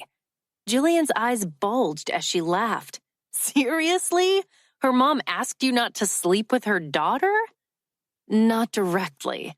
She just went on and on about how thrilled she is that Dahlia's dating someone mature, and because I have a cross tattooed on my arm, she just knows I'm the type of guy who respects the sacredness of waiting until vows are exchanged before taking a woman's flower. And of course you told her the reason you got that sacred tattoo 10 years ago was to convince an unsuspecting virgin that you were a man of God who would cherish her forever if she gave herself to you. Jackson shook his head. You and your bullshit story. That's not what happened and you know it. I was going to get another tattoo anyway, and she wanted to watch. She told me if I let her pick out the tattoo, she'd have sex with me. I'd been eyeing the cross anyway. I wouldn't permanently mark myself just for some chick. You're pathetic. He leaned against the counter, crossing his hands over his chest, as Jillian stared at the cross. I'll admit, that Jude guy had a way with the ladies. He pursed his lips like the cocky bastard he was. Male whore. He was a male whore. So, why the loyalty to Dahlia's mom? I'm sure her daughter won't tell her mom if you two have sex. It's not like she's underage. Jackson shrugged, and Jillian gave him a wrinkled face filled with distrust before leaving for Dodge's. It's the mom! She turned before closing the door, having an aha moment. What? You like the mom, not the daughter. You won't sleep with both because you've never been the Benjamin Braddock type. And you like older women. Rarely do you go for the young 20-somethings. I'm right. You're not. Jackson firmed his jaw to contain his grin. I'm so right. Jillian winked and shut the door. The knowing smile on her face faded as she passed AJ's house. In less than 24 hours, they'd fought twice and had sex 3 times. Whatever was between them was virulent, but too addictive to ignore. She needed him to remind her to not let her guard down, and that was what earned him a bloodied nose. Any other guy would have filed a restraining order, but not AJ. Everything he did was a silent plea for more. More. That only Jillian could hear, and only Jillian could give. Where's your Harley? Dodge asked when he opened the door for her. Taking a nap? Getting rested up for when I ride it hard later this evening. She grinned. Dodge made several sounds, but none of them formed into decipherable words. I'm relentless like that. Jillian elbowed his arm as she made her way inside. Lilith's smile came to life when she spotted Jillian. Hi, Lilith. Did you eat? Leftover steak from last night, but she's been bugging me to warm up the leftover apple pie Stan's wife made for her. Dodge grumbled out the last few words. You don't get any?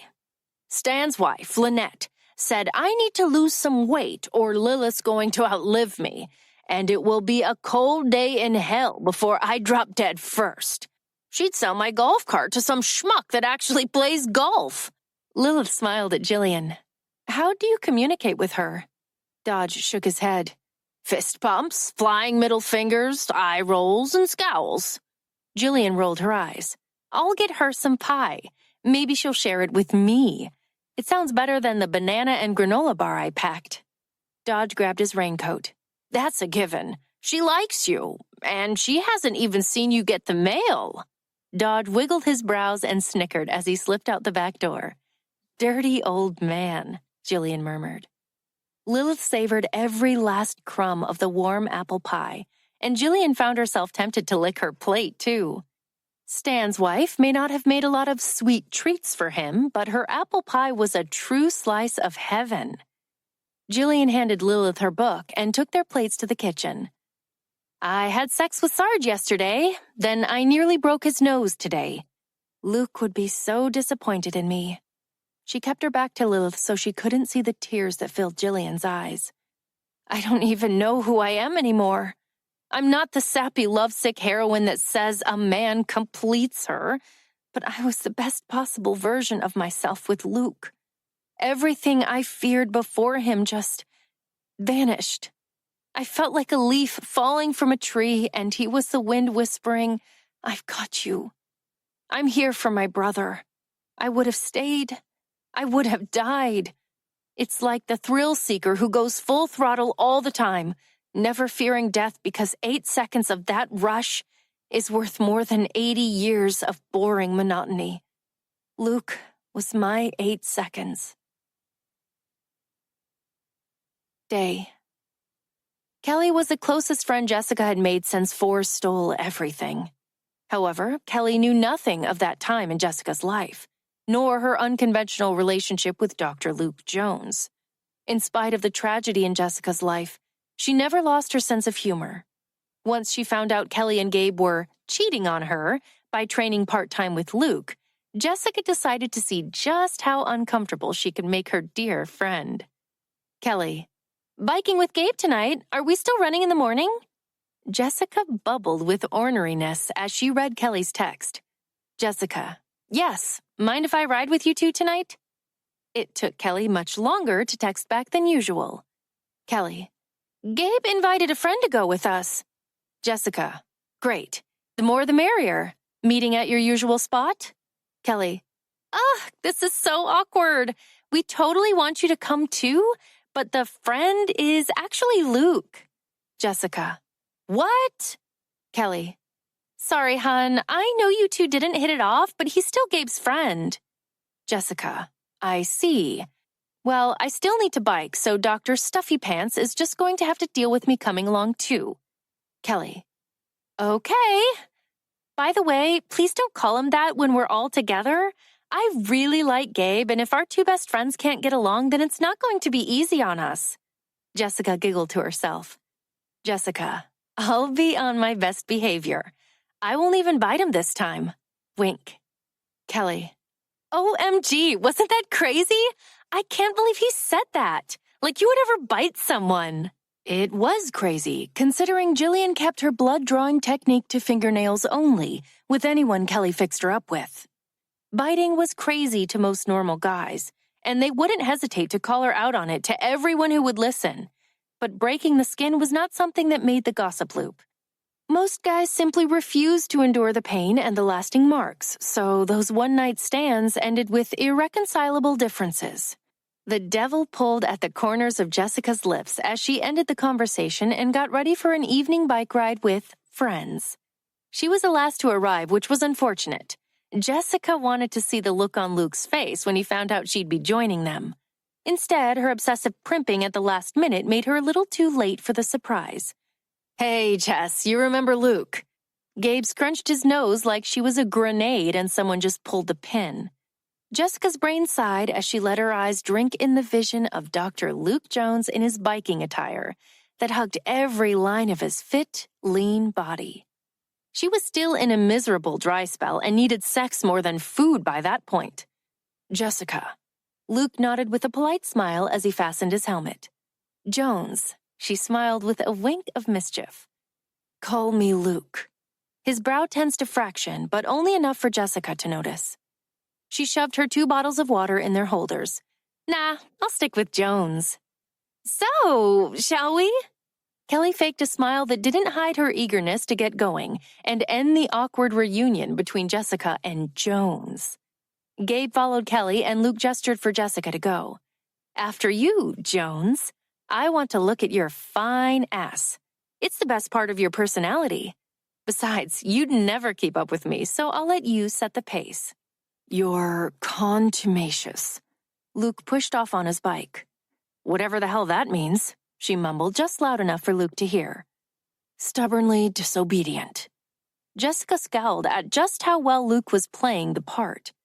Catch me if you can. He looked back and smiled. It was playful, flirty, and the sexiest look Jessica had ever seen. Hey, where are you two going? Kelly called as Luke buzzed past her and Gabe, with Jessica closing in on him. See you at the finish, Jessica yelled. It's not a race. Kelly's voice faded in the distance. Jessica drafted behind Luke for miles. Aside from Jude, no one had ever physically pushed her so hard.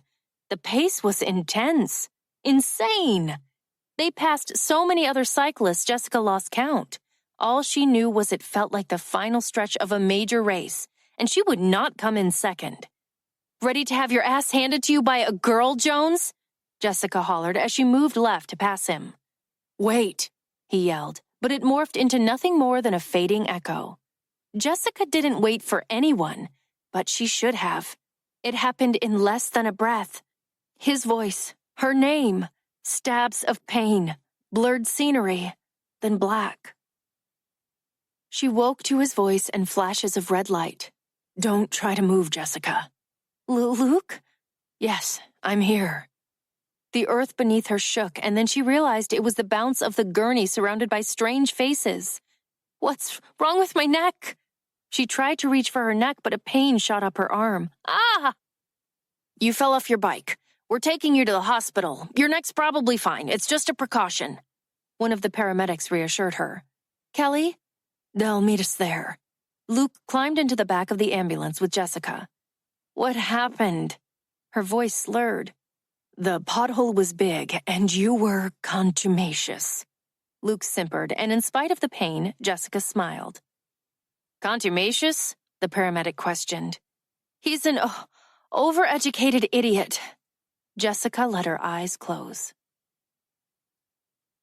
The emergency room visit lasted 2 hours, then turned into an overnight stay for observation. Jessica dodged any major injuries, receiving only stitches in her arm and some sexy road rash along her legs and her other arm. But by some miracle, nothing was broken, except her pride. I don't have phone numbers for anyone in your family. Kelly rubbed Jessica's hand. My parents are out of the country for their anniversary, and Jude is at a conference. No need to call anyone and worry them. I'll stay with you. Jessica shook her head with an appreciative smile. No need. I'm a big girl. Besides, they're sending me home tomorrow. I do need a shower. Kelly pinched the front of her shirt, pulling it to her nose. Are you sure you'll be okay? Positive. Call me if you need a ride when they release you tomorrow. I can take off work. Thanks, Kelly. Get some rest, show off. Jessica rolled her eyes. I wasn't showing off. I just wasn't going to let a guy show me up. I still don't understand why you two didn't hit it off. You're perfect for each other. Good night, Kelly. Kelly grinned. Night, Jess. Jessica leaned her head back against the pillow and closed her eyes. The medication they gave her began to numb the pain and slow her thoughts.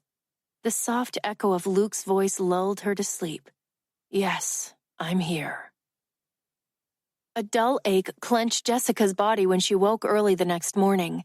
The physical impact of her accident magnified without the influence of pain medication. The gentle light of the distant horizon welcoming the morning sun illuminated the room. As everything came into focus, she noticed the sleeping body in the chair next to her hospital bed. Luke. He was still wearing his biking attire. Jessica's heart swelled in her chest. Luke stayed all night with her, without her asking, without her knowing. Shit, she whispered, trying to sit up. Luke's eyes fluttered open, and he startled a bit as she grimaced, trying to reposition. Let me. He jumped to his feet and adjusted her pillow to support her back. Good morning.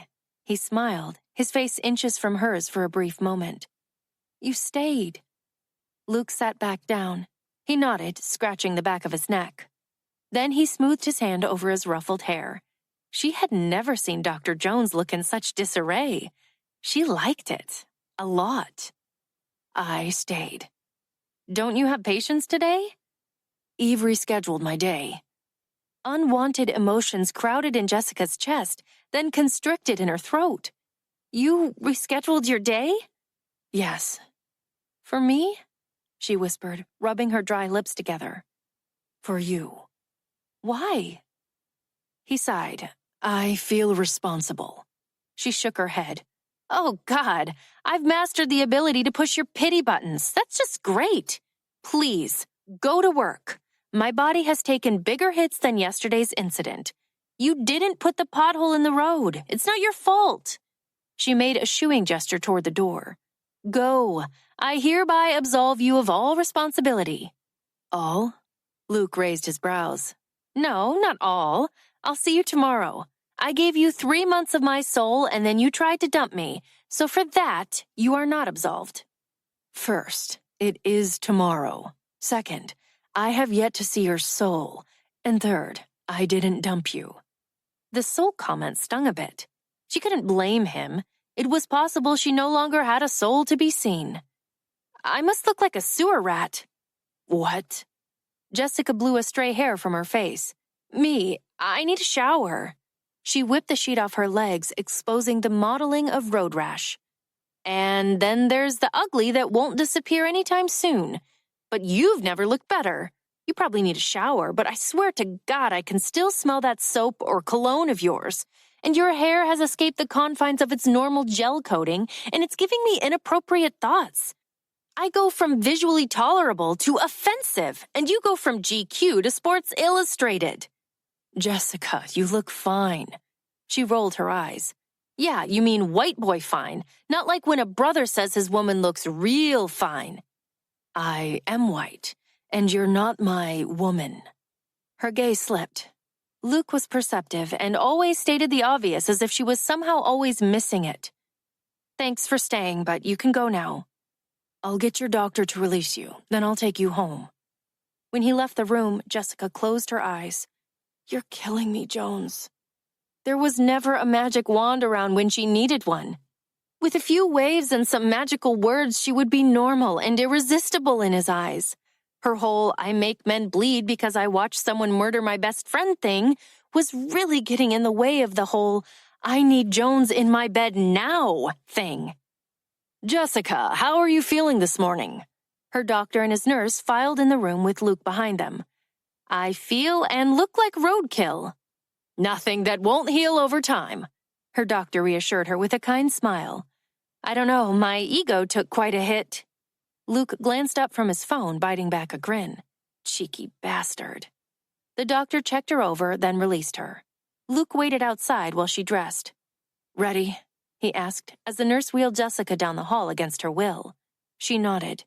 "Did you call a cab?" "No. Gabe and Kelly brought my car last night. Then they took yours home. Nice friends we have." He relieved the nurse of her chauffeur duties and pushed her to the elevator. "The best." Jessica nodded. In the elevator, she glanced up at him. "Why are you looking at me like that?" "Like what?" "Like you're studying me." Luke chuckled as he leaned against the wall with his arms crossed over his chest. "Probably because I am." "Have you figured me out yet?" "Not completely." "And when you do?" "Then I'll have to start doing my own cleaning again." Jessica held her breath to keep from gasping. His words were a means to an end. She'd come to rely on her time with him, not his professional knowledge. Him. "What will you do without me to entertain you?" She controlled each word, stripping them of the nervous emotion they wanted to convey. "Whatever I want." The elevator doors opened. He pushed her to the entrance as her shoulders sagged in a slump of defeat. "Wait here. I'll pull my car around." Jessica stood and waited by the curb. Her mind reeled with panic. Luke was supposed to be her incentive to get better, find normalcy again. If getting better meant saying goodbye to Luke, then the incentive was gone. She looked up as the vibrating roar of an engine approached. What the hell? A cherry red, mint condition 1967 Pontiac GTO pulled to a stop. It was the ultimate car porn, and Jessica nearly convulsed right there on the spot. The driver's window cracked a turn. "Get in, Jessica. It's not a date." She feathered her fingertips along the shiny chrome handle, then opened the heavy door. Jessica felt Luke's eyes on her as she closed hers and slinked into the black leather seat, one slow inch at a time. 400 cubic inches, 360 horsepower. "I'm in love," she whispered. "Sorry, it's not a Jetta. Shh, don't ruin this moment for me." Luke laughed a little. "I thought you'd like her. Buckle up." She opened her eyes and fastened her seatbelt. "You're going to let me drive her, right?" He shifted into first and eased up on the clutch. Not a chance. Chapter 19. Night. Days passed, and again it appeared as though AJ had vanished. Jillian helped with the grounds upkeep during the day and sold battery-operated sex by night. She took punishing runs sometimes as late as midnight and sparred with Jackson until her bones melted into jelly under her fatigued muscles. While her brother seemed to be flourishing in his role as Jackson Knight, Jillian warred with her emotions until her world spiraled on the edge of control. She hated Luke for making her love him. She hated Jackson for making her live. She hated AJ for making her care. "Great night for a ride," Stan hollered over the rumble of her Harley's engine. Jillian smiled and slipped on her helmet, grateful for a night to herself. "I'll leave the notes from the association meeting here on your workbench." She nodded again, then pulled out of her garage. With less than perfect timing, AJ made an appearance. Getting out of his Jeep, he signaled for her to stop. Jillian flipped him the bird and kept going with a fuck-all-men attitude that had been brewing for months. They weren't necessary anyway, and she had a catalog full of PPDs to prove it. Shortly after finding some open road, she tracked a black Jeep in her mirror. A full tank of gas assured she wouldn't be stopping to listen to his meaningless words for many miles. AJ followed her, keeping a safe distance for close to 2 hours before she stopped at a lookout point up a gravel road atop a bluff. "I'm not in the mood," Jillian said as she pulled off her helmet, looking out over miles of grassy terrain in the shadows of the sunset. AJ stood behind her, keeping his distance. "I'm sorry." His words brushed her nerves like sandpaper. "I'm not. I only regret not actually breaking your nose and a couple of ribs." "Jill, don't." She turned. "Go fuck somebody else today. I'm not in the mood for your crap."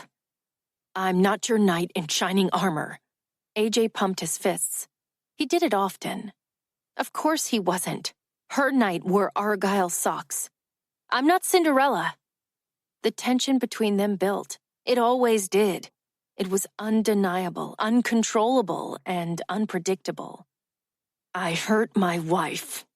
AJ gritted each word through clenched teeth. It was pain woven with anger. "I hurt everyone I touch." She spoke with resolution, stating a fact without apology. Acquitting herself of responsibility came too easy.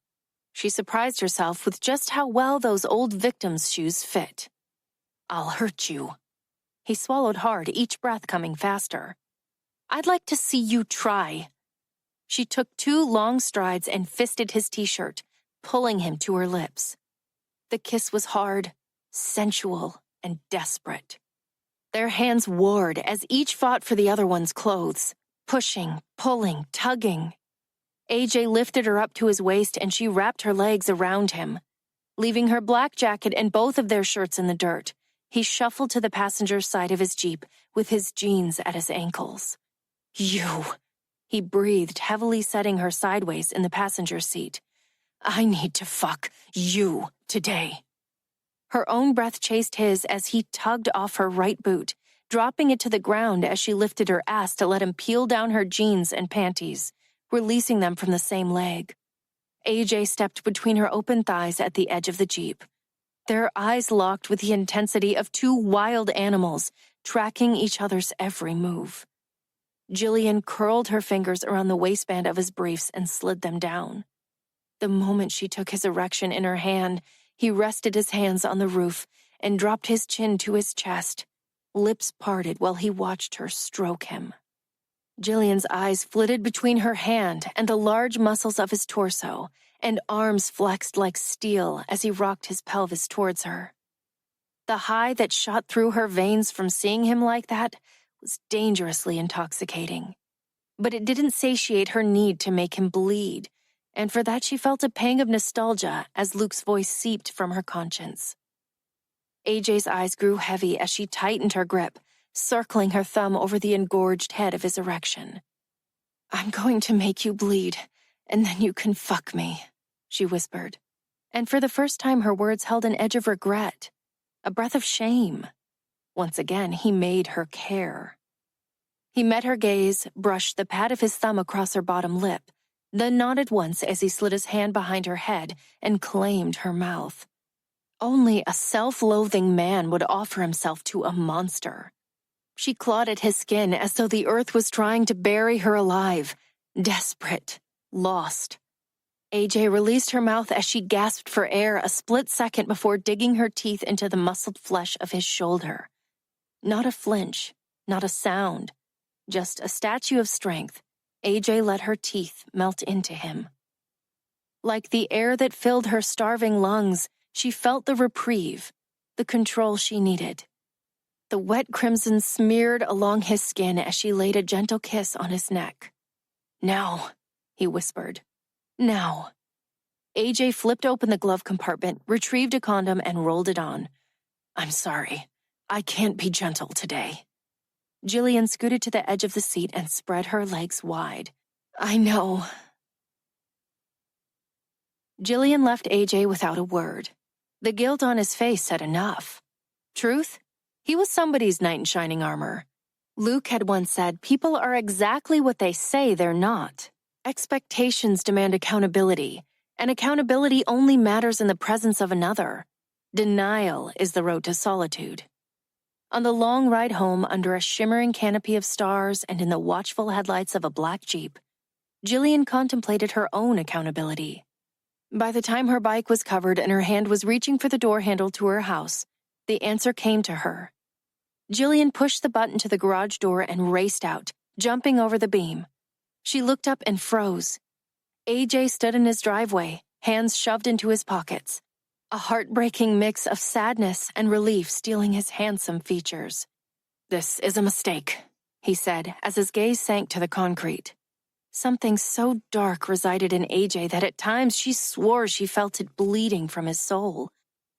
An epic mistake. Jillian ran into his arms. It was a crushing embrace. She'd never felt anyone cling to her like their life depended on it. AJ needed her, maybe even more than she needed him. She physically needed him. He emotionally needed her. "I'm due for an epic mistake." AJ released her and cradled her face.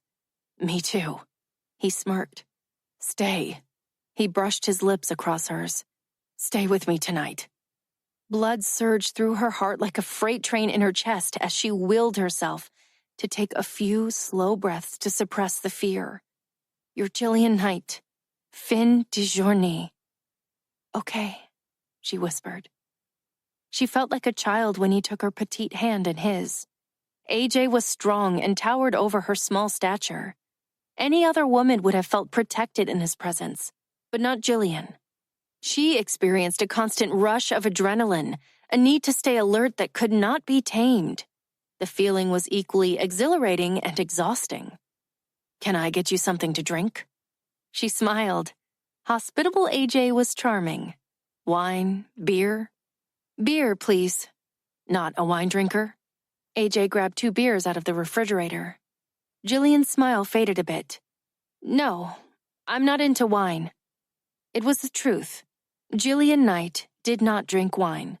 They stood in the kitchen leaning against opposing counters while an awkward silence settled over them. "Maybe we should drink our beers naked." AJ choked in the middle of his long pull. She grinned. "Only because we seem to be more comfortable with each other when we're naked." AJ scanned her body with a stormy look brewing in his eyes as he set his beer down. "I do want you naked, beneath me, in my bed."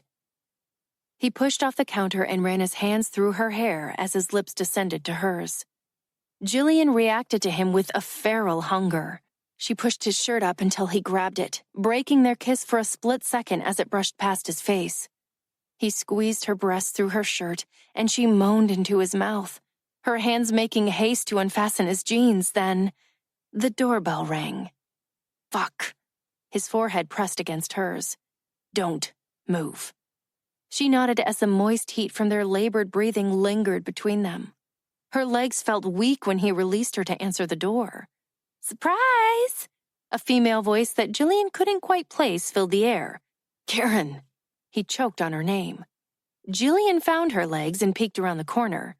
Karen stood at AJ's door in a long black trench coat that hung open, revealing her red lingerie, including a garter belt, black stockings, and stilettos.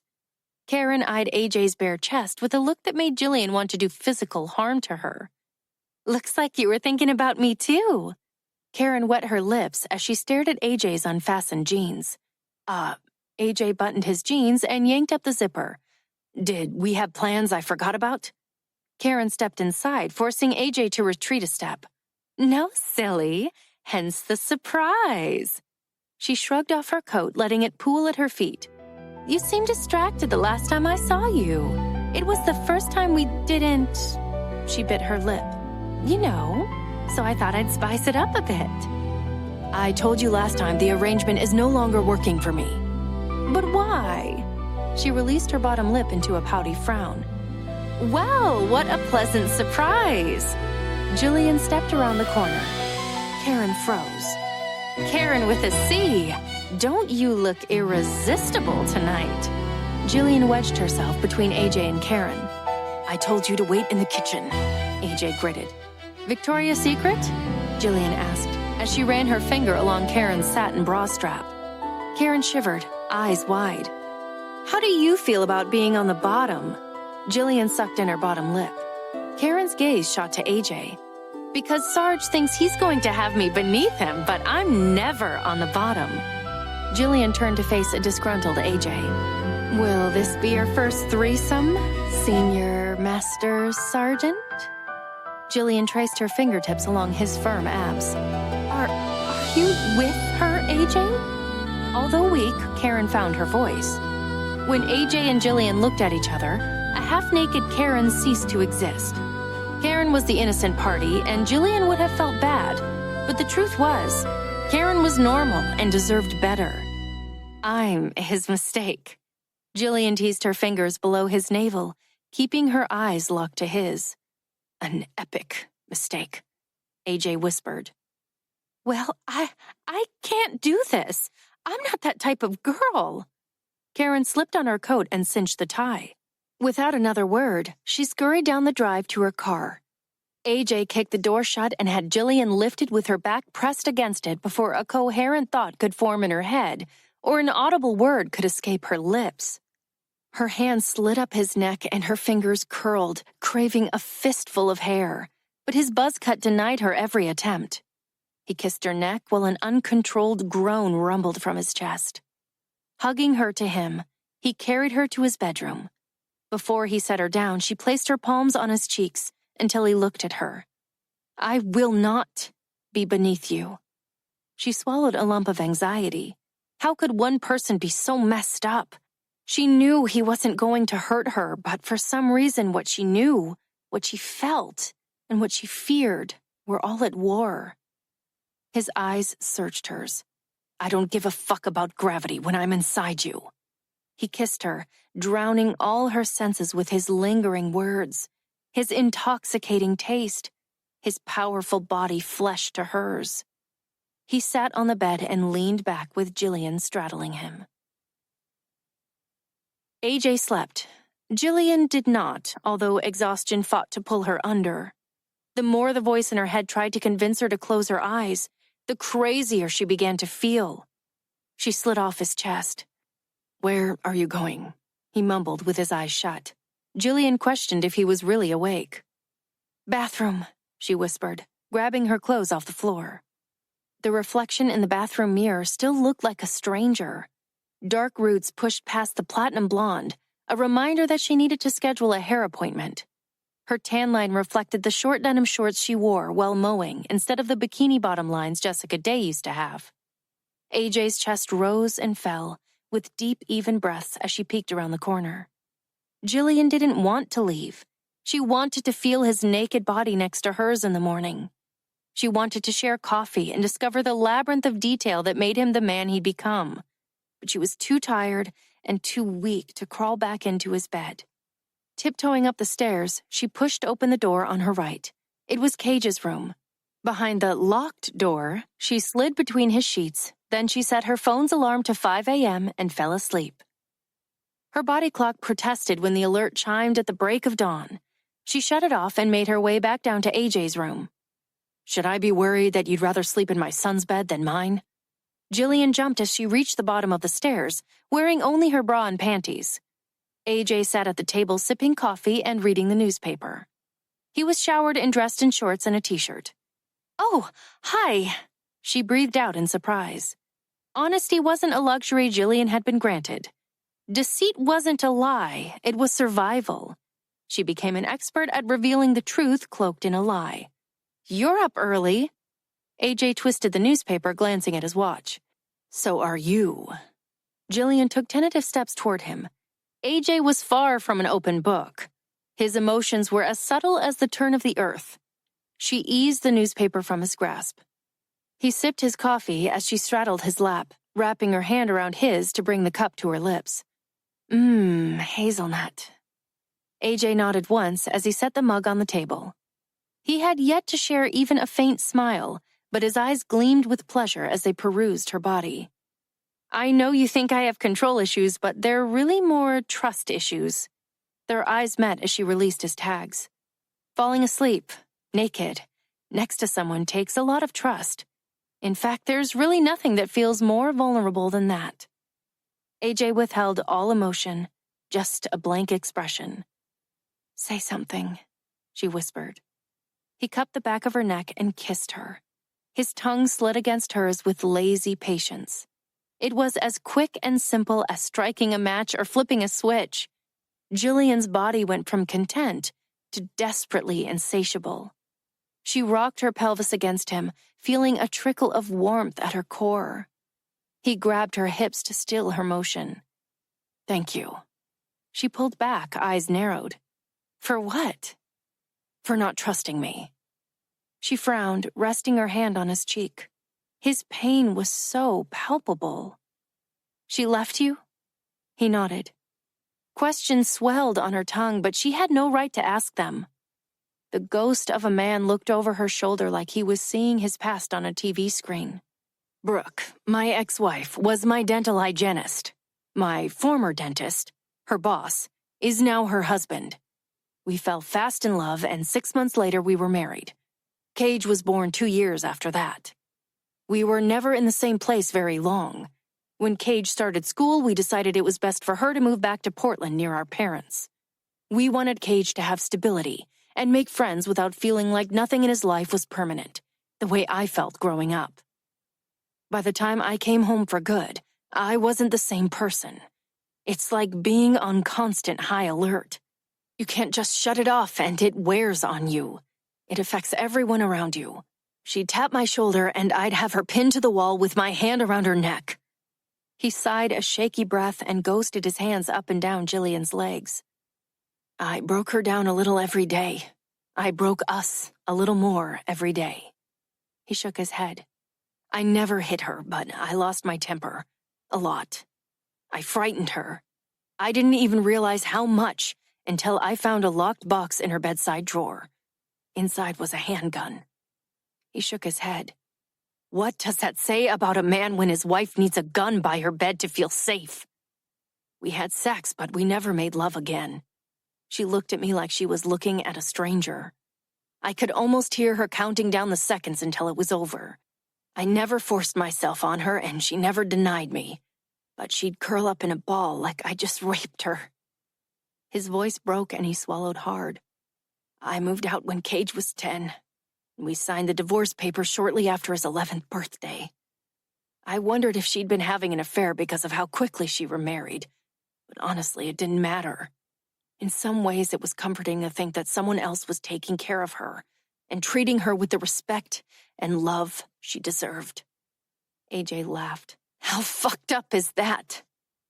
His words were a clear warning, but they only made Jillian feel more drawn to him. Not a moth to a flame to a stick of dynamite. "It's not you I don't trust." She reached behind and unclasped her bra.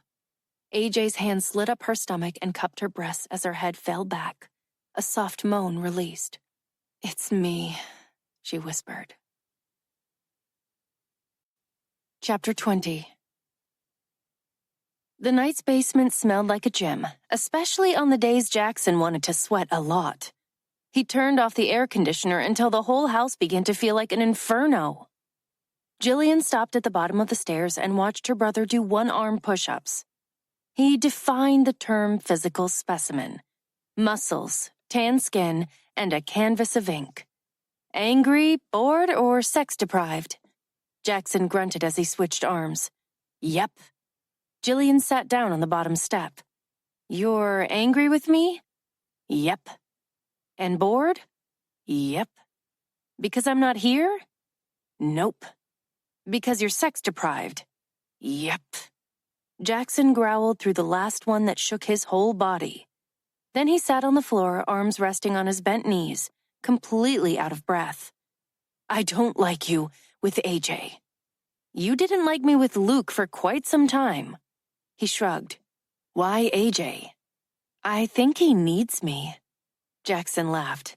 "And who are you? A single 30-year-old woman with ghosts haunting her at every turn.